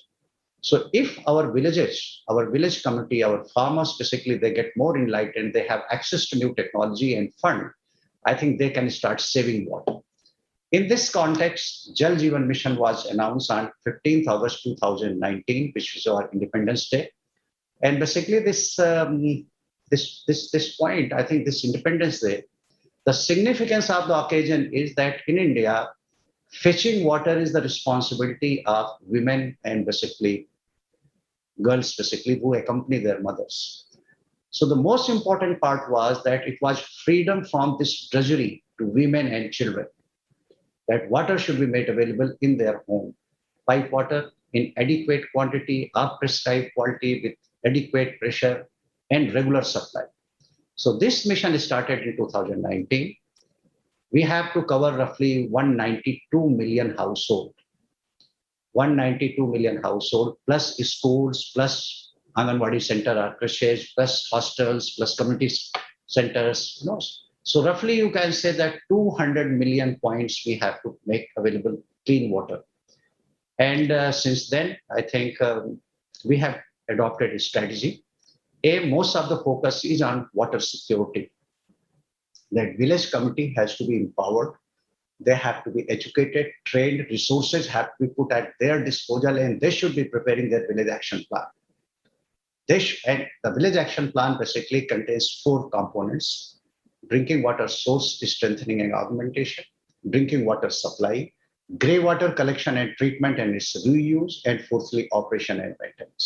So for this purpose, we have made a provision of $51 billion in 5 years. And when we have involved sector partners, all international organizations, including UNICEF, or WHO, UNOPS, and other our reputed trust and foundations and NGO, they are partnering with us at the policy level, at the capacity building level, at the training level. Second level is at the implementation level, where basically in villages, NGOs and civil society, they become partner in the form of implementation support agency. So they help villagers in planning, implementation, operation, maintenance, and management. Whereas the technical department are our public health engineers, basically they provide technical assistance to people. Last year, because of COVID, we realized the value of hand washing probably in much better way. And we launched a 100-day campaign, basically to bring awareness among people to make provision of clean tap water supply, plus hand washing facility, and running water, tap water, pipe water in toilets, basically in schools, Anganwadi centers, or creches, and hostels, community centers everywhere. The idea is that our children, basically, they should have access to clean water, pipe water supply. And today, today, one can say that in India, from 17% coverage, we have reached to 44%. So today, roughly 84 million households are having clean tap water supply. We have started from 32 million and we have reached to 84 million. Similarly, 79% schools. In last 1 year, we have been able to make provision of clean tap water supply, including hand washing facility, including pipe water in toilets, and grey water treatment, as well as rainwater harvesting. Similar thing has been done in creches, where basically children have the access to clean water.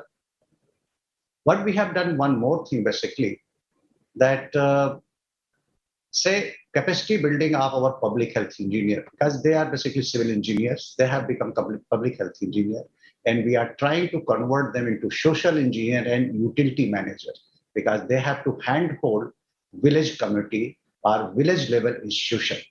So this part is going on, and simultaneously we have started in big way water quality monitoring and surveillance. Our public health laboratories, which are having roughly 2,000, we have open to general public, and they can get their water sample tested.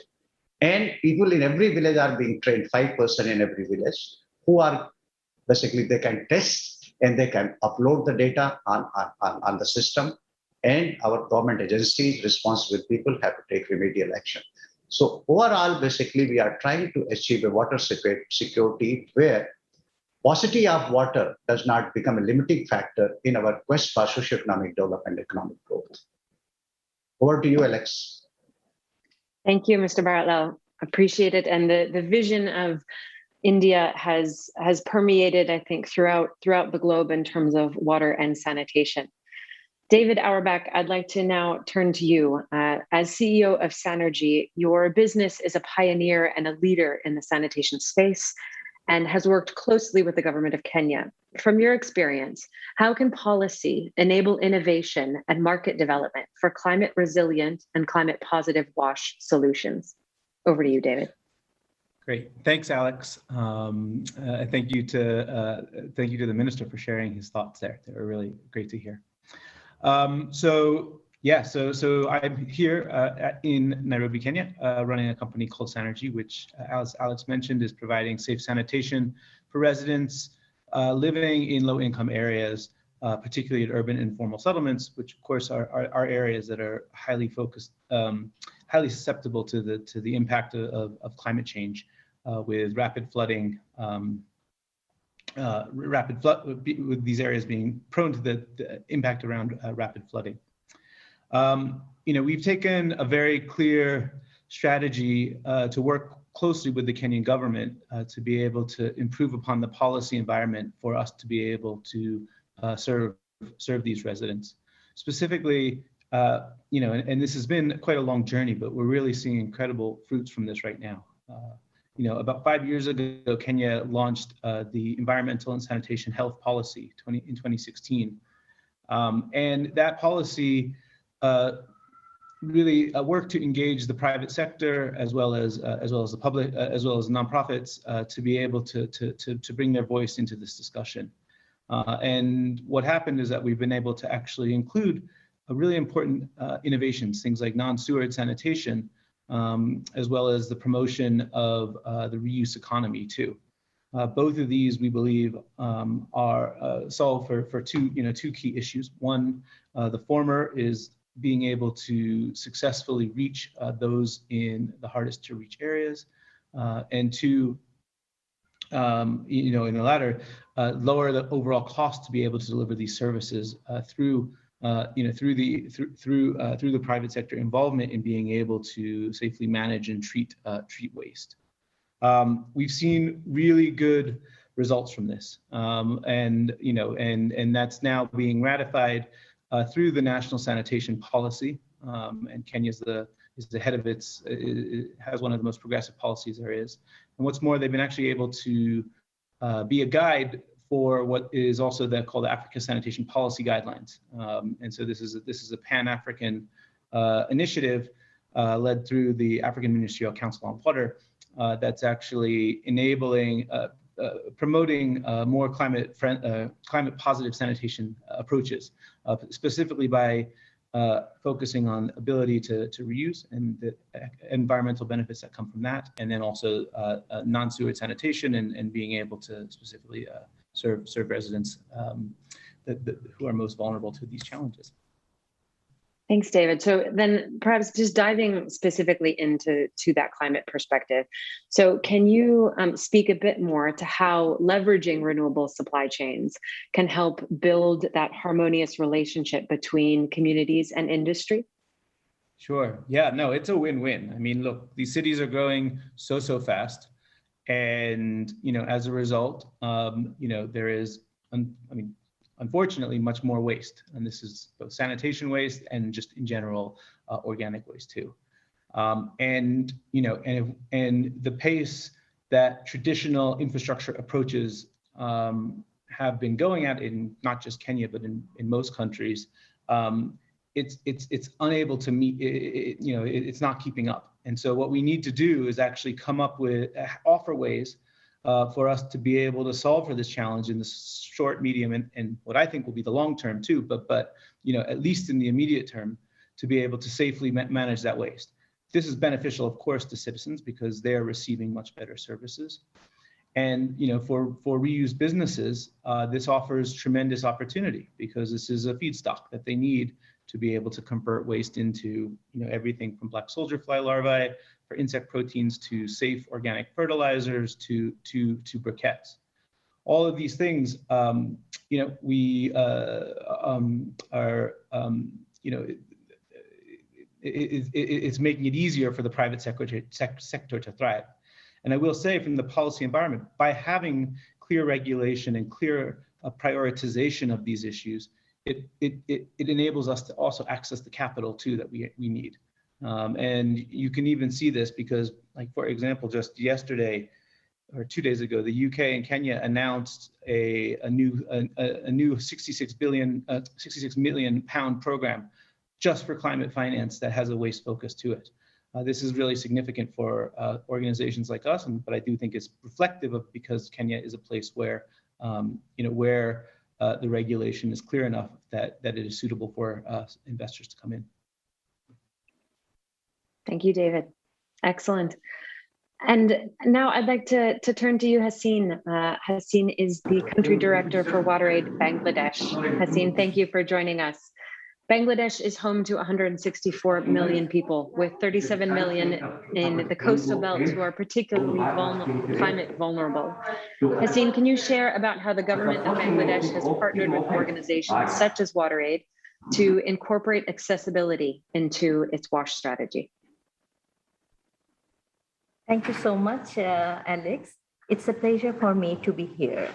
Let me start with a specific example. The government of Bangladesh has recently approved its Water Supply and Sanitation Strategy 2021, where WaterAid Bangladesh acted as the member secretary of the task force, which was responsible for formulation of the strategy. Similarly, government developed its proposed strategy partnering with WaterAid, and this proposed strategy specifically mentions how to address the people from hard-to-reach areas, including climate hotspots, and also encourages private sector engagement and access to market. The government is currently implementing a number of projects which reflect the proposed strategy. It also initiated a large-scale project to address the people from hard-to-reach and rural areas through microfinance institutes, connecting people with the market. WaterAid Bangladesh is in the process of supporting government a few more policies and strategies at this moment to ensure no one left behind. Apart from that, WaterAid, together with the ICAD, International Center for Science, Climate Change, we undertook a policy research, and where we found that the WASH policies need to consider long-term climate change impacts and smooth funding flow for sustainable WASH services in the long run. We are now pursuing the government as well as other development partners to address the recommendations of the study. Over to you, Alex. Thank you, Haseen. Appreciate that. And we heard from Mr. Bharatlal about India's Village Action Plan and engaging communities in the implementation. Could you give us some examples of how WASH communities in Bangladesh are working at coming up with solutions and WaterAid's role in that as well? Definitely. Let me tell you that the coastal belt of Bangladesh is already facing the impacts of climate change. People are not having drinkable water due to high salinity.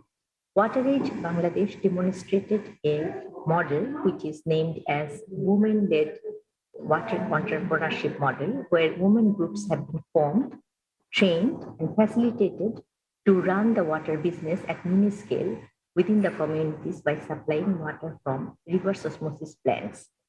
This allows people to get water at a reasonable price at the coastal belt where the drinking water prices is accurate.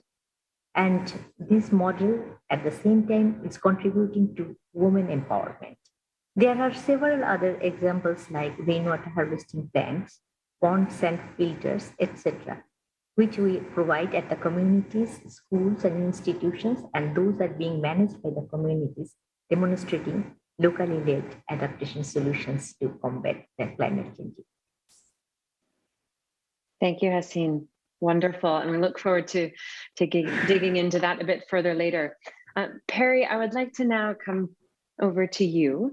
Perry Rivera joins us from the Philippines. Perry, the Philippine Water Supply and Sanitation Master Plan is a national action plan to achieve universal access to safe, sufficient, affordable, and sustainable water supply, hygiene, and sanitation by 2030. This is a fabulous example of a government planning ahead, drawing upon the expertise of WASH players as it developed critical components of the plan, and collaborating with the private sector to develop something that aligns with the realities, but also the priorities of all parties. Perry, can you please share with us about how the master plan creates a predictable environment, a bit like David was speaking about earlier, where partnerships and finance for climate resilient WASH can thrive in the Philippines? Hello, everyone. I'm Perry Rivera. I'm advisor and former COO of Manila Water. Alex, you used the term predictable environment. I think it's so crucial based on my experience the past 2.5 decades, because it really creates good partnerships, attracts good players to the sector, and most of all, it also mobilizes capital. Obviously, I'd like kudos goes to the Philippine government for drafting the master plan. I recently reviewed it. It's a very thick book or document because it's quite interesting to see a very detailed master plan, because it acts as a blueprint for stakeholders like Manila Water and other players in the sector, obviously involved in the provision of WASH services. Please note that the capital requirements to implement that master plan is about $20 billion. That's roughly $2 billion every year between now and 2030. And half of it will have to be financed by the capital market and private equity. So it's very important to have a predictable environment and having a solid regulatory framework. You know, I represent the private sector. The private sector evaluates opportunities, and if there is a clear, predictable environment, they bring in WASH technology, working with other players in the sector to be able to, including the government, to be able to address the WASH goals. The third point that I'd like to share is mobilization of capital through financial markets will require certain preconditions for you to attract capital from the market. It has to a clear set of policies should exist, and that clarity is being sought by investors. Once that is put in place, I think a project or the sector will be able to mobilize a lot of capital. Let me cite our experience during the past 25 years with good enabling framework, good contract, and I think we also perform as a water operator. We mobilized $2 billion over that period, and it doubled the impact of our services from 3 million to 7.5 million people in the east zone of Metro Manila. It is also very important, which is the fourth point, is affordable, cost-reflective pricing of WASH services is very, very important to ensure that the sector continues to attract capital and continue to be in that virtuous cycle. I personally experienced that, actually. The last point that I'd like to share with the viewers, the markets, to be able to respond to climate change challenges, will have to be restructured. As we speak, our Congress has a few very important water bills that will address market fragmentation and ensure that leadership and governance and accountability, which is very important, will be embedded in the policy framework. I hope with this master plan and the leadership from government and the policy framework, we will be able to convene a critical mass of players that would make a difference in the water sector, including in Metro Manila and other areas. Thank you. Thank you, Perry. Wonderful. And Mr. Baratlal, I'd like to come back to you now. So Perry's speaking about the extent of planning and some of the levers that have been pulled in the Philippines to achieve this progress and achieve the ambitious goals of 2030. The Jal Jeevan mission is also quite ambitious. Can you share with us about what are the levers that are being pulled specifically around partnerships and finance to hit the target on time? Thanks, Alex. Well, as you understand that a program like this, which is basically scale is too big and we have to implement with speed. So I think we are deriving a lot of strength from people's, power, and the whole program is implemented in decentralized manner. It's a basically community-managed decentralized program. And the approach is that wherever water supply system exists, it has to be augmented, retrofitted, improved, and made fit for next 30 to 40 years. And it should be JGM compliant, which means basically every family should be able to get tap water supply at the rate of minimum 55 liters per person per day of prescribed quality with pressure. So that is being done. Second thing is that let's understand that in India, for a country like ours, now we are having 600,000 plus implementing agencies on the ground. These are local self-government. So in every village, wherever local source is available, basically they have to build single village water supply scheme. Wherever water quality problems are there, treatment plant has to be done. And 1/3 part of the country where local water sources are basically are having some kind of contamination or basically sustainable sources is missing. In those areas, bulk water transfer, distribution network, treatment plant, and then in-village water supply system. So this approach has been followed. But most importantly, to ensure that A, electricity consumption is less, B, people have less recurring costs. So we are going in a very big way, solarization of water supply schemes. Solar pump and panels are being installed.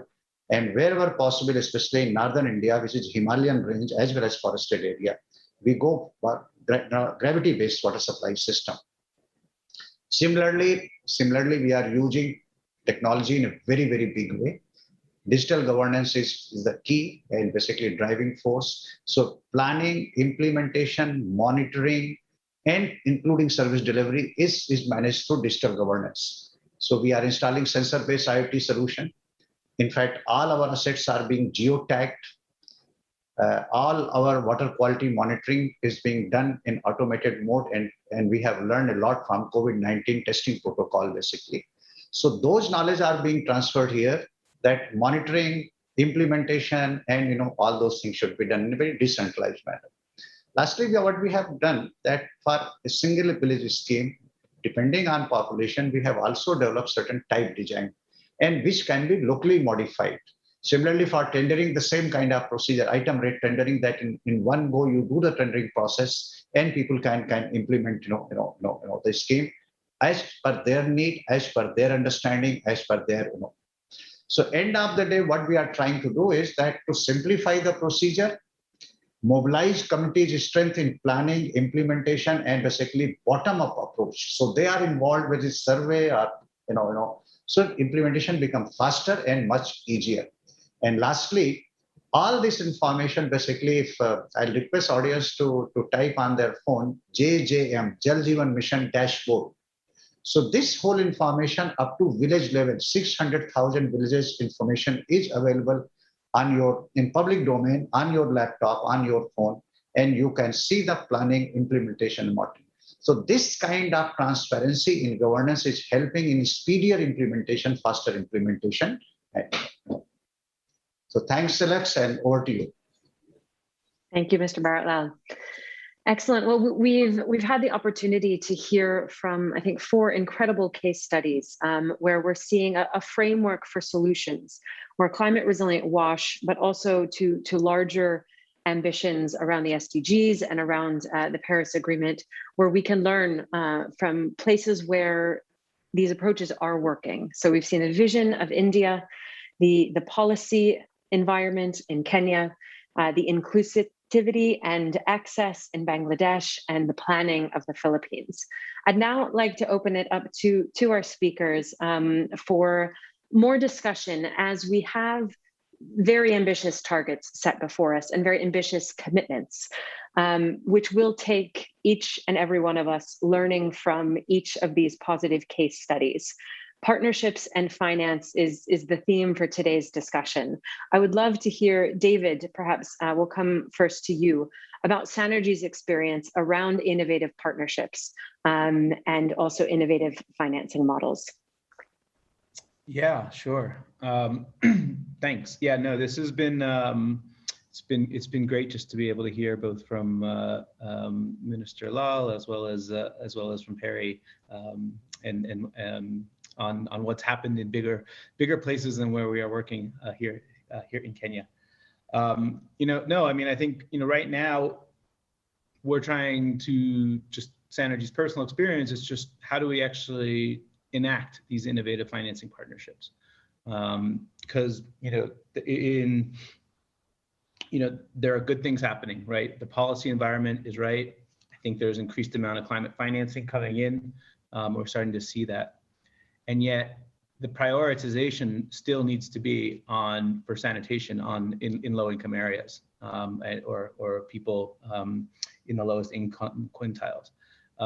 And we have already learned pretty significantly through some work that the World Bank did, where they reviewed their own financing of water and sanitation work over the last 10 years or so. And 56% of their money ended up going to the richest quintile, and only 8% ended up to the lowest quintile. And this was actually with the effort to have smart subsidy programs in place and such. And that's a little that's I think a bit of a reflection that without really pronounced prioritization of serving low-income areas, we're not gonna hit any of these targets, especially just as we look at the growth, but also that prioritization can't just come from the private sector. It needs to be reiterated by government and the financiers too. And so what we're doing is working to actually put together financing mechanisms that actually incentivize this, and where we ourselves end up getting our costs covered by being able to serve people in the way that is expected, or if not in terms of people, in terms of waste, right, or in terms of carbon offsets, it's all an equation that can be sort of the inputs into that can all produce the same kind of outcomes. And so that's what we've been working on, working closely with Social Finance, which is one of the a preeminent organizations that's doing results-based financing and such. And this is and we see this as like a very progressive way. We have the government very excited about what we're trying to do here also, with that prioritization too. And so that's what we're doing. Yeah. Thanks, David. And Haseen, I'd like to come back to you as I know WaterAid Bangladesh's work in Bangladesh reviewing climate finance and the policies has been so extensive. Could you share with us what is sort of the next step that you see in Bangladesh for this ecosystem between service providers like yourselves and enablers and the government to accelerate progress to WASH and climate goals? Thank you. Let me share an interesting findings from one of the recent studies conducted by WaterAid. Every $1 spent to make the water interventions resilient can avoid at least $62 spent on post-flood restoration work. This is an important figure and analysis, and we need to understand how we can implement this to having better resilient infrastructure. And government and development partners should spend for resilient infrastructure development to avoid future burden. And we are pursuing for that. And especially we have seen that the WASH policies and subsequent implementation actually do not consider the long-term climate change impacts. So how the government can take care of these, and also the development organizations, we are now working on that. To me, actually, SDG 6 and SDG 13 cannot be seen isolatedly. Those must be addressed comprehensively so that no one leaves behind. So, and for that, you know that financing is essential, be that climate financing or from private sector, and we need more financing for ensuring sustainable wash services for the people. Thank you. Thank you, Hassim. Now, absolutely, we know that progress on WASH is progress against any of the other 17 SDGs, and certainly towards our agreements made in Paris. Perry, I would like to jump over to you now. You've had an incredible and remarkable career in this space and have, I think, in my opinion, quite a bit of wisdom. I would love to hear your reflections on the comments of David and Hassim, and where do you see the opportunities for our sector, water and sanitation, and those working in climate to partner for the future? Thank you very much, Alex. I think they raised very good points. Our experience in Manila, especially addressing the base of the pyramid. If you recall, when we started, there were millions of people that were not connected to the grid. And Manila Water obviously made it a priority to provide services to nearly 2 million people. That's a major, out of that 7 million, 2 million base of the pyramid is included in that served population. How did we achieve that? Number one is we adopted a new organizational structure that made the organization very flat and allow our people to interact directly with the customers, especially those that are not receiving our service. Number two is work very closely with what we call barangay or street leaders in these communities, because at the end of the day, they will help us secure support of the stakeholders. So there is a social innovation part of it, okay? The second is working very closely with lending institutions like the World Bank and IFC, because we were one of the largest recipients of the global program for output-based aid. We were very successful in implementing that and taking advantage of that facility. The third is obviously trying to continuously innovate so that we can deliver good service. Please note that we were able to reduce system loss, which is, I think, from 65% to low teens. Right now, it's 13%. We were able to attain that because of innovative way of addressing that problem in collaboration with small and medium-scale contractors, with community leaders. At the end of the day, they have to take ownership of the water asset. So just like what my colleagues mentioned, David, I think it's very important. Partnerships are crucial. And what we have achieved convinced the capital market that we are a bankable project. So in 2006, the company was listed, and we continue to mobilize required capital investment because the industry is so capital intensive.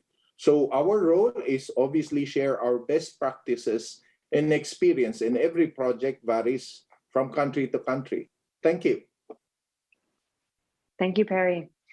I'd like to now come to each of our four speakers for a final thought. So Mr. Baratlal, I'd like to begin with you. And my question is what excites you the most right now as you look ahead for your mission and for India in this space? What excites you in the morning to come into work and tackle this with your partners? Well, Alex, when you see in the morning, we have a system where people working in the field, they send us photographs, video, and basically whatever has been done yesterday. And when you see those smiling photographs of women and girls having tap water in their homes, I think that gives a kind of sense of satisfaction, and that motivates us to do much better. And secondarily, when we see that drudgery of women and girls, basically, that is being taken care of. You see that diseases in certain areas which were known for waterborne diseases, especially children. If that information, that data is, and that disease is coming down, I think that gives us immense satisfaction to all of us, to my whole team who's working, to everyone. Thank you, Lex. Thank you. Yes, absolutely. The impact in our sector, in water and sanitation, is palpable and is absolutely a vibrant motivator, I would imagine, for each of us. Thank you. And I also hear and receive well our storytelling, I think, is one that, honestly, as a sector, I think we have room to grow. We do it well in our local markets, but particularly settings like these, platforms like these, where we can share what is working and the solutions and the positive impacts are paramount and important going forward. David, I'd like to come to you next. Your perspective in Kenya, you are a pioneer. And I'll say that again, but you have weathered the storm and are at a pinnacle, I think, of entering now into a new season for your business. What would your words of encouragement to those that are listening today be as you reflect on the season behind and the exciting season ahead for Sanergy? Yeah, no. I mean, what excites me is a little bit boring, is like a very predictable policy environment. That is actually something that is a fundamental game changer. These aren't things that, it's sort of hard. Sometimes it's hard to see that, but it just has such consequences because it states what the government will then prioritize. It assures the investment community, and we still need most of this investment will come from outside of Kenya.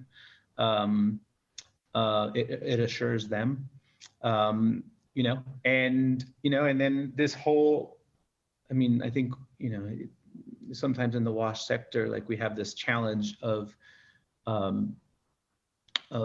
tying what we're doing and how climate positive it actually is, because it's sort of, perhaps because it's maybe a no-brainer, is how people see it.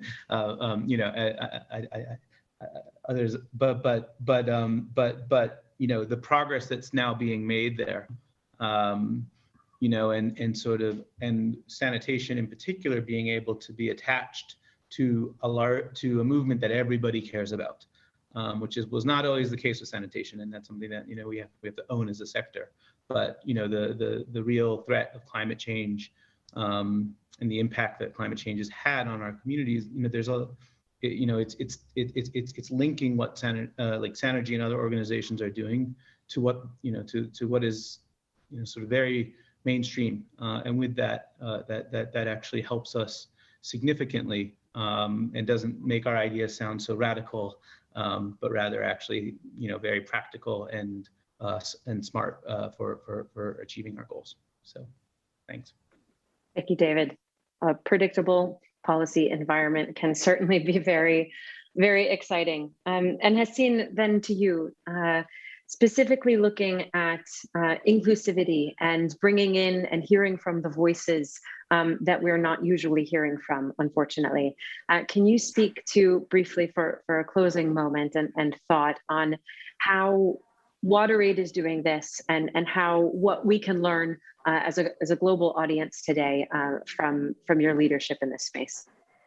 Thank you so much. Let me tell you from your earlier question that what excites us actually. So the thing I should refer here that in Bangladesh we have a very good number of policies in place. So policies and strategies are there, and that addresses the issue of inclusiveness and everything. be that for climate hotspot areas or hard-to-reach areas for the people with disabilities or other issues. So at policy level, we have very good documents in place. And if you look at the budget allocation of the government of Bangladesh, it is increasing by many folds over the last few years as we track budget of government, so we can confidently say that. Now, coming to the wash sector, in case of sanitation, we have achieved open defecation free status, as per JMP, and we are sustaining that status. So this is another issue that we should be proud of. But what is happening that when we start working at field, especially when we try to address inclusiveness, so then the cost of operation gets higher. So this is not typical implementation. When you need to reach to the bottom 5% people, the cost of operation really goes very high. So unless specific financing issues are not addressed properly, or adequate financing is not coming, it is very difficult to reach the people of the last mile and may ensure the inclusiveness of the whole project or of the whole effort. So my take will be that we should water budget and climate budget should be built in partnership. And we should address the long-term climate change impacts in our world and make the water wash interventions resilient so that people can get benefit out of this. Thank you. Wonderfully said. Perry, then to you. What excites you also in the morning to come to this to work in this sector in terms of our future? Alex, like you, I'm passionate about the wash sector. I look back for over the past 25 years, I think we made a difference, but I'm also, to be honest, concerned about the future because if we don't address and become resilient, the impact on the wash sector will be so widespread and negative. And at the end of the day, it will be the poor that will be disproportionately affected by lack of resiliency. Okay, so what makes me I will always be passionate about the sector because I like every time we implement a project, you can see that you're really changing the quality of life of people who are not receiving a good service. I think going forward, while we have achieved and personally been fortunate to be to have played a key role in implementing these projects, I think the challenge for me and the other players in the sector is to continuously innovate and review the models that worked in the past, which may not work in the future. So inclusivity of the business model is very important. But at the same time, while it is inclusive, I think there's nothing wrong in ensuring that the inclusive model is also a bankable model. You could just imagine if you can innovate and present to a lender that affects the lives of so many people, but at the same time, you will generate reasonable rates of return. That's a win-win. That's the role of the private sector in collaboration with organizations like you, as well as other partners and stakeholders. Thank you very much. Thank you, Perry. And thank you to each of our panelists. We've greatly appreciated your voice and your wisdom today. I think what has come through loud and clear is that there are great examples in water and sanitation of innovative ways governments, together with the private development and finance sectors, are creating ecosystems and markets where climate resilient wash can thrive, achieving the SDGs and progressing our climate goals. We've heard the importance of designing the policy and financial instruments to foster climate positive innovation and sustainable service delivery through market development. We've heard the importance of designing inclusivity for climate vulnerable populations and partnering with them to implement solutions. And we've heard the importance of developing multi-year plans that create an enabling and predictable environment for partnerships and finance for climate resilient WASH to thrive. The Toilet Board Coalition today and in this event was also representing the private sector constituency of sanitation and water for all. And we would like to invite you to continue this conversation with us.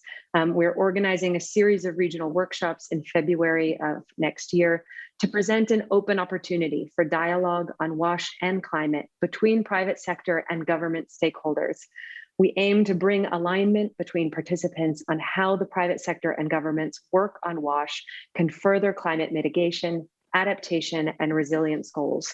We aim to discuss practical and approachable ways the private sector is and can be working to contribute to NDCs through their work on WASH, and to host an open conversation about challenges, bottlenecks, and accelerators from similar cases around the globe.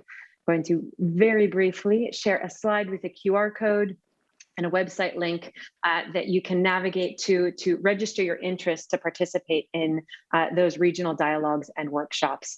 All are welcome, and we would love to have you and your voice at the table. So most certainly, please do join us. And Leslie, I hand it back over to you. Thank you so much for having us today. It's been an honor and a pleasure to dialogue with these incredible panelists, and we look forward to the latter half of the session. Thank you for that, Alex. That was, I'm struggling a little bit for words. That was a really great, wonderful panel, and a really great, so many wonderful issues that were brought up and discussed and analyzed in a very limited amount of time. That said, I do want to give everybody time to take a break, catch up a little bit with the rest of, with all of their personal needs, etc. So we are actually going to break for what are now 4 minutes. And we will reconvene here for the second exciting roundtable, really digging into that private sector perspective and lens at exactly 2:20 UK time. So 4 minutes, go get your water, go visit your toilet, and come right back to hear more. So thank you.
All right. Well, I hope everybody feels a little bit more refreshed and energized and ready for an exciting next round of conversations.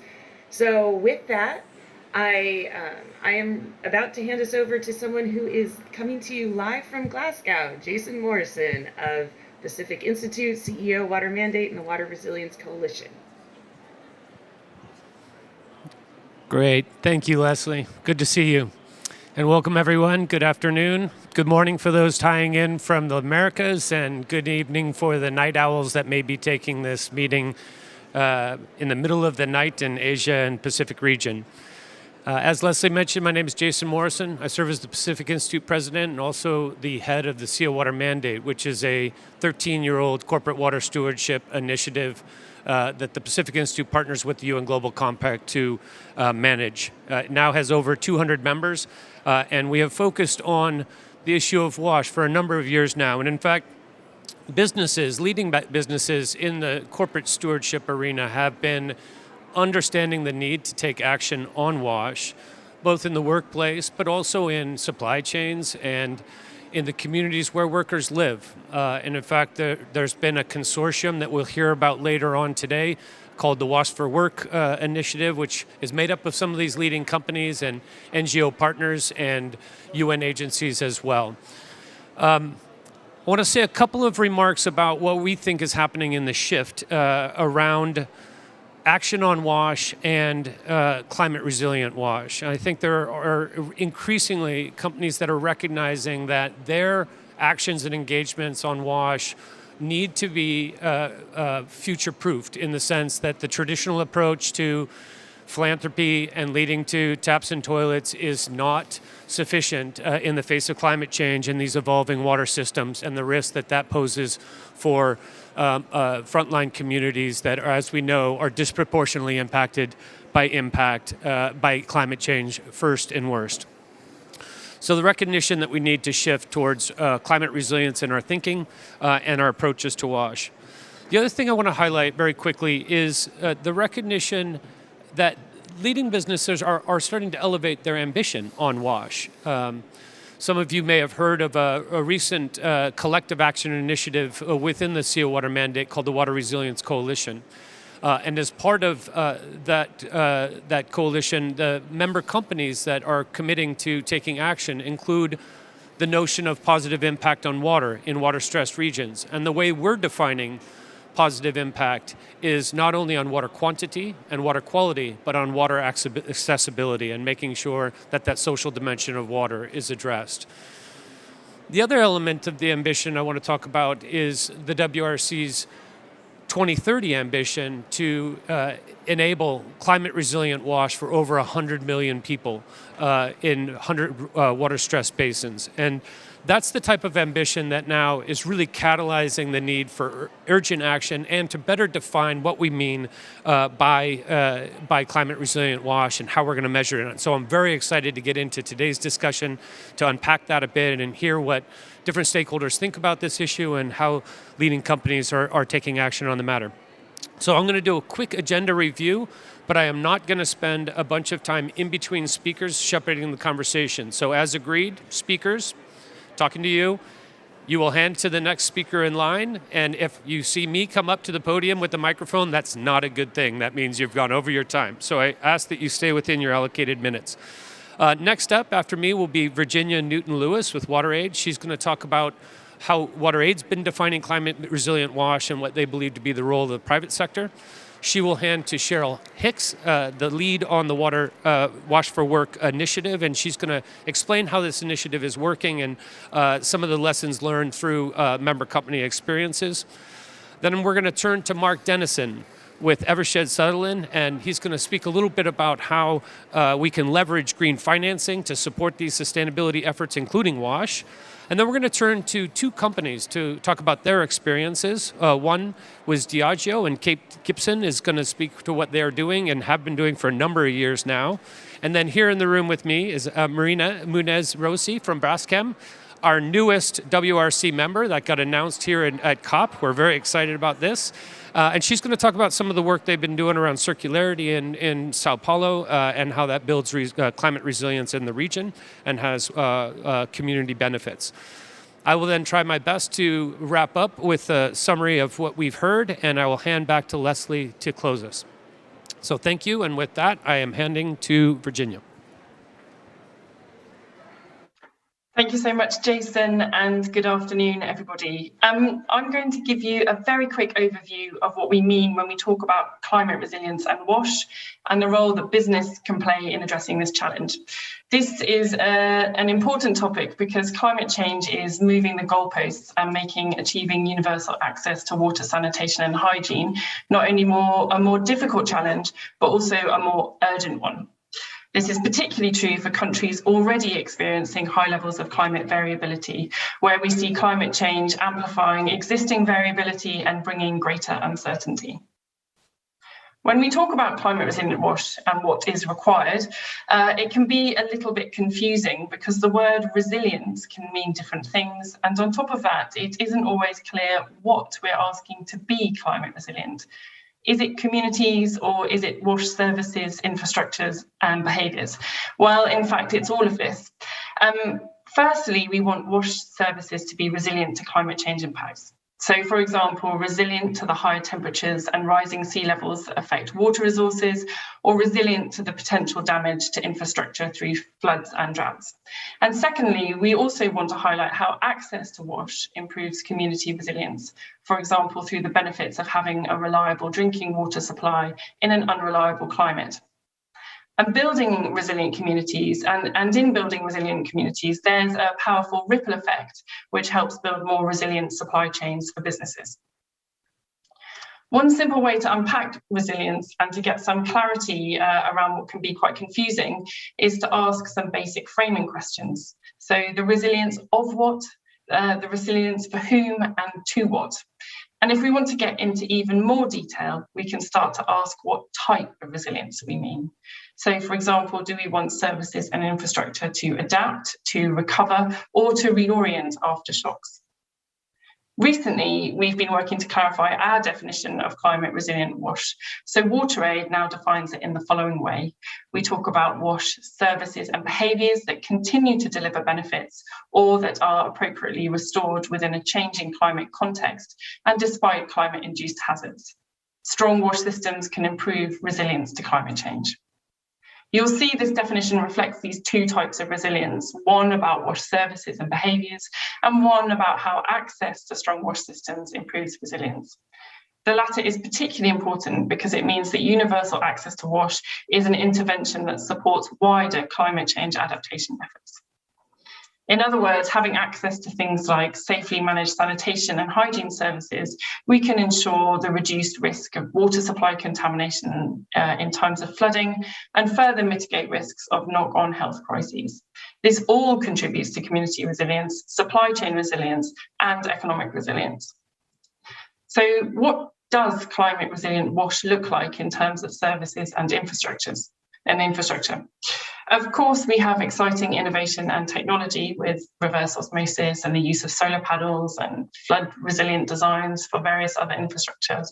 But we need to make sure that we focus on much more than just technology. What's critical is that climate resilient WASH systems use inclusive risk-based planning focused on addressing inequalities. We need to see the development of appropriate coping strategies, the implementation of high quality, robust WASH options and the strengthening of WASH systems. So my take-home message today is to make sure that we are looking beyond the tech and the infrastructure. Climate resilience means considering the whole WASH system and mainstreaming climate change interventions into wider programming and system strengthening approaches. WaterAid has several examples of this type of work, from community actions to understand and manage water risks in rural Burkina Faso and Ghana, to working in schools and communities to increase water availability through rainwater harvesting in Mozambique. And beyond our work with communities, we are working at the global level to speed up access to climate finance through the Resilient Water Accelerator, so that we get money where it's needed to ensure climate resilient WASH. For business and the private sector, we know that climate resilience is crucial for workforces. We know that climate resilient WASH investment can increase productivity and reduce absenteeism across the workforce by preventing WASH-related diseases, reducing operational costs, and strengthening the social license to operate. We've seen this in action in work in Bangladesh, implementing climate resilient wash solutions in apparel factories. So for example, things like rainwater harvesting is reducing the reliance on groundwater. This also reduces factory operating costs, reduces competition for scarce water resources amongst the local community, and again, improves that social license to operate that I mentioned earlier. We'd like to see more examples like this. So with Wash for Work, WaterAid works directly with global businesses who have operations in countries that are most vulnerable to the effects of climate change. This presents an opportunity to support thinking on climate resilient wash and to support the building of resilience in supply chains and workforces to drive prosperous business. So with that very rapid overview of the definition of what we mean by climate resilient wash, and having given you some examples, I'm going to hand over to Cheryl Hicks from Wash for Work to tell you about that initiative. Thank you. Thank you, Virginia. Hello, everyone. Let me start by providing a brief introduction to the Wash for Work initiative. Wash for Work was founded in 2016 to bring together corporate leaders with expert organizations in the water, sanitation, and hygiene sector to mobilize business action on wash in the workplace, including ensuring access to wash in companies' own operations, their supply chains, and the communities where they operate. Today, there are 20 global companies and 14 WASH expert organizations that are part of the Wash for Work platform, and over 300 companies worldwide that have signed the WASH Pledge, which is a part of this platform. So how are companies taking action on WASH? In our current context of climate change and COVID-19, there's an elevated importance for companies on building resilience, as we've just heard.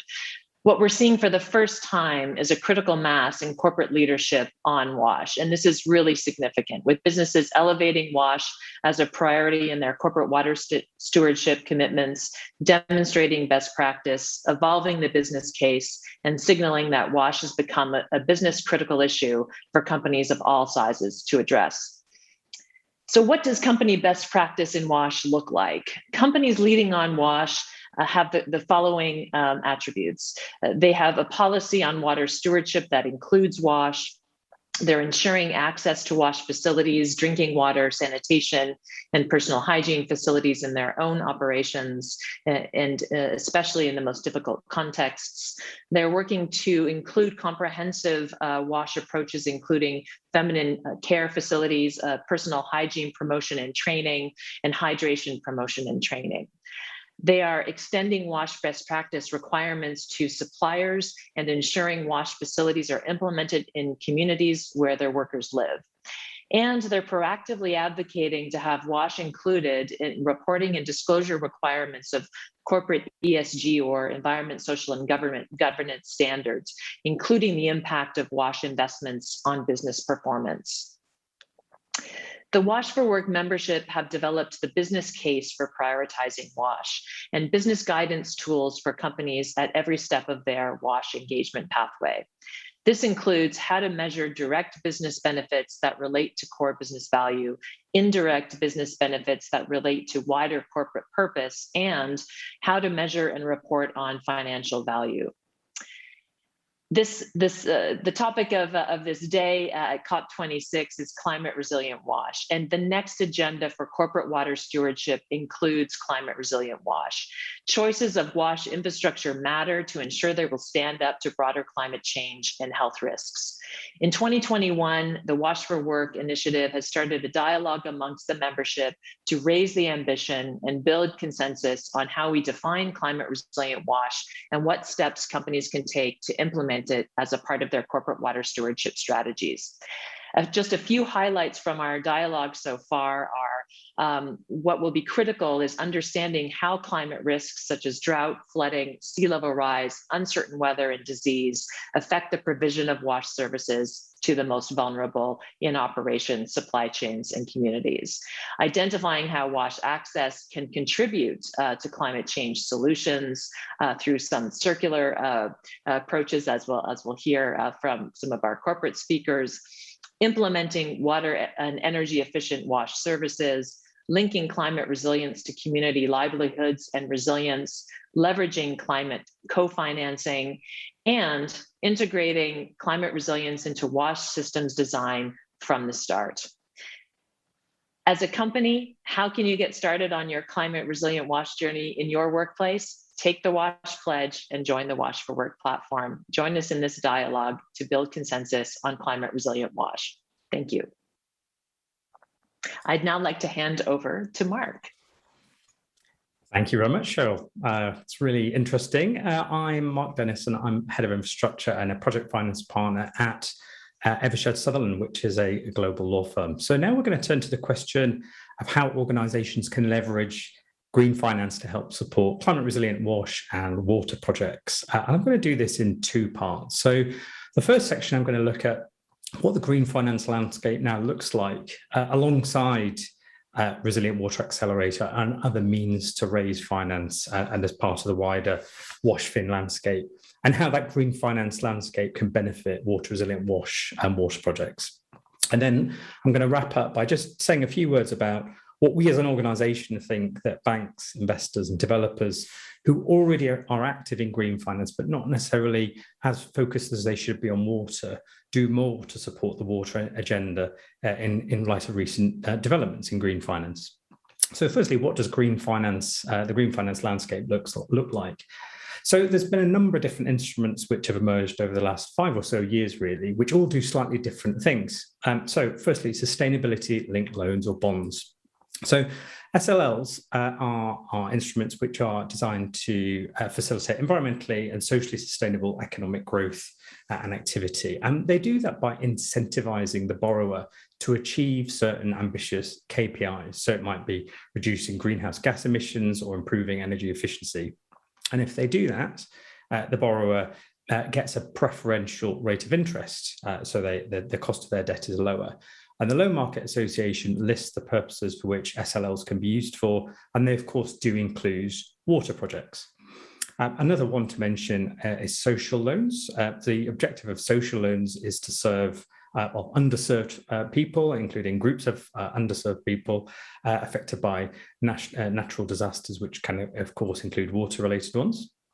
Transition bonds are to fund borrower or issuers' transition towards change, so reduced environmental impact or lower carbon emissions. And of course, these two can include local water challenges in which that company operates. And then the final one I wanted to mention is green loans. This is more of a general term to talk to loans which are to finance new and or eligible green projects. And as well with that, the Loan Market Association sets the principles. And it will hopefully be apparent from what I've just said that all of these types of finance can be structured to assist in climate resilient WASH and water projects.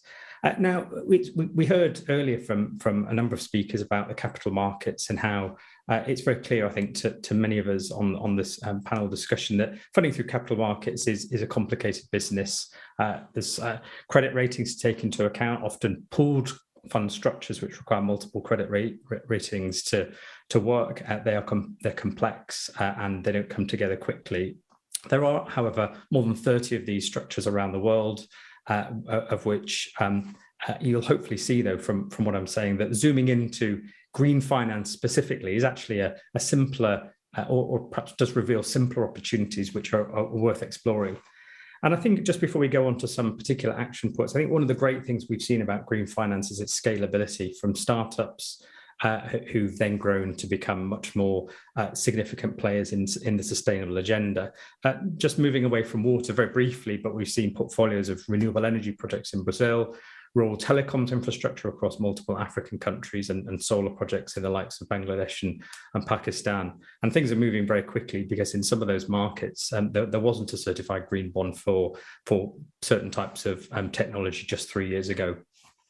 And another, I think, important point to mention in the context of green finance is the increased participation of the world's leading financial guarantors to give comfort to investors and banks. So organizations such as Garanco have got sustainable projects as a priority now. We've heard about other organizations just this week who've launched with a particular focus on green guarantees for sustainable developments. So then just finally, what can banks, investors and those developing types of sustainable project do to really support the water agenda? So I think one really interesting piece of low-hanging fruit with sustainability-linked loans is where you have a borrower in a developed market which is not meeting its KPIs, and the bank is charging a higher rate of interest. The question is, what do you do with that interest? It's seen as unethical for banks to keep it, and a common option is to actually just give it to charity. But I think a possibly better way of structuring the solution is actually to pool those increased margins and use the bank's expertise to put that capital towards infrastructure in exactly the types of wash work projects which have just been mentioned, which of course goes to one of the overarching messages for today, which is about designing policy and financial instruments to foster climate positive innovation and sustainable service delivery. And then very finally then on developers, what can developers do who are looking to really assist in the wash space? So I think one of the really interesting aspects of green finance for me is that typically it straddles more than one area. So we see corporates specializing, for example, community housing, raising cheaper finance because they will provide, at the same time as the housing, work-ready employment and training for young people in their area. So it's really not a stretch to see how you could combine clean energy developers creating new net zero energy technologies, really as part of their financing strategy, implement water project implementation in the areas and the communities where they build that net zero technology, which of course will just reduce the cost of the capital and the cost of the debt that they use in those technologies. And in an era of subsidy-free clean energy, all of that is entirely plausible. We don't need the same level of government subsidy or support that we did for those projects to come through. So that's actually all I wanted to say on green finance. I'm now going to hand over to Kate Gibson, who's Global Director of Society at Diageo. Thank you very much, Mark, and delighted to be here with you all speaking to you. And what I wanted to do over the next few minutes is just, I guess, knit together some of the themes we've already heard today, and then bring to life perspective from the private sector in terms of why an investment in water stewardship, and particularly in WASH, is absolutely critical for community development, but also long-term business success. So Diageo is a global beverage company, and as such, water is an absolutely essential ingredient in all of our products. And more importantly, it's absolutely fundamental for all of the communities where we live, work, source, and sell.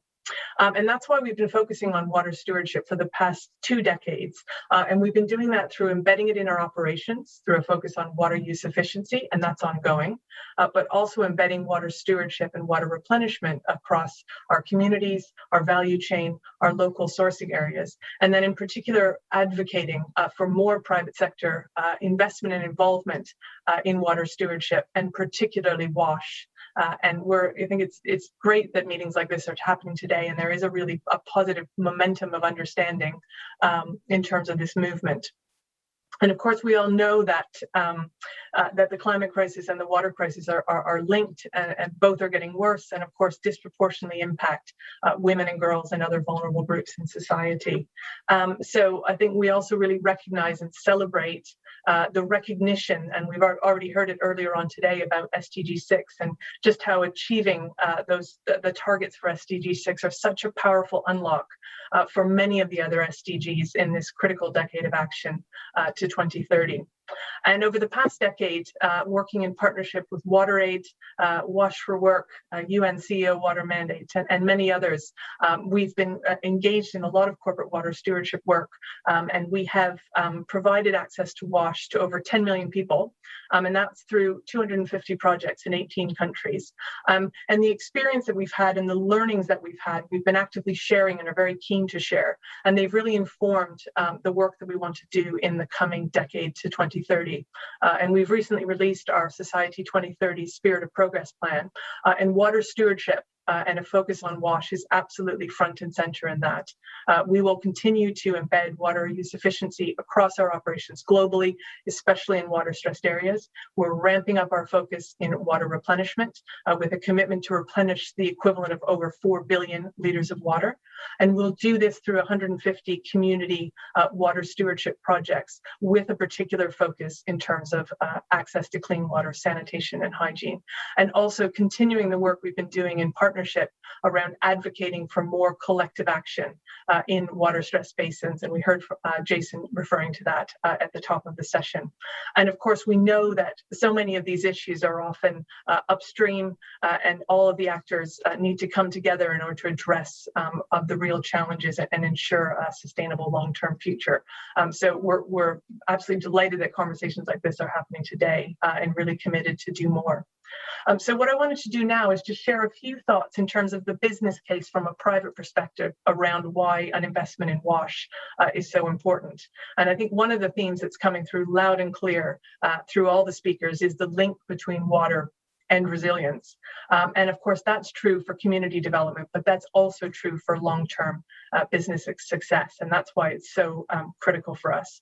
And there is a very compelling business case for private sector organizations to invest in WASH. And that is very much around well-being, productivity, and resilience of operations, of our workforce, of our sourcing communities, other members of our value chain, and of course also the communities around where we live, work, source, and sell.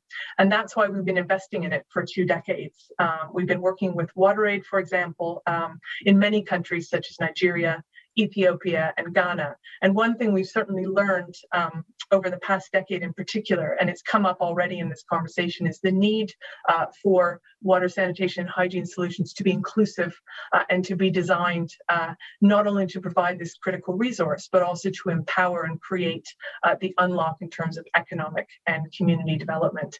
And I guess one example, just to bring this to life for you, is some work that we've been doing recently in Tanzania, and that's with sorghum farmers that are in our value chain, of which 50% are women. And we've done an inclusively designed WASH program, which really puts women and girls at the heart of it. And what that allows is that it allows women who are working in our agricultural value chain to spend less time getting access to clean water, both for household use, but also for their crops. And that leads to greater productivity, greater well-being, higher yields in terms of the crops that are then sold on to our breweries. So, and we've been actively partnering and piloting this as a means of trying to really prove that business case through some of those, the data and the numbers, as we heard earlier, as a means to try and share those learnings, but also encourage other private sector organizations to increase the focus in terms of WASH. And of course, companies have a real potential to build that resilience through a focus on WASH.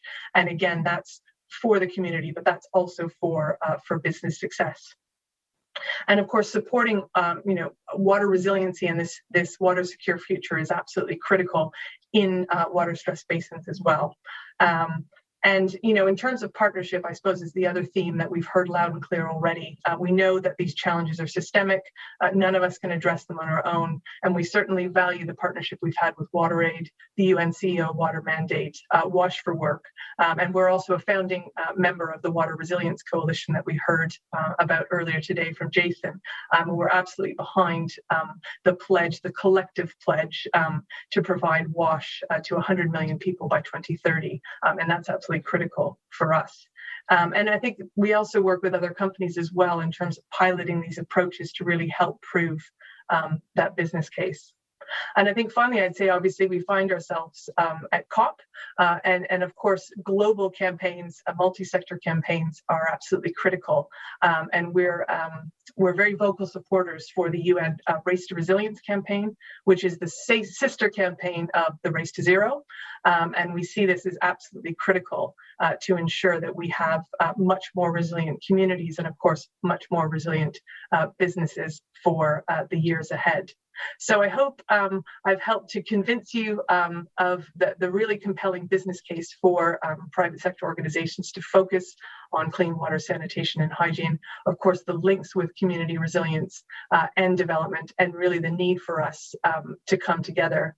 And I guess my final call to action would be for all organizations in society to really work towards this water secure future that we really need. And it's fantastic that conversations like this are happening today. And I think this will really help to build further momentum so we can move at the pace we need. Thank you so much. Now I'm going to hand over to Marina Rossi from Braskem. It's okay. Good afternoon. It's a pleasure to be here to share with you the Brascan's efforts in order to advance in our climate change agenda and also adaptation plan. So first of all, I'd like to present Brascan. Brascan, it is largest resin producer in America and also the largest producer of biopolymers. We had more than 40 facilities in the world and more than customers in more than 80 countries around the world. Our purpose is improving people's lives, create sustainable solutions for chemical and plastic. And during the last years, since our creation in 2002, we developed a sustainable development framework based on three pillars. The first one is regarding the process. So we are interested in promote the eco-efficiency process to reduce our impact. The second one is the products. So we invest a lot of efforts to promote renewables products to reduce our low carbon products, with low carbon footprint, and also that capture carbon of the atmosphere. And the third one, we are interested in offer sustainable solutions for the society. But in the basis of this framework is our culture and the management system to support our climate change strategy. And when I say management, I mean to focus, we are more interested in mitigation and adaptation. And regarding the adaptation plan, is why I'm talking today, because I will present for you a case of success of Brascan. We are focused in identify the climate risk and then develop an action plan to address our climate risks. And when we're talking about projects that we implement, one of these is our case in São Paulo. We develop in partnership with a sanitization company and also with a private company a project of reuse of water. This project called Aquapolo is the largest project in the South America. We basically transform domestic sewage in water of the quality to be used in the industry. This process, it's simple because in the same facility that you have the sanitization area, so we took the sewage and then we have the regular treatment, the primary, the secondary treatment of the sewage, and we add a third process a tertiary process that consists in a biological treatment and also a ultrafiltration system. And adding in this process, we include the osmosis reverse. And after this third process, we have the high quality water to be used in our industry. So after this process, we have a pipeline with 17 kilometers of long that becomes this water for foreign facilities in the Capuava complex in state of São Paulo. And this water, and 100% of the water used in the process of these foreign facilities is from the water we used. So it's amazing because we avoid to capture fresh water from the environment totally. And now this project was so important for us because as I mentioned we made assessment regarding climate risk, and the worst risk for Brascan is water stress. So this project able us not stop the operations during a water crisis that you have a few years ago. The Aquapolo, just to give an idea and some numbers, these facilities produce 1,000 liters per second. And monthly, we avoid to capture, to consume from the environment more than 200 millions of water, of fresh water. So it means about 70 millions of the consumption of water. It's the same of 70 millions of people by month. It's a huge impact, and we are so proud of this project. I believe that we have a lot of benefits for the society, around society, around communities, and the best thing to say that this kind of project is high replicable. So we can do the same for other regions and other countries. And in this moment, we have the same kind of problem for other 2 regions in Brazil. We are studying the same solution for Duque de Caxias in Rio de Janeiro, and also for Maceió of state of Alagoas, and try to implement this kind of projects. The key word here is partnership. So it is the reason that we are here today, because this kind of projects involve a lot of people, and the government and private companies and customer as Braskem. But we need to be together to increase and do this possible, right?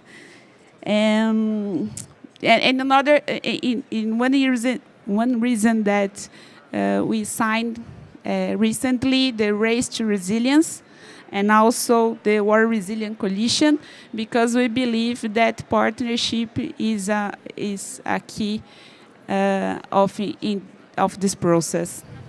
So thank you. I will pass for Jason. Thank you.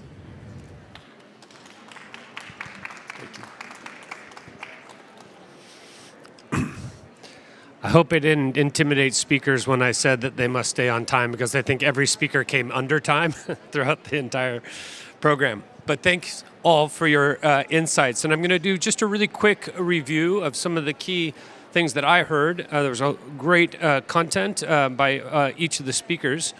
But just to start out with Virginia's observation that the shift to climate resilient wash really opens up this systems thinking and the need to think more holistically around how to connect the wash system or the wash solutions to the broader water systems in an integrated way.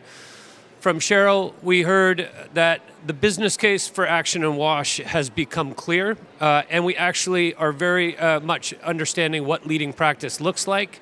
There's opportunity to get on board. If you are a business and you have not yet done so, please consider signing the WASH Pledge to commit to the action that you'll take on WASH going forward.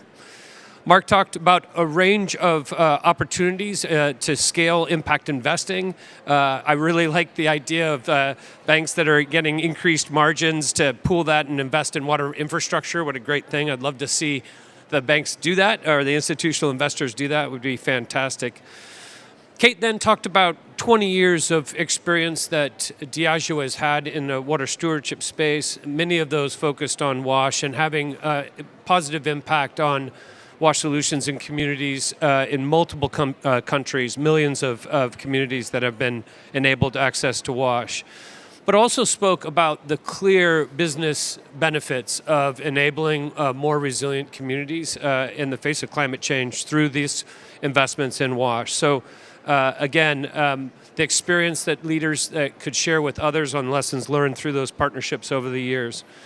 And Marina talking about this largest industrial reuse project in Latin America, the Aquapolo project, and how this project not only allowed a major industrial water user to forego the need for fresh water from the surrounding environs of Sao Paulo, but offset that pressure. But I understand from a previous presentation that it's actually wastewater supply is a very resilient supply, in that when there was a drought a few years ago, there were quite a few industrial consumers that had to get scaled back on production because of rationing of water, and that Braskem was able to be unfazed with their operations due to that supply that they had from the municipal wastewater utility.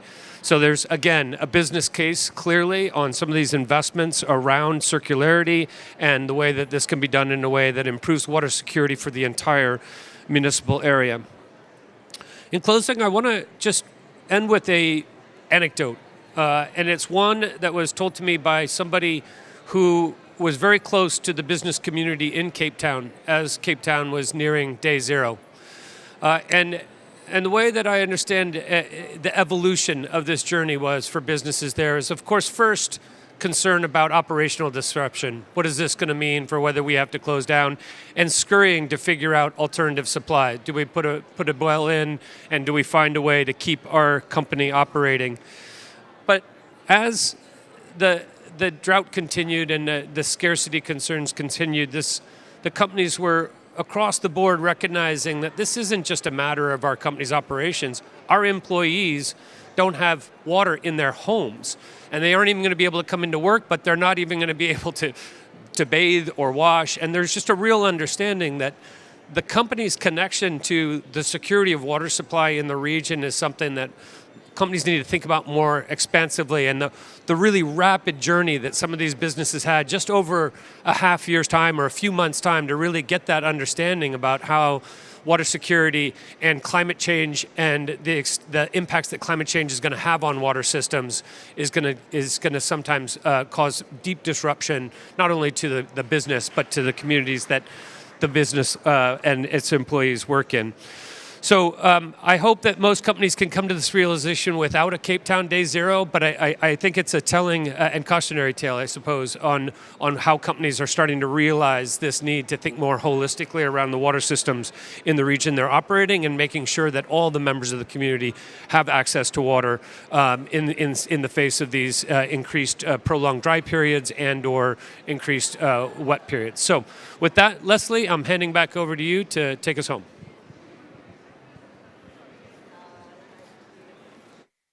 Thanks for that. Thanks for that, Jason. Yeah, so, and we're actually, this is quite exciting. We are so unified and excited about our message. We were actually able to move through all of our comments really fast.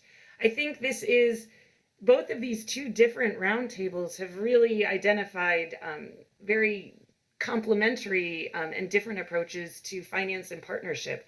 And I would also like to highlight that the fact that we've been able to draw upon people from all over the world to have this conversation, and not everybody had to be physically there in the pavilion in Glasgow right now, shows how, excuse me, shows how resilient we are all being, and we're responding, we're being flexible, we're adapting and innovating and coming up with new solutions. And and that is really inspiring and sort of sets an example for what we can expect to do more and better in the future when we actually set our minds to this. We heard really what governments can be doing to set the stage with strong leadership, planning, vision, and also regulation, creating something of a predictable environment, but yet also being able to be flexible and respond in an ever evolving and ever changing climate, right? And then we also heard about the new ways that businesses have been rethinking their bottom line and how they are responding to actually integrate and incorporate more climate resilient and responses to their work. I think we've heard so many wonderful different perspectives and insights about the different ways finance can be brought to bear from the business side, from the different mechanisms that are available.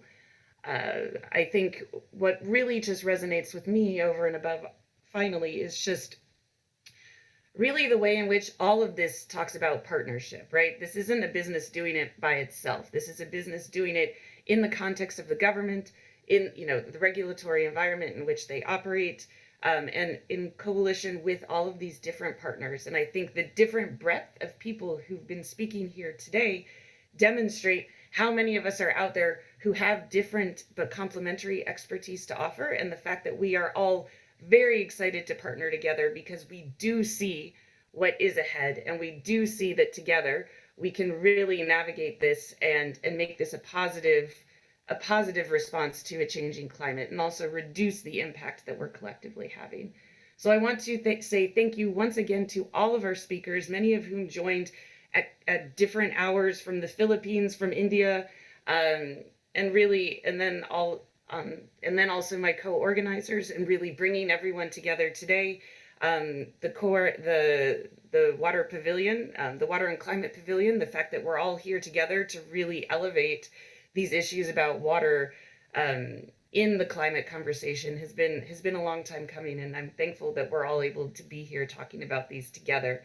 So with that, I'm giving everyone basically another 15 minutes out of their day. So thank you so much, and we look forward to engaging in more and different ways in this type of conversations, and look forward to being able to share more positive outcomes and partnerships that have been coming forward at the next COP. Thank you all.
poor quality water, sanitation, and hygiene services are already some of the most vulnerable groups in society, and climate change only compounds that vulnerability. These marginalized populations, women, children, and those living in extreme poverty, face a vicious and unjust cycle in which a lack of access to water and sanitation is aggravated by extreme weather events, leading to services that are more expensive and also difficult to access. But where the problem starts might also be where the solution begins. Realizing the human right to water, especially by tackling inequality in access, is both a necessary response and a potential defense against climate change. After all, well-managed water systems can protect access to reliable water supplies during times of drought. Strong sanitation systems can resist floods, and prioritizing these issues would have significant implications, not only for child health, but for public health in general, as demonstrated by the simple role hygiene in the form of hand washing being effective in preventing COVID-19. I call on climate decision makers to recognize the adverse impact of climate change on the enjoyment of human rights, especially the rights to water and sanitation, and to ensure that future strategies and plans integrate human rights principles.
You are online.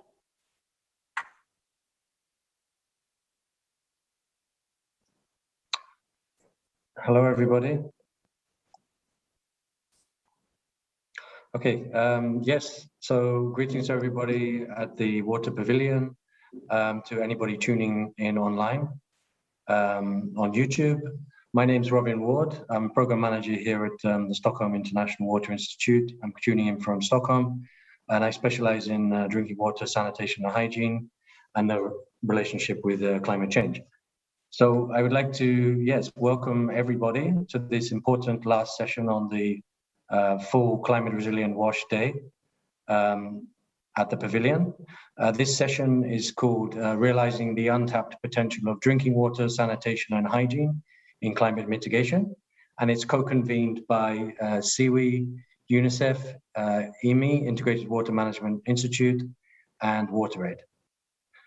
So before we get started, just a bit of a kind of background intro. I mean, I think it's fair to say that drinking water, sanitation and hygiene, or WASH as we like to call it in our sector, it may not be the first thing that you think about in terms of a climate mitigation solution.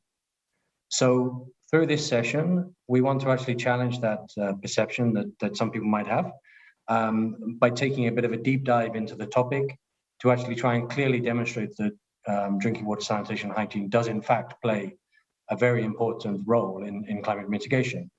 And that through contributing to climate mitigation through WASH, there are actually many additional benefits, from exploiting that opportunity.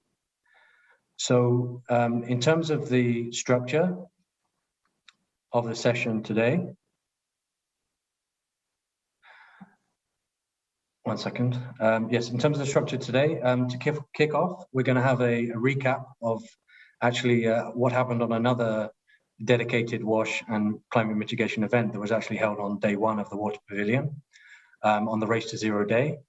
So that recap will be presented by Sylvia Gaia from UNICEF, who's at the Pavilion. Then we're going to transition to a roundtable panel discussion with experts both from a centralized wastewater perspective and also a decentralized sanitation perspective. And they're going to have a debate and a discussion about the role of WASH in climate mitigation. So we have Professor Jacek Makina from the Gdansk University of Technology. We have Dr. Sarah Dickian from Stockholm Environment Institute as our panelists, and then our moderator will be Dr. Gabor Santo from the Netherlands Enterprise Agency of the Dutch Ministry of Economic Affairs. Following that panel discussion and debate, then we'll transition to what we're calling the case study portion of the session. So there's going to be case studies presented from each of the co-convening organizations to actually try and showcase what does climate mitigation in WASH actually mean in practical terms, in practical examples from the field. And the intention of doing that is then to bring kind of theoretical a bit more to light through practical examples. And through that, we intend to present a menu of different opportunities for policy makers and also practitioners that can help them to understand how the WASH can contribute to them or to the mitigation targets within NDCs at country level.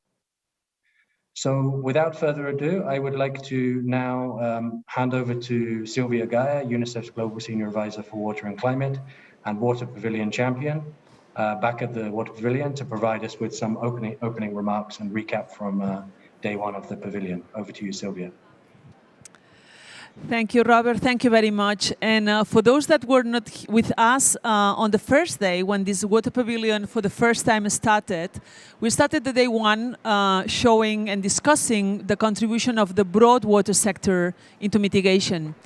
And I wanted to just capture some of the things that were done because it was a very rich day with a lot of sessions, with a lot of data, particularly the data that was presented by the IPCC colleagues on the 6th assessment report that they have recently published.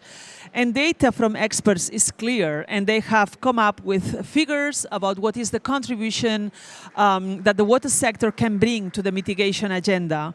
And one of the data, and there is a lot of data, and a lot more will be presented here today in the next part of the discussion, is that between the 3 and the 7% of the total greenhouse gas emissions come from water and wastewater services. So there is a huge contribution that we can do just only looking at this. But I am sure that with the next experts will throw us a lot of more inside data. Other things that were said during the first day here at the Pavilion was the water use efficiency is the best action that we can do in order to really contribute to the mitigation agenda. It was also mentioned that we need a paradigm shift in water and in water conservation, for which water demand management is one of the key interventions, as well as water reuse.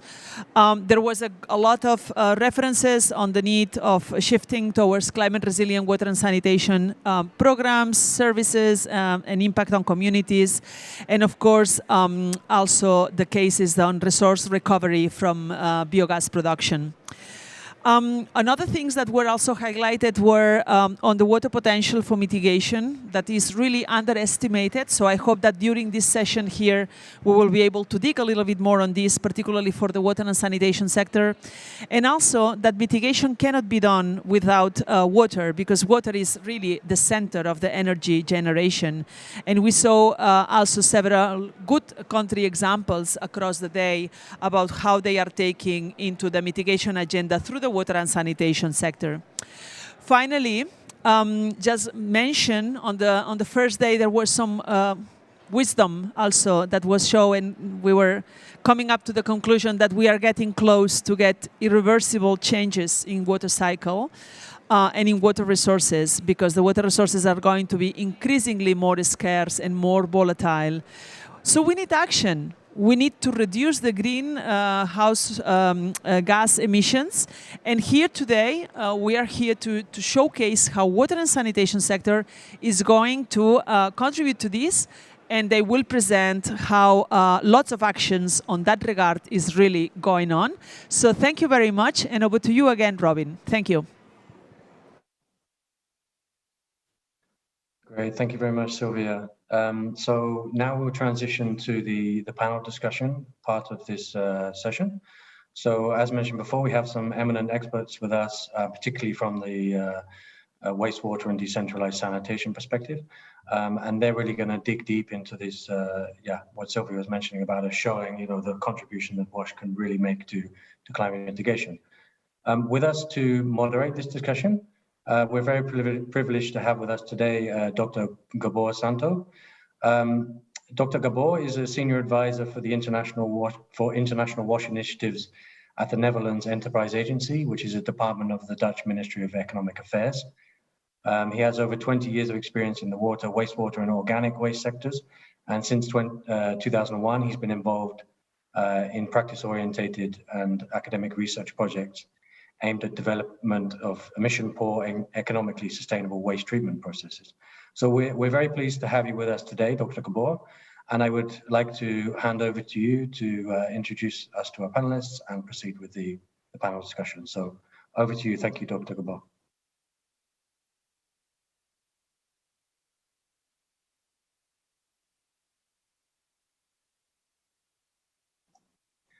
Hi, sorry. Okay, Dr. I apologize. I see that I needed to unmute. So again, thank you very much for the introduction. It's an honor to be here. I would like to greet everybody who are offering up their Saturday afternoon or evening for this, I believe, exciting session. With me today, Professor Jacek Makinia. He's an authority on climate relevance of wastewater technologies. He is active in the International Water Association, a member of the Strategic Committee, and secretary of the specialist group on nutrient removal and recovery. He's also a professor at Gdansk University of Technology, and since 2014, he's leading the university's Department of Sanitary Engineering. Today, he will be primarily approaching WASH relevance in climate change mitigation from the centralized systems perspective. We also have with us Dr. Sarah Dickin. She's a team lead of sanitation and health at SEI at the Stockholm Environment Institute. She holds a PhD in geography from McMaster University in Canada, and her research focuses on this intersection of environment, development, and human health. She's also co-lead of the research and learning constituency of the multi-stakeholder partnership, Sanitation and Water for All. Basically, these days we talk a lot about climate adaptation in WASH, much less about the relevance of our sector or sectors in climate mitigation. I think it is a timely discussion that we execute today, together with the case studies that will follow our conversation. Look, just to offer some brief context, since the start of the early 19th century, when that recognition came that wastewater borne microorganisms may be responsible for cholera. The whole sanitation sector has taken a huge leap, and we are talking about the sanitary revolution that may be a key milestone in medical and human development since 1840. Since then, we have covered a lot of challenges. We try to improve coverage of water and sanitation services. We try to improve our efficiency, and we try to make our services as inclusive and as standardized as possible. It still doesn't mean that we can solve everything according to one scheme. While we have centralized systems throughout the developed world and in larger cities of emerging economies, we still have a very strong decentralized share in our especially sanitation solutions, but also for water, and not only in a rural or remote context, but also when we are talking about peri-urban and some special human habitat contexts. Basically, we have covered a lot of challenges, but we still have to cover a lot more. We have to manage new pollutants like microplastics and pharmaceuticals. We have to increase our coverage and improved services in the face of urbanization and mitigation. And basically, we have to introduce circular methods and become much more climate relevant. So in the coming minutes, I will offer a number of statements to the two panelists, to Professor Makania and Dr. Dekin, and I'm curious of their experiences that they are prepared to share with us. So without much further ado, statement one. So our first statement, energy demand and consumption and process-related emissions we're going to talk about. A key climatic relevance in the current wastewater and sanitation management relates to its rather significant energy consumption, which presents a major opportunity for climate mitigation. Professor Makania, which evidence do we have to support this statement, please?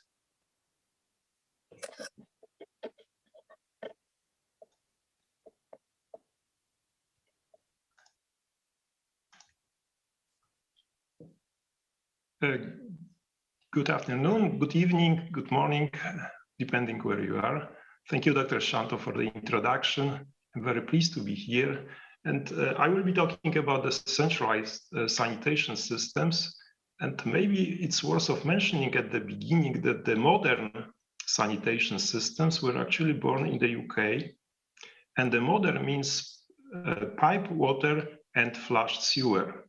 And for the last 100 years, those systems have been operated successfully according to the linear model, which assumes that water is first withdrawn, then treated and distributed, and then the wastewater is collected, treated, and discharged to a receiving body. Unfortunately, from today's perspective, this is not a sustainable solution due to inefficient use of resources as well as high energy demand. And for this last issue, high energy demand, I would like to give you a picture, a very recent example from the US, that energy consumption in water treatment and wastewater treatment facilities emits the same amount of carbon dioxide as 9 million cars each year. Another data shows that water and wastewater management is responsible for roughly 4% of the total electricity consumption worldwide, and this share will be increasing in the nearest future. The forecast is even more than 50% in the next 20 years. And this is because of expansion of the sanitation systems in the developing countries, as well as implementation of new treatment technologies for both water production, for example, desalination, and removal of specific pollutants from wastewater. It should be emphasized that energy consumption refers to so-called indirect greenhouse gas emissions, whereas in wastewater systems, especially wastewater treatment plants, the direct greenhouse gas emissions dominate. And both types of emission are the components of a carbon footprint. And maybe surprisingly, but nitrous oxide is of special interest in wastewater treatment plants because of its high emissions in biological wastewater treatment processes. By the way, this is a very interesting research issue, and also because of high global warming potential. And there are some case studies showing that carbon dioxide, nitrous oxide emissions contribute to more than 50% to the total carbon footprint of wastewater treatment plants. This is my answer to your first question.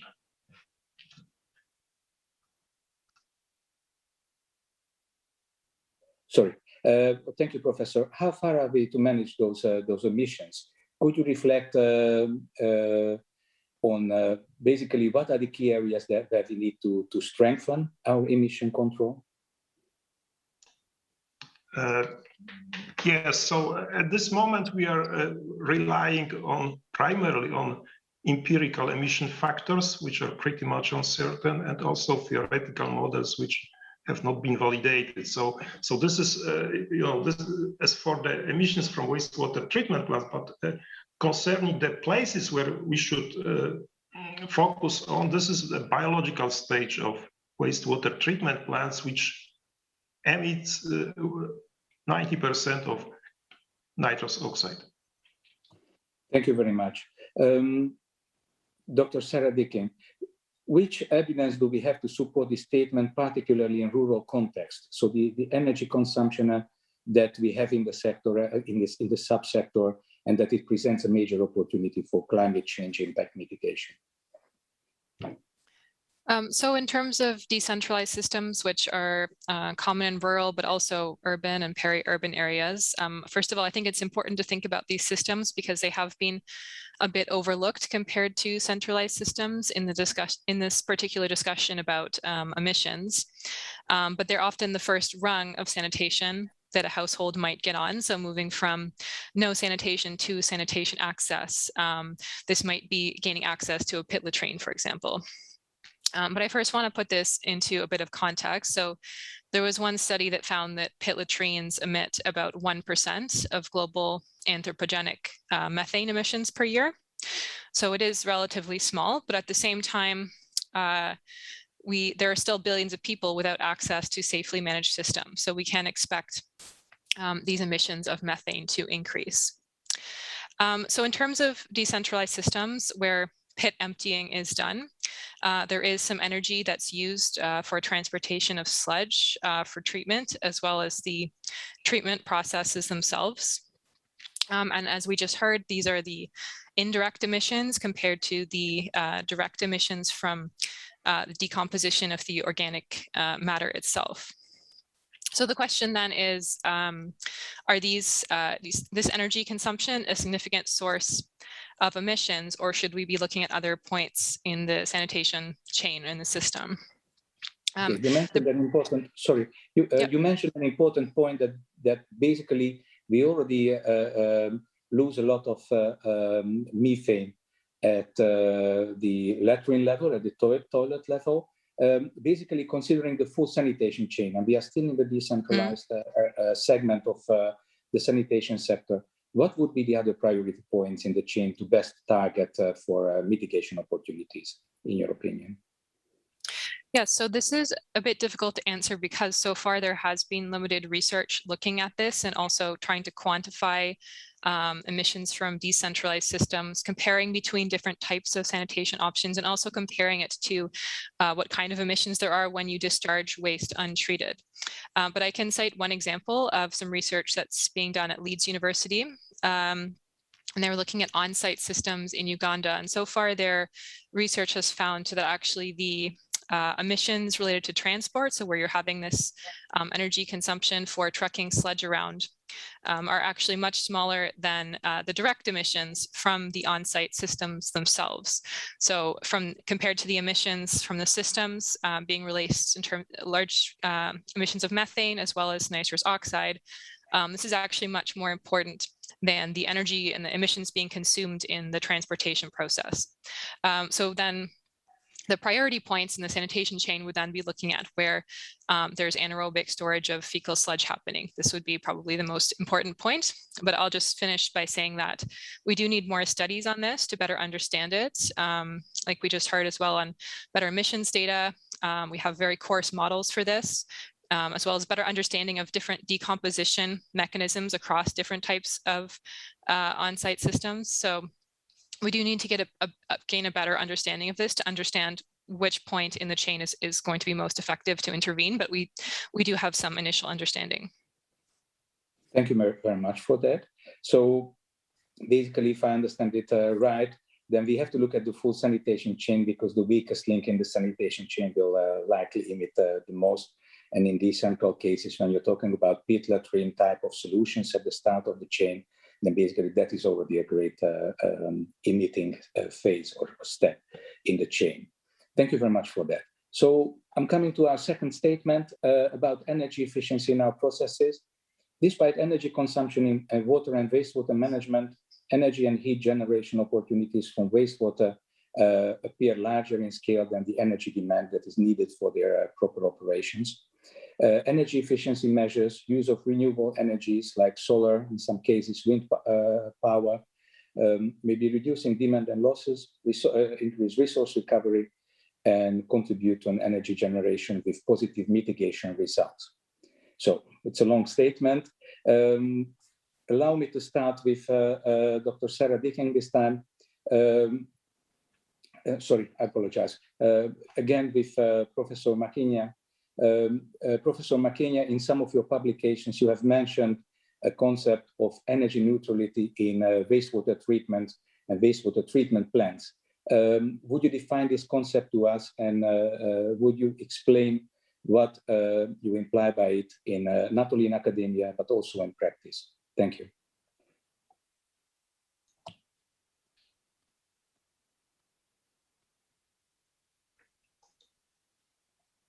Professor Makinya?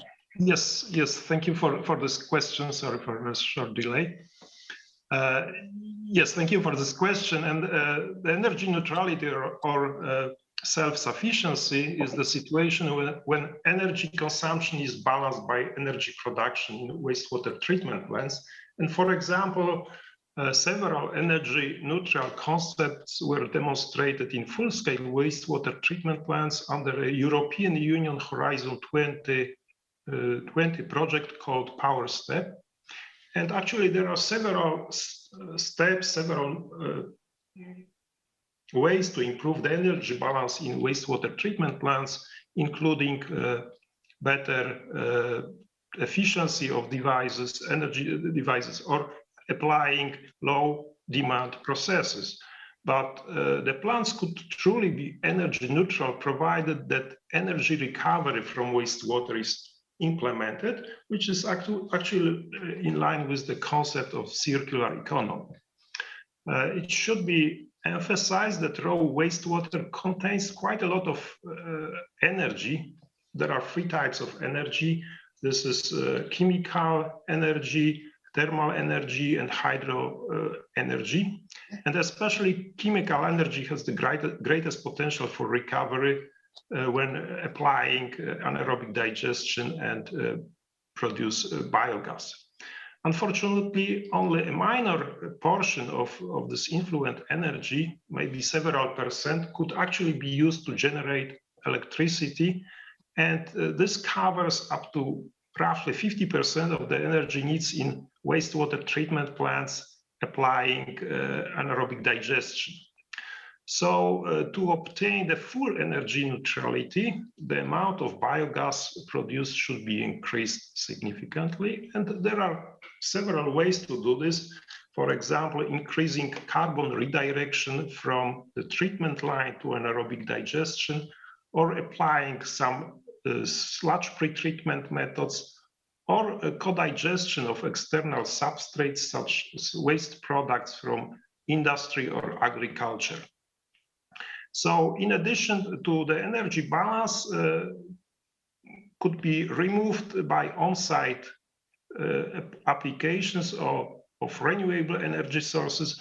But in general, we should be care about those additional actions because they could contribute to either indirect or direct greenhouse gas emissions.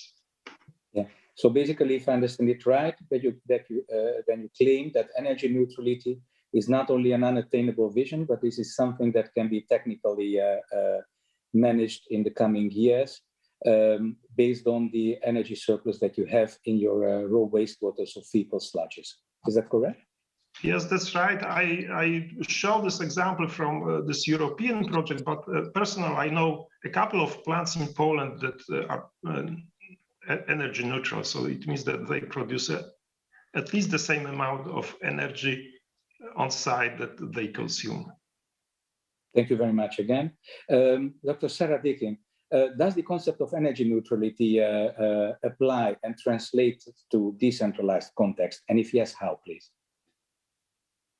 Yes, so I don't think that the concept of energy neutrality translates that well to decentralized contexts and particularly rural areas, for example, partly because if we're thinking about these systems being used in low and middle income countries, I don't think that that should be the priority necessarily, but I think we can think about potential opportunities for co-benefits where we can reduce emissions, but we can also pursue resource recovery opportunities. So to obtain energy from these waste products, and so energy in the form of biogas, for example, or fuel briquettes. And there are a number of examples of these types of processes, obtaining energy from decentralized systems. One example is Sanitation, which is a social enterprise in Kenya. They use their own container-based sanitation system, which they collect regularly. And then from the collected waste, they produce fuel briquettes. And these can be used as alternative fuel sources instead of wood or charcoal. And these fuel sources last longer than wood or charcoal, for example, but they also emit fewer chemicals, which are dangerous for human health. Another example of this is in Haiti, where researchers have looked at off-site composting of human excreta, and they found this actually has lower greenhouse gas emissions compared to traditional methods for treatment and disposal of waste from pit latrines. So it has lower emissions, but it also can lead to production of a fertilizer product. So it can be recovered and used as fertilizer in agriculture. So there are a number of examples. Yes. Yep. Please go on. Please continue. Okay. So I just wanted to highlight that there are a number of examples in low and middle income countries where we can have co-benefits where we are obtaining energy as well as reducing emissions. I just wanted to mention one more point, more about the case of water. We've been talking mostly about sanitation, but in the case of water, regions where you have a less optimal electric grid, peri-urban or rural areas, you might actually see some kind of energy transition when it comes to wash solutions. So here, solar energy has been used in a number of contexts for water pumping for a wide number of uses, and this can actually end up over longer term being cheaper, more reliable over a longer period, and require less maintenance. So I think, yeah, it applies in a number of contexts in the wash sector. Thank you very much for that. I'm curious, from your own experience, do you see a steady growth of anaerobic digestion or those container-based combined integrated treatment systems being upscaled? I mean, not one design, but just in general, that utilization of energy from, for example, fecal sludge or wastewaters. Do you see a steady growth? Are they still just a niche solution? I think there is some steady growth, but I don't think it's far from being the mainstream. And so I think we still need to actually demonstrate the benefits of these types of options and have some innovative financing mechanisms as well. So it's something where there's a lot of potential, but it's very, very far from a mainstream approach. Thank you for that. All right. Our third statement, it's about technologies and challenges. Perhaps the main focus of WASH in emerging economies is the reduction of untreated or only partially treated wastewaters and fecal sludges. The arising emissions and losses are important contributors to climate change. The extension of wastewater collection and treatment systems, including decentralized solutions and adoption of resource recovery and reuse solutions, is not only a challenge, but it may also be an opportunity to efficiently reform our conventional systems, our dominant sanitation systems, into sustainable and climate-proof sectors. So again, starting with Professor Maquiña, what key strategies can you identify for this transition in our sanitation sector? Thank you for this question. Yes, so with respect to energy efficiency as a general solution, I think that we should consider the current linear model should be changed, should we switch to a circular one by closing the water loop to recover and reuse resources in wastewater, not only energy, as I mentioned, but also water and nutrients. So these are three most important resources to be recovered from wastewater. And there are also interactions through this loop with agriculture and industry, but still wastewater treatment plants are the critical components of this closed loop. And there is a new paradigm of wastewater treatment, actually, assuming switching the traditional wastewater treatment plants to what is called water resource recovery facilities. With respect to mitigation of the direct greenhouse gas emission in wastewater treatment plants, in principle, there are three possible approaches. The first one, capturing and treatment of gaseous streams containing the greenhouse gases. Maybe this is not a feasible solution due to high investment costs, but there are already some plants that are fully covered. So this is the first option. The second solution may be most economical for existing plants, and this is minimization through the optimization of operational conditions. And this especially refers to aeration, which is the largest energy consumer in wastewater treatment plants. And the third one is prevention by applying new configurations and processes. And this might be recommended for future plants. And this comprises, for example, maximizing the anaerobic pathway of organic removal or replacing conventional nitrification, denitrification for nitrogen removal by ANAMOX-based systems. ANAMOX stands for anaerobic ammonia oxidation, which is a process much less demanding than nitrification and denitrification. But we need to remember that mitigation strategies are not always win-to-win solutions, but they are rather optimization problems, and where we have trade-off between increased and decreased greenhouse gas emissions. And so let's take aeration as an example. So decreased aeration results in lower energy consumption, but on the other hand, it creates favorable conditions for N2O production and also a threat for increased N2O emissions. Thank you very much, Professor. Dr. Dicking, do we have the right solutions for both peri-urban and rural contexts in decentralized sanitation, or perhaps water abstraction and treatment? How do you see that? So in terms of the best solutions, I think, first of all, there is no one best solution for any of these situations. But I think it's important to start thinking about climate criteria, for example, when we're looking at together with other criteria when we're selecting sanitation options.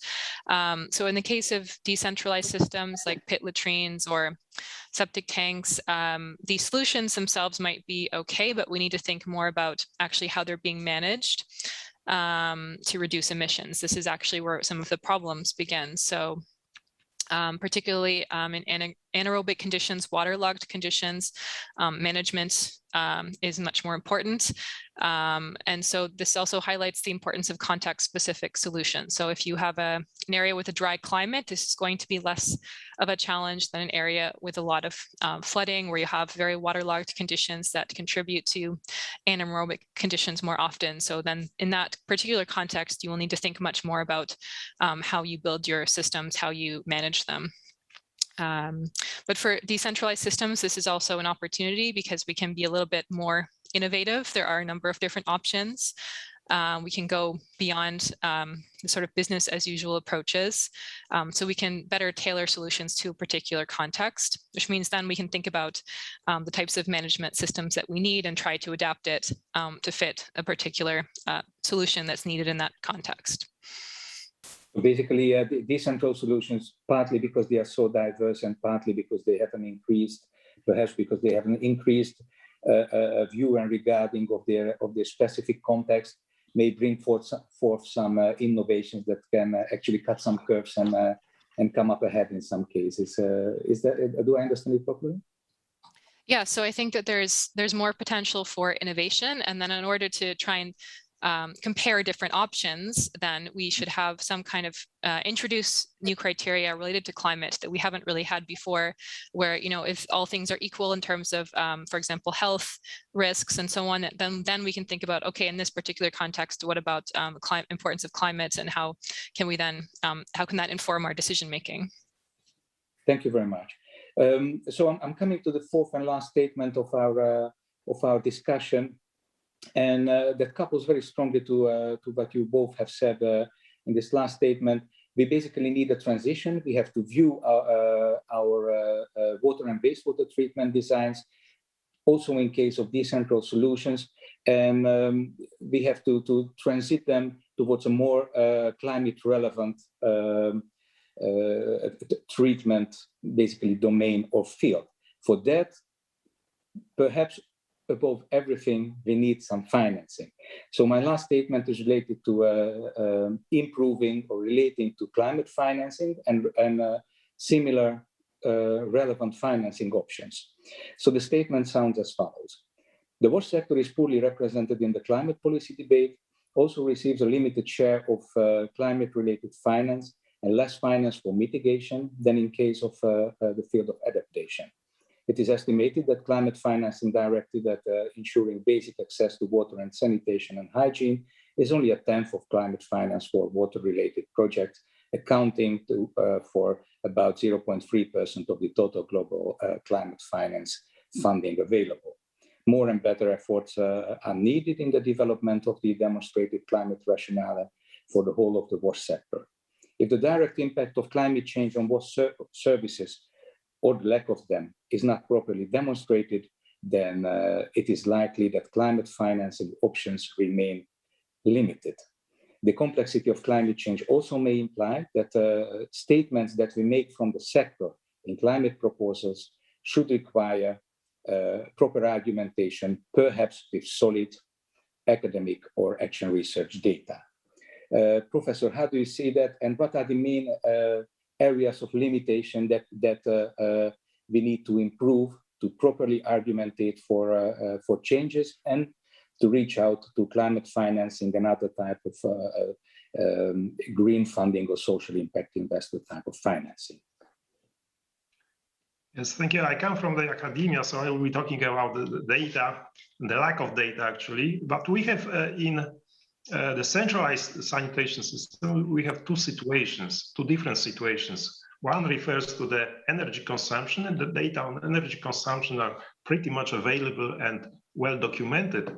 On the other hand, the data and knowledge on the direct greenhouse gas emissions from sanitation systems at a global level are still limited. And as I already mentioned, we need to rely on empirical emissions factors or theoretical models, which are still highly uncertain.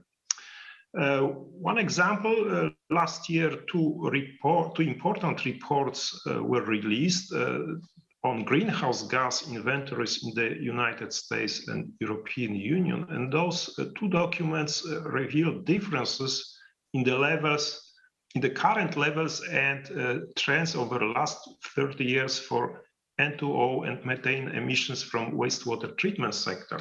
For example, N2O emissions in the United States were growing, and this was attributed to the growing population and increased protein consumption, whereas in the European Union, the trend was decreasing, and it was attributed to the improved wastewater treatment. So to reduce the uncertainty and find out about the actual greenhouse gas emissions from wastewater treatment plants, especially more standardized approach to carbon footprint assessment studies would be needed. And I know from my experience that setting measurements in wastewater treatment plants, it's not easy. It should be also emphasized that mitigation strategies are at the end of the decision-making process, starting from collecting the data, then analyzing and understanding the process, then developing decision support tools such as mathematical models, and then at the end proposing and implementing this mitigation strategies. Thank you very much. Dr. Dicking, what is needed to increase the relevance of decentralized WASH in climate finance proposals? How do you see this need for better financing, a better approaching finances, available funding? Sorry. Yeah, so I think the first challenge is actually awareness of the linkages between sanitation and climate. So regardless of the financing model, we need to increase knowledge of this among WASH implementers, countries, as well as funding organizations, because there has been a focus on much more immediate issues compared to long-term, the climate perspective over the long term. And we can see an example of this. Actually, we looked at inclusion of sanitation in the NDCs. So first of all, we looked at SDG 6, so how many NDCs were relevant to SDG 6, and we found this was about 9% of NDC sort of concrete activities. But then we looked closer at this. So of those related to SDG 6, only 2% actually related to sanitation and 3% related to wastewater. So we can see from this that there's really no inclusion of sanitation in the NDCs. So I think that this highlights the point that among sanitation as well as climate stakeholders, there's limited knowledge of the importance of these issues. So I think the first step before improving access to climate finance or obtaining climate finance is increasing knowledge of these linkages.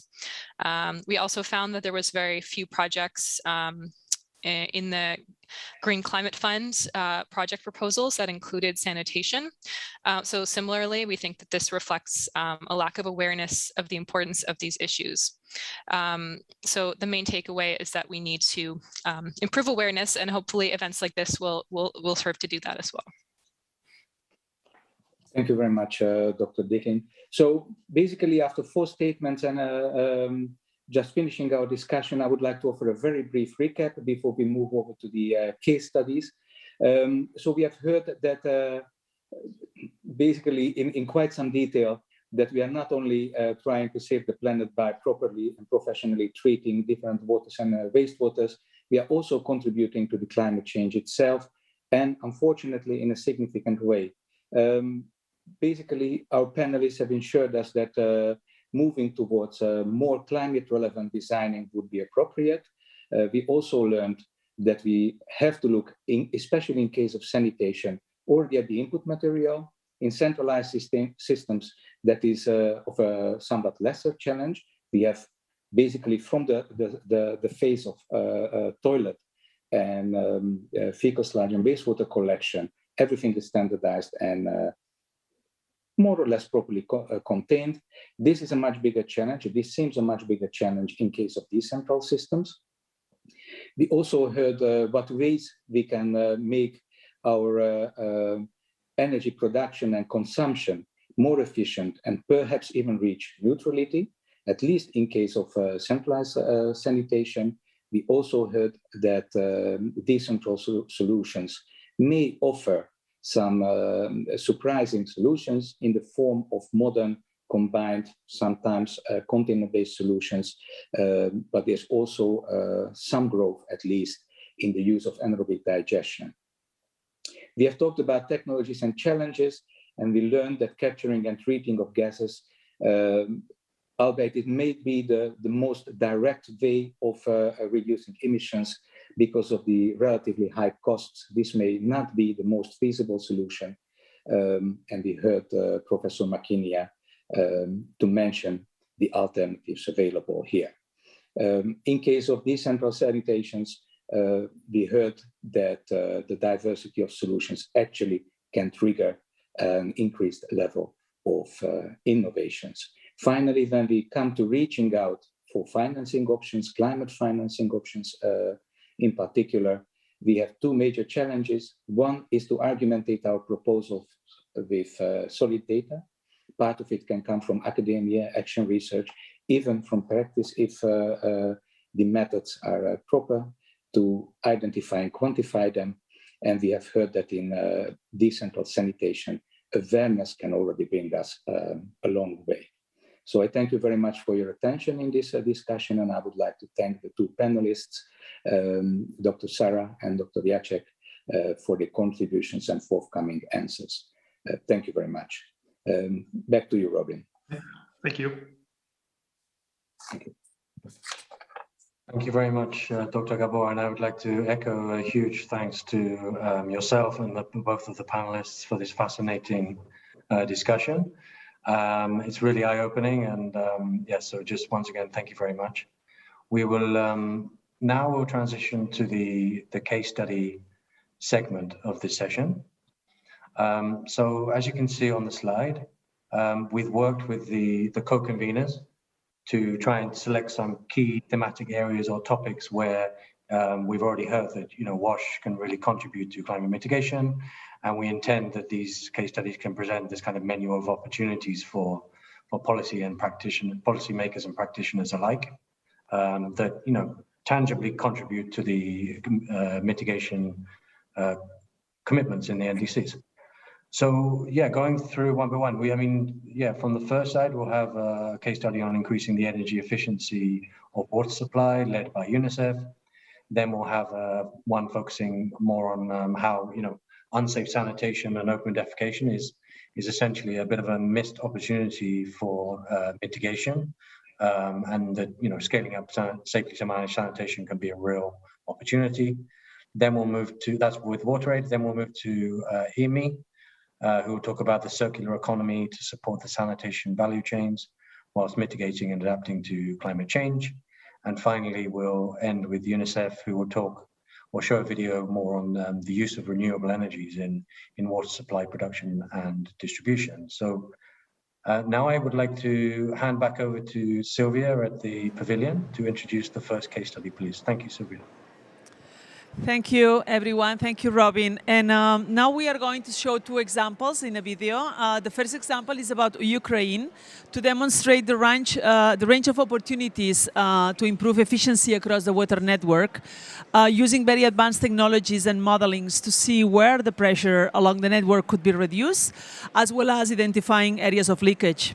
The second part of the video is the example of Iraq that showcases the potential of transitioning from a diesel powered system to a solar powered system, which improves the availability of safe water to the most vulnerable communities. And in Iraq, this also goes together with a campaign that is done households, door to door in the households through the youth volunteers in order to really increase the behavior in terms of water conservation. And we hope that with these two examples, we can showcase this first area on how the efficiency and the reduction of the amount of fuel fossil is used can really contribute to mitigation. So the video comes now. Thank you. In Ukraine, major achievements in water and energy efficiency have been made through hydraulic modeling of the water network and a review of the asset management system. This approach has helped to identify sections of the water network that were leaking.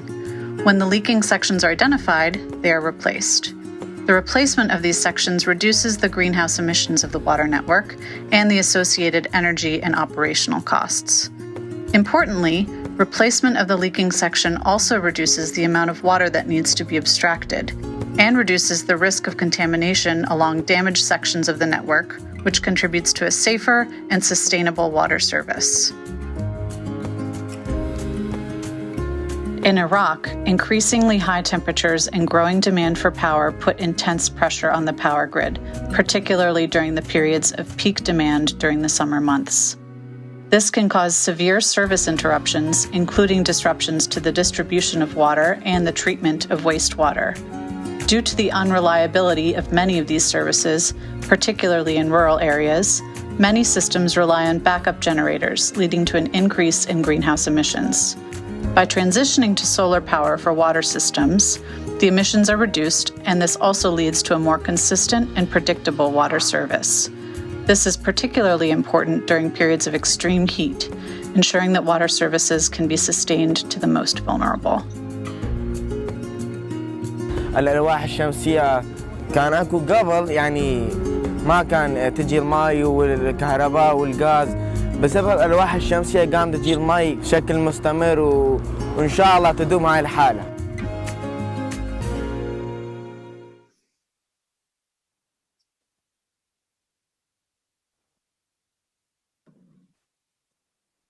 Thank you to our UNICEF colleagues for showing the first video there with concrete examples from Ukraine and Jordan.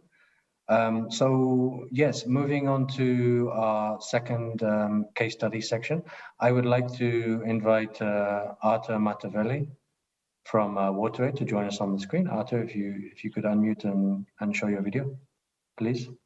Ah, fantastic. Thank you very much, Artur. Great to have you with us. Thank you. Artur Matavelli is a policy and governance manager from WaterAid Mozambique. And he's going to talk about the situation in Mozambique now. So over to you, Artur. We'll put the slides for you and just let us know when to transition, okay? Thank you. Thank you.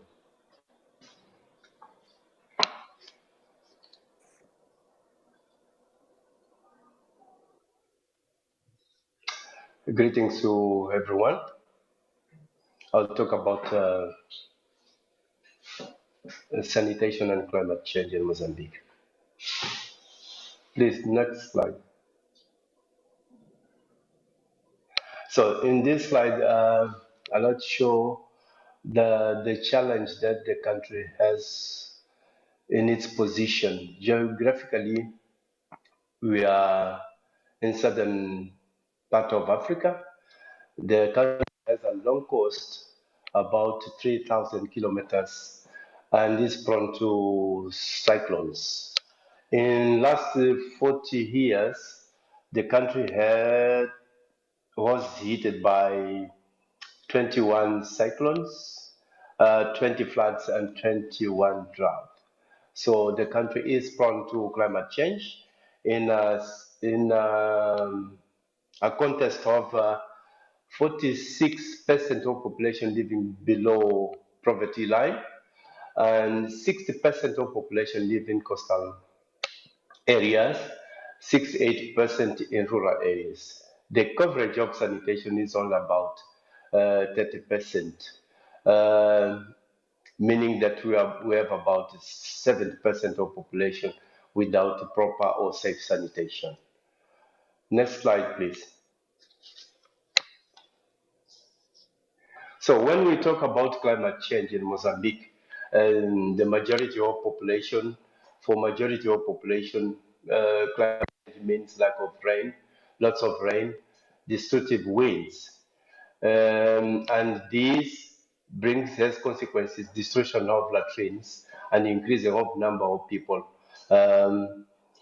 practicing open defecation and spread of sewage into surface and groundwater endangering public health, destroy farm production. This situation lead to the need of raising awareness, both to the citizens and the decision makers, because we need to make people be aware what is happening and how the people can adapt to live in this context of climate change. And the decision makers has to understand and start to plan, to think, to strategize how to help the population to live in the context of climate change. If we see the number of people living in coastal area and in rural area where it's difficult to have safe sanitation service is a big challenge for the citizens to build by themselves the sanitation system. Next slide, please.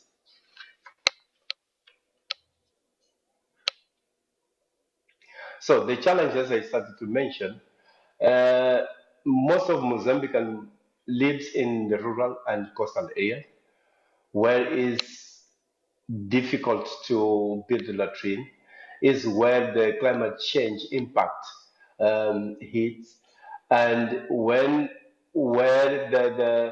the poverty is and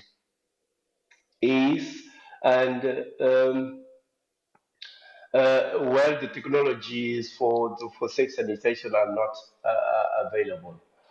And rural household families in the current policy, they have to build by themselves. There is no subsidy for sanitation, making things hard when we have people living in rural area where the soils are not stable, where the technology are not available. So the high level of urban defecation become increasingly high. Mozambique is one of the country with high level of open defecation.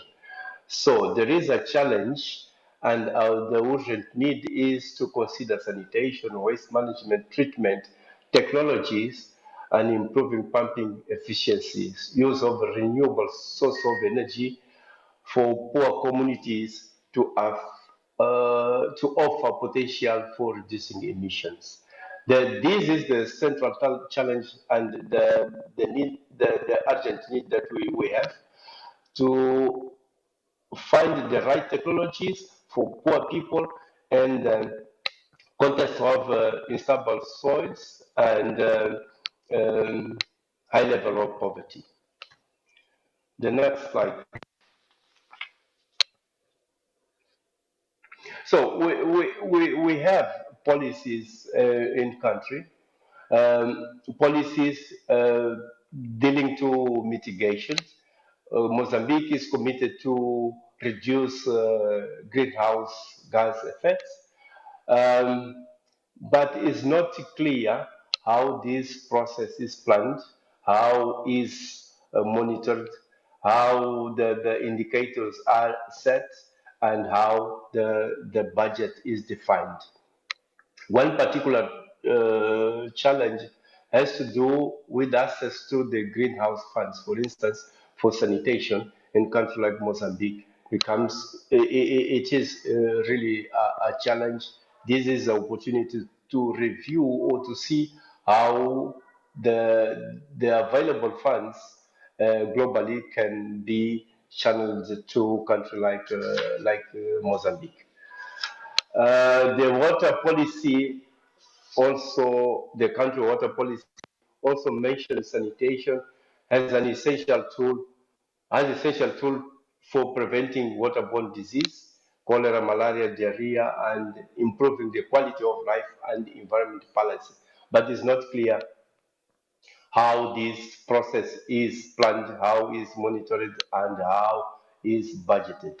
Sanitation is the subsector without money to implement the projects in general terms, I can say that. Thank you so much for your attention. Thank you very much, Arta. So yeah, I mean, it's very worrying now to see, the climate change, the impacts of climate change are really, potentially having a role in increasing greenhouse gas emissions through sanitation, through, disrupting the sanitation cycle. So it's clear that there is an urgent need for, ensuring more resilient and safely managed sanitation solutions, which can also then, be a climate mitigation contribution.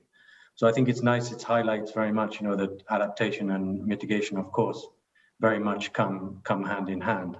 And I'm sure Mozambique is not alone in facing this challenge. So yeah, clearly much more needs to be done to invest in, more safely managed sanitation and help people to, progress up that sanitation service ladder. So thank you very much, Arta. Now I would like to invite our next case study speaker from Integrated Water Management Institute, International Water Management Institute, sorry, Dr. Josiane Nikimi. Sorry if I'm saying the name wrong.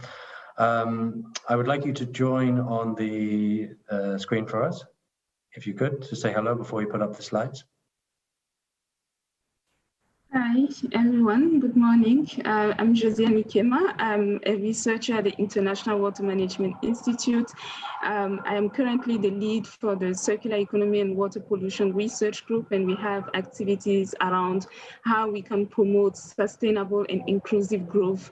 Currently, take into account issues such as urbanization, agricultural intensification, but also, of course, climate change. So I'm happy to be here with you today.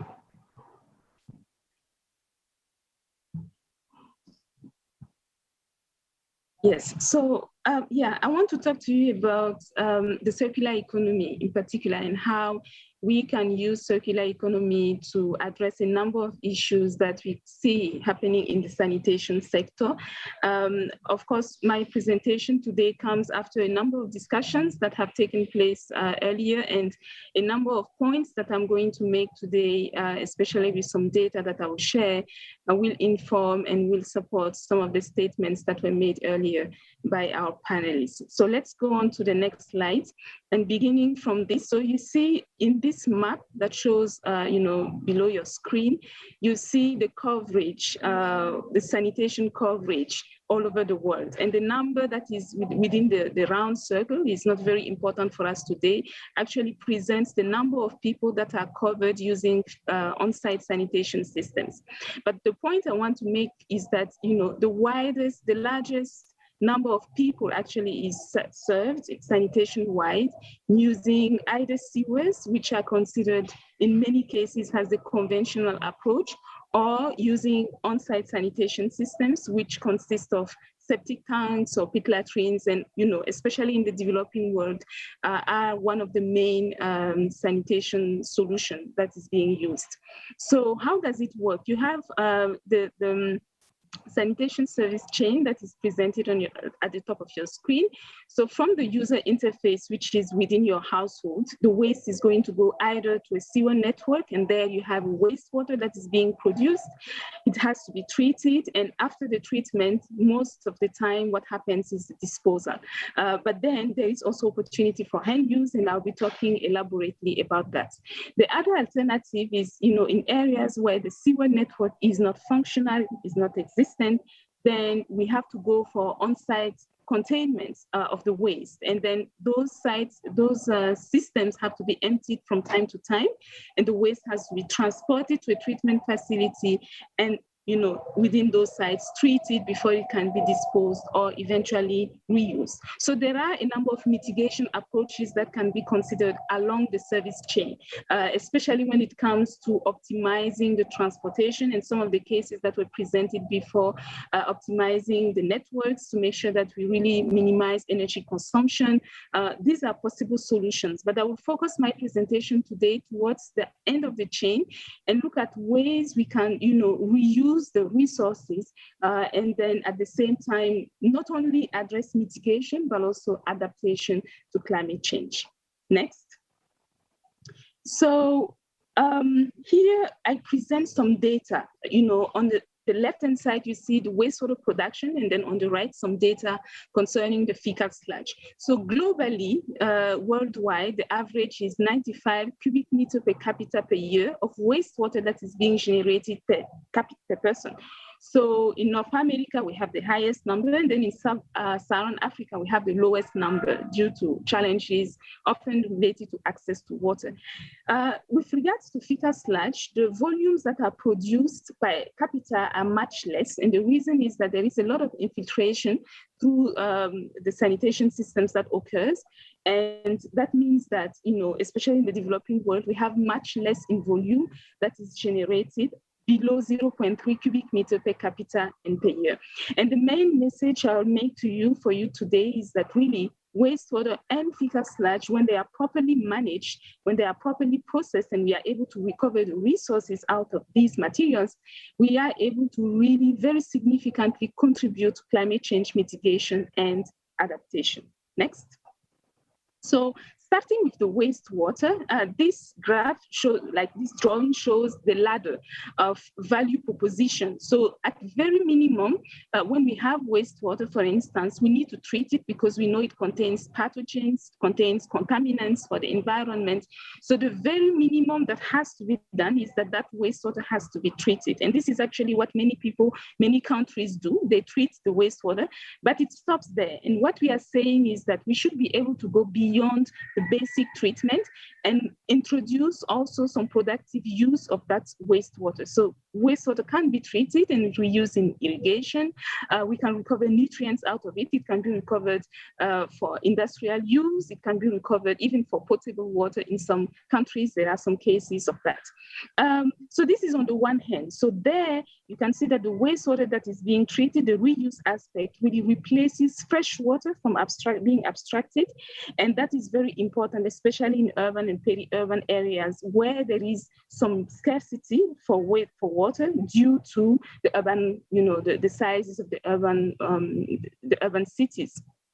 The other option, which really talks to the mitigation, is where we can recover the energy and sometimes even benefit from some carbon credits during the treatment. So we can recover the energy. We can also produce some animal feed, some algae, different productive use, can produce biodiesel from there. A lot of applications really can be introduced during the treatment of the wastewater. The thing is, wastewater treatment is well understood and well known. We know the technologies that can be used to enable these productive uses. So what is very important then is to address the adoption and all the barriers that affect the adoption rates for these technologies. Next. With regards to still in the wastewater, just want to share with you some data on the potential for energy and nutrient recovery. So on your right, you see the graph that shows the energy potential in blue. So the value starting from 2015 and projected for 2030 and 2050. And you see that you have, over 500 billion kilowatt hour of energy potential and more, being aware that this is going to increase population growth. Such a huge potential if the energy that is in the wastewater is recovered and is used for different applications. And then on your left, you see another graph that presents this time the potential in nutrient recovery. And I want you to focus on the one in the middle that presents the percent in global fertilizer nutrient demand. So if we are to recover the nutrients from the wastewater, then we would have about 18% of the phosphorus, that can be recovered in this way from the wastewater, of the potassium. And then for the phosphorus would be around 7%. And finally for the nitrogen would be about 14%. So there is a real potential for reuse, and there it means that we don't have to mine new resources. We don't have to harvest, them from the environment, from the natural bodies and the natural systems, which is a great opportunity to exploit. With regards to the FICA slash in the next slide, there are a number of opportunities also. They're very similar to what we have in the wastewater. So we can recover the water fraction, the nutrient fraction, and finally the organic matter fraction. And with the organic matter fraction, we can produce, of course, biogas, and has been alluded earlier by some of my predecessors. But then we can also carbonize this organic matter and produce briquettes, charcoal briquettes. And those briquettes, especially in the developing countries, can substitute conventional charcoal, which is obtained from wood. So instead of cutting trees to produce this charcoal that is going to be used for cooking, then the alternative is to use the waste and then carbonize the waste and, of course, obtain this charcoal. So this is one of many applications which are currently being implemented in different parts, especially in the developing world. Next, you have another example that shows the next slide, please. Shows another example here with the FICA sludge. So with the FICA sludge treatment for composting this time, there are also opportunities to recover the nutrients and provide a number of benefits. So the treatment plants itself, allows the health risk to be controlled. We obtain water that can be used in irrigation, and then the dry material, which is a byproduct from the treatment side, can be co-composted and then used after it has been stabilized as an input for agricultural production. Next slide. So this now is to show you some data, in terms of the potential with such a model. So this graph here presents an estimation, it's very similar to what is happening at the plants. So the baseline greenhouse gas emissions compared to the project emissions. So it clearly shows that really with the treatment for reuse, we are able to reduce the greenhouse gas emissions by 2/3, which is a great, an important achievement, knowing that the baseline in this particular case is just landfilling without any recovery happening. And then, of course, this does not include all the other benefits like the nutrients recovery, the water recovery, and all, and this also contributing to climate adaptation for enhanced soil productivity and so on. Next slide, please. Yes, so I just want to conclude with some references for you. So the case studies that I presented are available online. You just go to the website of the International Water Management Institute, iwmi.org, and you have a number of publications that are presenting these case studies that we have compiled and analyzed and sometimes implemented. And I want to mention that IMI is a part of the CGIAR organization. And let me stop here for today. Thank you very much, and happy to take a question during the question sessions. Thanks. Thank you. Thank you very much, Josiane. Brilliant presentation. I really love this, circular way of thinking and joined up processes, closing the loop. I think linear thinking is, kind of a thing of the past. So please, stick around. If we have time, we'll come back to you with a question. Now I would like to actually hand over to Sylvia again, back at the Pavilion, to present the final case study video, which is around the use of renewable energies in water supply production and distribution. Over to you, Sylvia. Thank you very much, Robin. And definitely we are going to show how the use of renewable energies in water supply, production and distribution are also a great way to contribute to the mitigation agenda. As you know, renewable energy for water services can ensure that the water systems lower emissions, but also can assure that the services are more resilient to climate shocks and to other kind of shocks like political and economical shocks, indeed, as we have seen lately in some of the countries is happening. Renewable energies can also provide electricity to rural areas that are not able to be connected to the grid because it doesn't arrive to this place, and can support the livelihoods of local communities. And we have seen the case of multiple users of water in previous examples. Since 2019, UNICEF, for instance, alone has implemented water solar pump systems in more than 2,700 places. in more than 50 countries. And this includes major UNICEF humanitarian response programs, including Yemen, South Sudan, Somalia, and Afghanistan. So to address the need of building more capacity to get the sector even scaling more up this, because this is only UNICEF contribution, but of course all the other partners are also contributing equally. We need that there is a gap of capacity, and UNICEF has put in place a regional solar hub for Western Central Africa to improve the capacity on solar and also to strengthen the demand, the market, and everything that has to do with solar across the region. Not only for water, but also for other sectors. And then, to demonstrate this potential on solar power, we are sharing with you this short video showcasing the use impact of the renewable energy in a refugee camp in Tanzania, a major city in Yemen, and in rural areas of Madagascar. So thank you very much. Increasingly, renewable energy is being used to power critical water and sanitation services in emergencies. In Nyarugusu refugee camp in Tanzania, Water Mission uses solar energy to provide water for all the water needs of the camp. Solar energy is used to abstract, treat, and distribute water for the camp for all household needs. In such remote locations in Tanzania and elsewhere, where there is low coverage of the national grid, often diesel-powered generators are used. Converting these to solar or wind can simultaneously reduce emissions as well as lowering the long-term operational costs of water systems. Furthermore, in such remote locations, water services need to be sustainable. The maintenance required for solar-powered systems are lower than generators and do not depend on supplies of fuel, which can be a problem when there are shortages of fuel or price hikes, or during extreme events when fuel cannot be collected. For systems which use groundwater, it is important to undertake comprehensive aquifer assessments to ensure that the water resources are sufficient, and to install systems to record changes in water levels and quality, and to monitor and analyze this data. In Yemen, the water and sanitation infrastructure has been severely damaged, putting enormous pressure on the existing systems, with more than 16 million people in need of safe water across the country.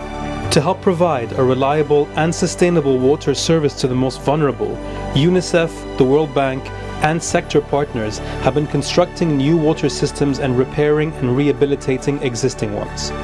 In Sana'a, 5,000 solar panels were installed to provide water from 17 water systems, producing more than 6,000 cubic meters of water per day.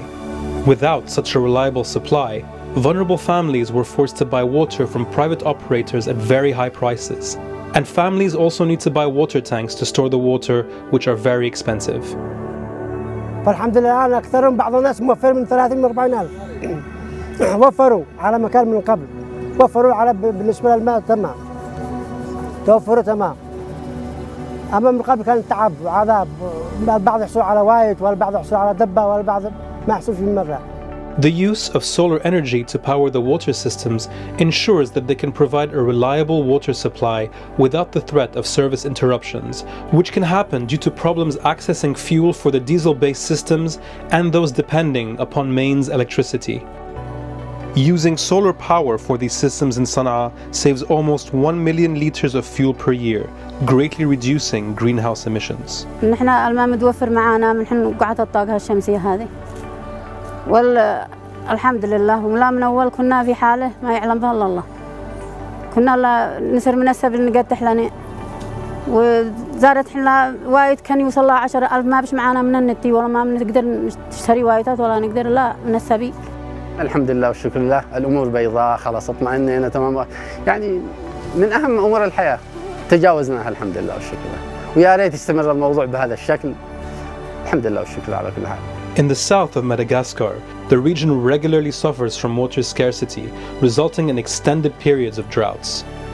During this time, traditional water sources often go dry when the water levels fall below the bottom of the well, forcing vulnerable families to travel long distances to collect water. To address this, deep boreholes have been constructed to create multi-use water systems, and these systems have been powered by solar power. Having such access to a reliable water service has enabled families to collect additional water for small-scale irrigation, allowing them to grow vegetables for their families and to sell, creating livelihood opportunities and much needed household income.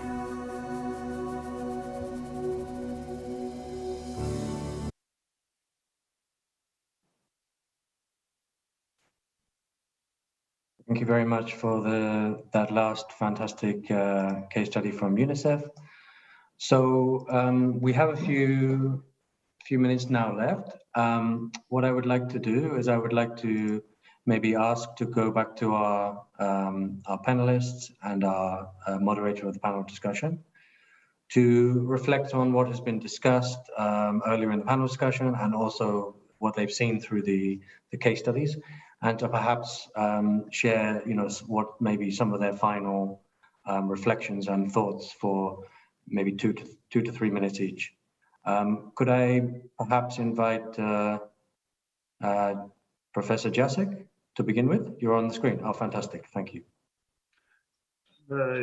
Yes. First of all, I'm glad that those case studies, which were prepared independently from our discussion, emphasized the important issues tackled in our roundtable discussion. And we saw energy efficiency, appropriate management, renewable energy sources, nutrient and more general resource recovery. So these issues were tackled in the case studies and also in our discussion. Secondly, sanitation has played a critical role in improving public health, and this will not change, at least in the nearest future. Therefore, sanitation systems will be expanding anyway in developing countries, and we can see the role of centralized system will be increasing. But the new challenges refer to the circular economy. It was strongly emphasized here, circular economy concept, introducing the closed loop, in extremely case, the closed loop in urban areas, and also sustainability. And this is good that improved sanitation can go hand in hand with climate mitigation. Thank you. Thank you very much, Professor. Can I now invite Sarah to say a few words in 2 to 3 minutes? Mm-hmm. Thank you. Thank you. So yeah, these were very interesting case studies. I think, first of all, it's important to think about the big picture. Many other sectors are contributing to larger emissions. So for sanitation, so far, it has been relatively small, but at the same time, the trend is increasing. Emissions will grow as more households get on the sanitation ladder, and in many cases also in urban areas when there are more centralized wastewater treatment systems being implemented. So maybe it's been hard to make a good argument, but I think that addressing poorly managed sanitation systems is a perfect example of a solution with many co-benefits. And I think we heard about many of those co-benefits in the case studies. So there are benefits in terms of climate mitigation and reducing emissions from these systems, particularly from the management of these systems. But also we can also contribute to reducing environmental damage to ecosystems, to human health, and produce a number of benefits that we heard of in terms of fertilizers or energy, and so on. So I think we have an opportunity now when we're looking at the major sanitation challenge that we have, the gap in sanitation access.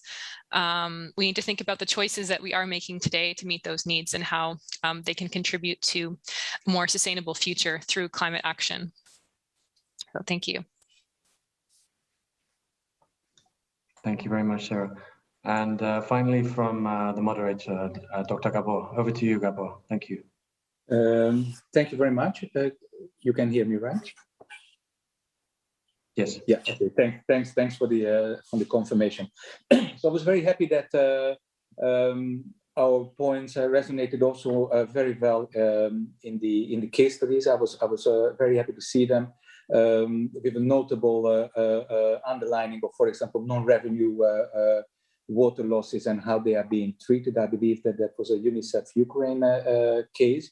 I basically have 6 points, and these are not fully related to the case studies. These are more the issues that I feel that they also need to be added to our long list of challenges and how we may be able to approach aligning well with climate change mitigation.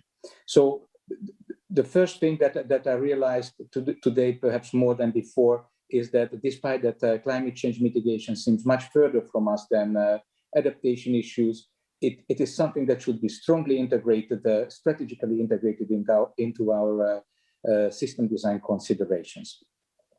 What I believe from experience we also need is a more accelerated transition to sustainable and also inclusive, proper water sanitation and solid waste services. That was also reflected in some of the case studies. For that, I'm convinced that we need to attract capable partners from within our sectors. So from the reduction of non-revenue water to the increased access to potential financing, we need to partner up with the relevant specialists to strengthen our implementation processes, to make them quicker, to make them more robust. I also believe that we have talked a lot about closing the loop, nutrient efficiency, energy efficiency. Treated effluent has not been present in the discussion, but it also belongs here, of course. When we are talking about closing the loop, it does offer good opportunities for strategical partnerships in the agricultural sector, in the energy sector, or perhaps even in other parts of the industry. If we want to make a proper transition to some improvements in climate mitigation, then financing may be a key. So if we are talking about financing, we need better narratives. We learned that before. And I also would like to add, we also need to reduce our operational risks to attract green funds and financiers and specific climate financing options. As my fifth point, I would like to mention that perhaps more than anything, this innovative character of our sector is relevant today. So we need to reduce the distance, and we need to increase the rate of coming from a scientific or innovation idea to actual implementation and upscaling. So we need to align our systems to make sure that good ideas can accelerate into actual proved concepts and upscaled solutions.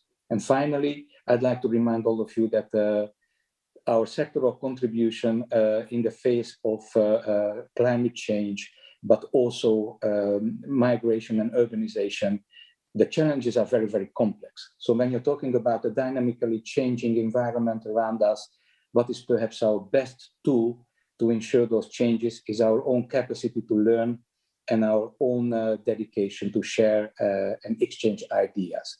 So if we keep doing that, then I believe that our sector is ready even for this huge challenge. Thank you for your attention. Over to Robin, please. Thank you to all of our panelists and moderator Gabor for those inspiring words to take home from this day. That's it for this mitigation session.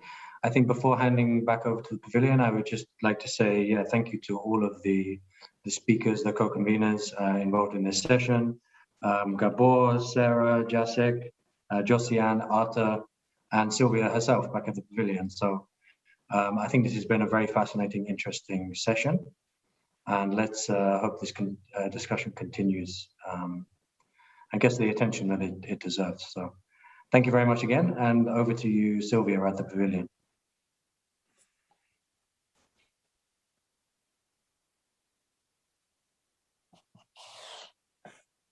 Climate change poses one of the greatest threats to our future, and it is inextricably linked to water. Water scarcity, droughts, cyclones, and other natural disasters threaten our water supply and have a direct impact on children's lives. Although the water and sanitation sector has not benefited from large-scale climate funds to date, the sector offers enormous opportunities to contribute to both climate change mitigation and adaptation efforts.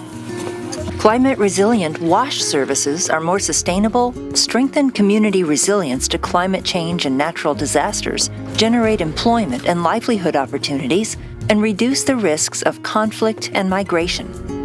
The WASH sector can help lower carbon emissions through the use of renewable energy and more efficient systems.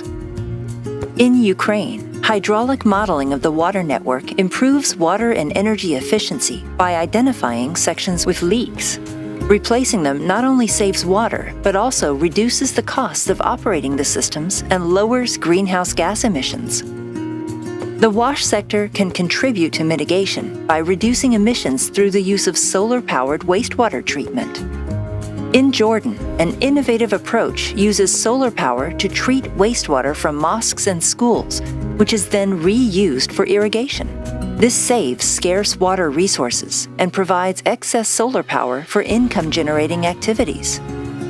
The opportunities presented by WASH to ensure the resilience of communities are enormous and continue to increase. In Mozambique, replacing shallow hand pumps with solar-powered systems allowed communities to access water even during droughts. When Cyclone Idai struck, it destroyed homes, schools, and clinics, leaving hundreds of thousands of people homeless. But the water systems continue to operate, providing life-saving water to communities without the need for costly emergency water supplies. In areas most hit by water scarcity in Madagascar, water systems were constructed to provide water for domestic use as well as small-scale irrigation systems. This has allowed families to grow crops and to have convenient access to water without having to walk long distances. This has the added benefit of providing nutritious food for children and generating income for very vulnerable households. In Bangladesh, surface water and rainwater collected from rooftops is collected and filtered and then injected into the saline aquifer. This creates a freshwater bubble, providing fresh water and protecting the aquifer from pollution and storm surges. The water is then collected by the community through a hand pump during the dry season or extreme climatic events.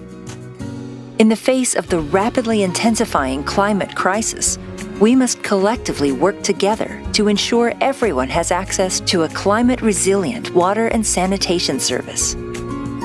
By doing so, the WASH sector increases the resilience of vulnerable communities while simultaneously reducing greenhouse gas emissions.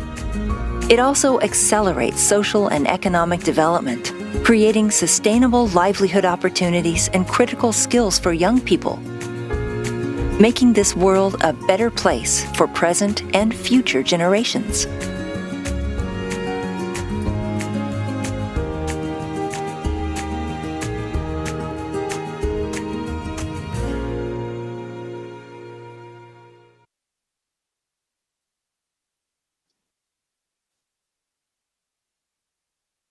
Great. I think it's over to me. Hi, I am Kelly Ann Naylor, and I'm UNICEF's Director for Water, Sanitation, Hygiene, Climate, Environment, Energy, and Disaster Risk Reduction. And I think this last video just really kind of summed up what a great day it's been. And Excellencies, distinguished participants, thank you so much for being here and really listening to today's session. I think there's no uncertainty that water and sanitation sector is a critical part of the future of the climate action movement. And I think today's Water Pavilion program has been just entirely dedicated to talking about climate resilient water and sanitation. We've looked at it from the angles of adaptation, mitigation, financing, policy, advocacy, and monitoring. It's really been a full 360. I think it's fitting that this session is really coming midstream of the COP conference, where we're looking at both bridging this traditional focus on mitigation with really a big bang to strengthen and accelerate the efforts on adaptation. And we're also looking at how this work on climate action is also part of also accelerating the progress on the Sustainable Development Goals particularly in this context, SDG 6. It's important to contextualize this, and I think we've heard this week that LDCs in African countries have really emphasized that most of the discussions have focused on mitigation, but that the most vulnerable groups are going to need to adapt to the impact of climate change. And certainly over the course of today, I joined at 5 a.m. And we're now approaching 1 p.m. We've really heard a pathway that water and sanitation can be part of the solution to close this gap and really break this false dichotomy by proposing practical, proven solutions that contribute to both the mitigation and adaptation, as well as the overall social and economic development of the most vulnerable countries and populations that are also so highly effective, as we've heard throughout today, by different changes in climate. So I think we can feel optimistic that that we are really together in this journey. And, you know, we've had today partners and examples from over 20 countries that really are already showing tangible progress being made around the world, and really want to give another round of applause for the incredible experiences that you are all leading globally, regionally, in countries and cities and communities around the world. So given the rich discussion we've had today, it's a very daunting task to even begin to summarize it, but just wanted to recap a few key messages and really cross-cutting themes that I heard coming out across today's session. I think early on and throughout the day, we heard about the need to be breaking silos, silos between water, sanitation, and hygiene, which many of us call WASH, with water resources and climate. We heard this in the session this morning on adaptation, in the partnership section, that we must be working with better alignment across the whole of SDG 6 and with other sectors. And I think we really came to the conclusion that as an international community, we must make greater efforts to be able to work better together and provide this more integrated support to governments to help consolidate their political will around a common agenda for action. Another area that we heard coming up a number of times, and very much in this last session on mitigation, was around the need for solutions that are circular. And by this, we really discussed the need for more integrated solutions that can close the loop, that can tackle the climate change challenge, but also realize the full benefits for water and sanitation services, service providers, and ultimately users. And so we've seen that this needs to be done through more engagement between sectors. We saw some really exciting, important synergies with other sectors that rely on water, like agriculture, energy sectors, but also through addressing pollution prevention through safely managed sanitation and solid waste management. We've seen how this is important for both sides of the equation of mitigation and adaptation. And we've seen some really concrete examples, whether it's energy efficiency of water supply, reducing greenhouse gases through safely managed sanitation, or looking at value chains and the sanitation circular economy, or using renewable energies in water supply production and distribution. A third key area that I think came up in every session was on financing. And this is certainly a key puzzle piece. And we had a whole segment dedicated to this, as well as seeing how it came across. Earlier in this week, many of us saw the adaptation gap report, which really highlighted that LDCs are going to need to spend up to 10 times more on climate adaptation. We've also heard in the WASH side and in the water side of the SDG 6 progress reports that we're going to need to be able to quadruple our current rates of progress.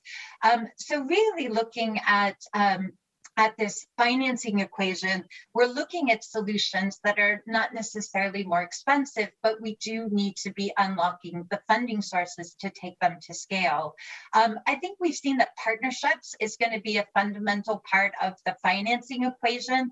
We saw some excellent examples on government-led and business-led ways that we are coming together to lead successful and innovative financing experiences to bring additional investment into climate resilient water and sanitation solutions. I think we also heard coming from voices of private sector, we need that predictable policy and enabling environment. And we also need to really make sure we're getting money where it's needed. And this is both to address the lack of services, but also reduce the adverse impacts of climate change.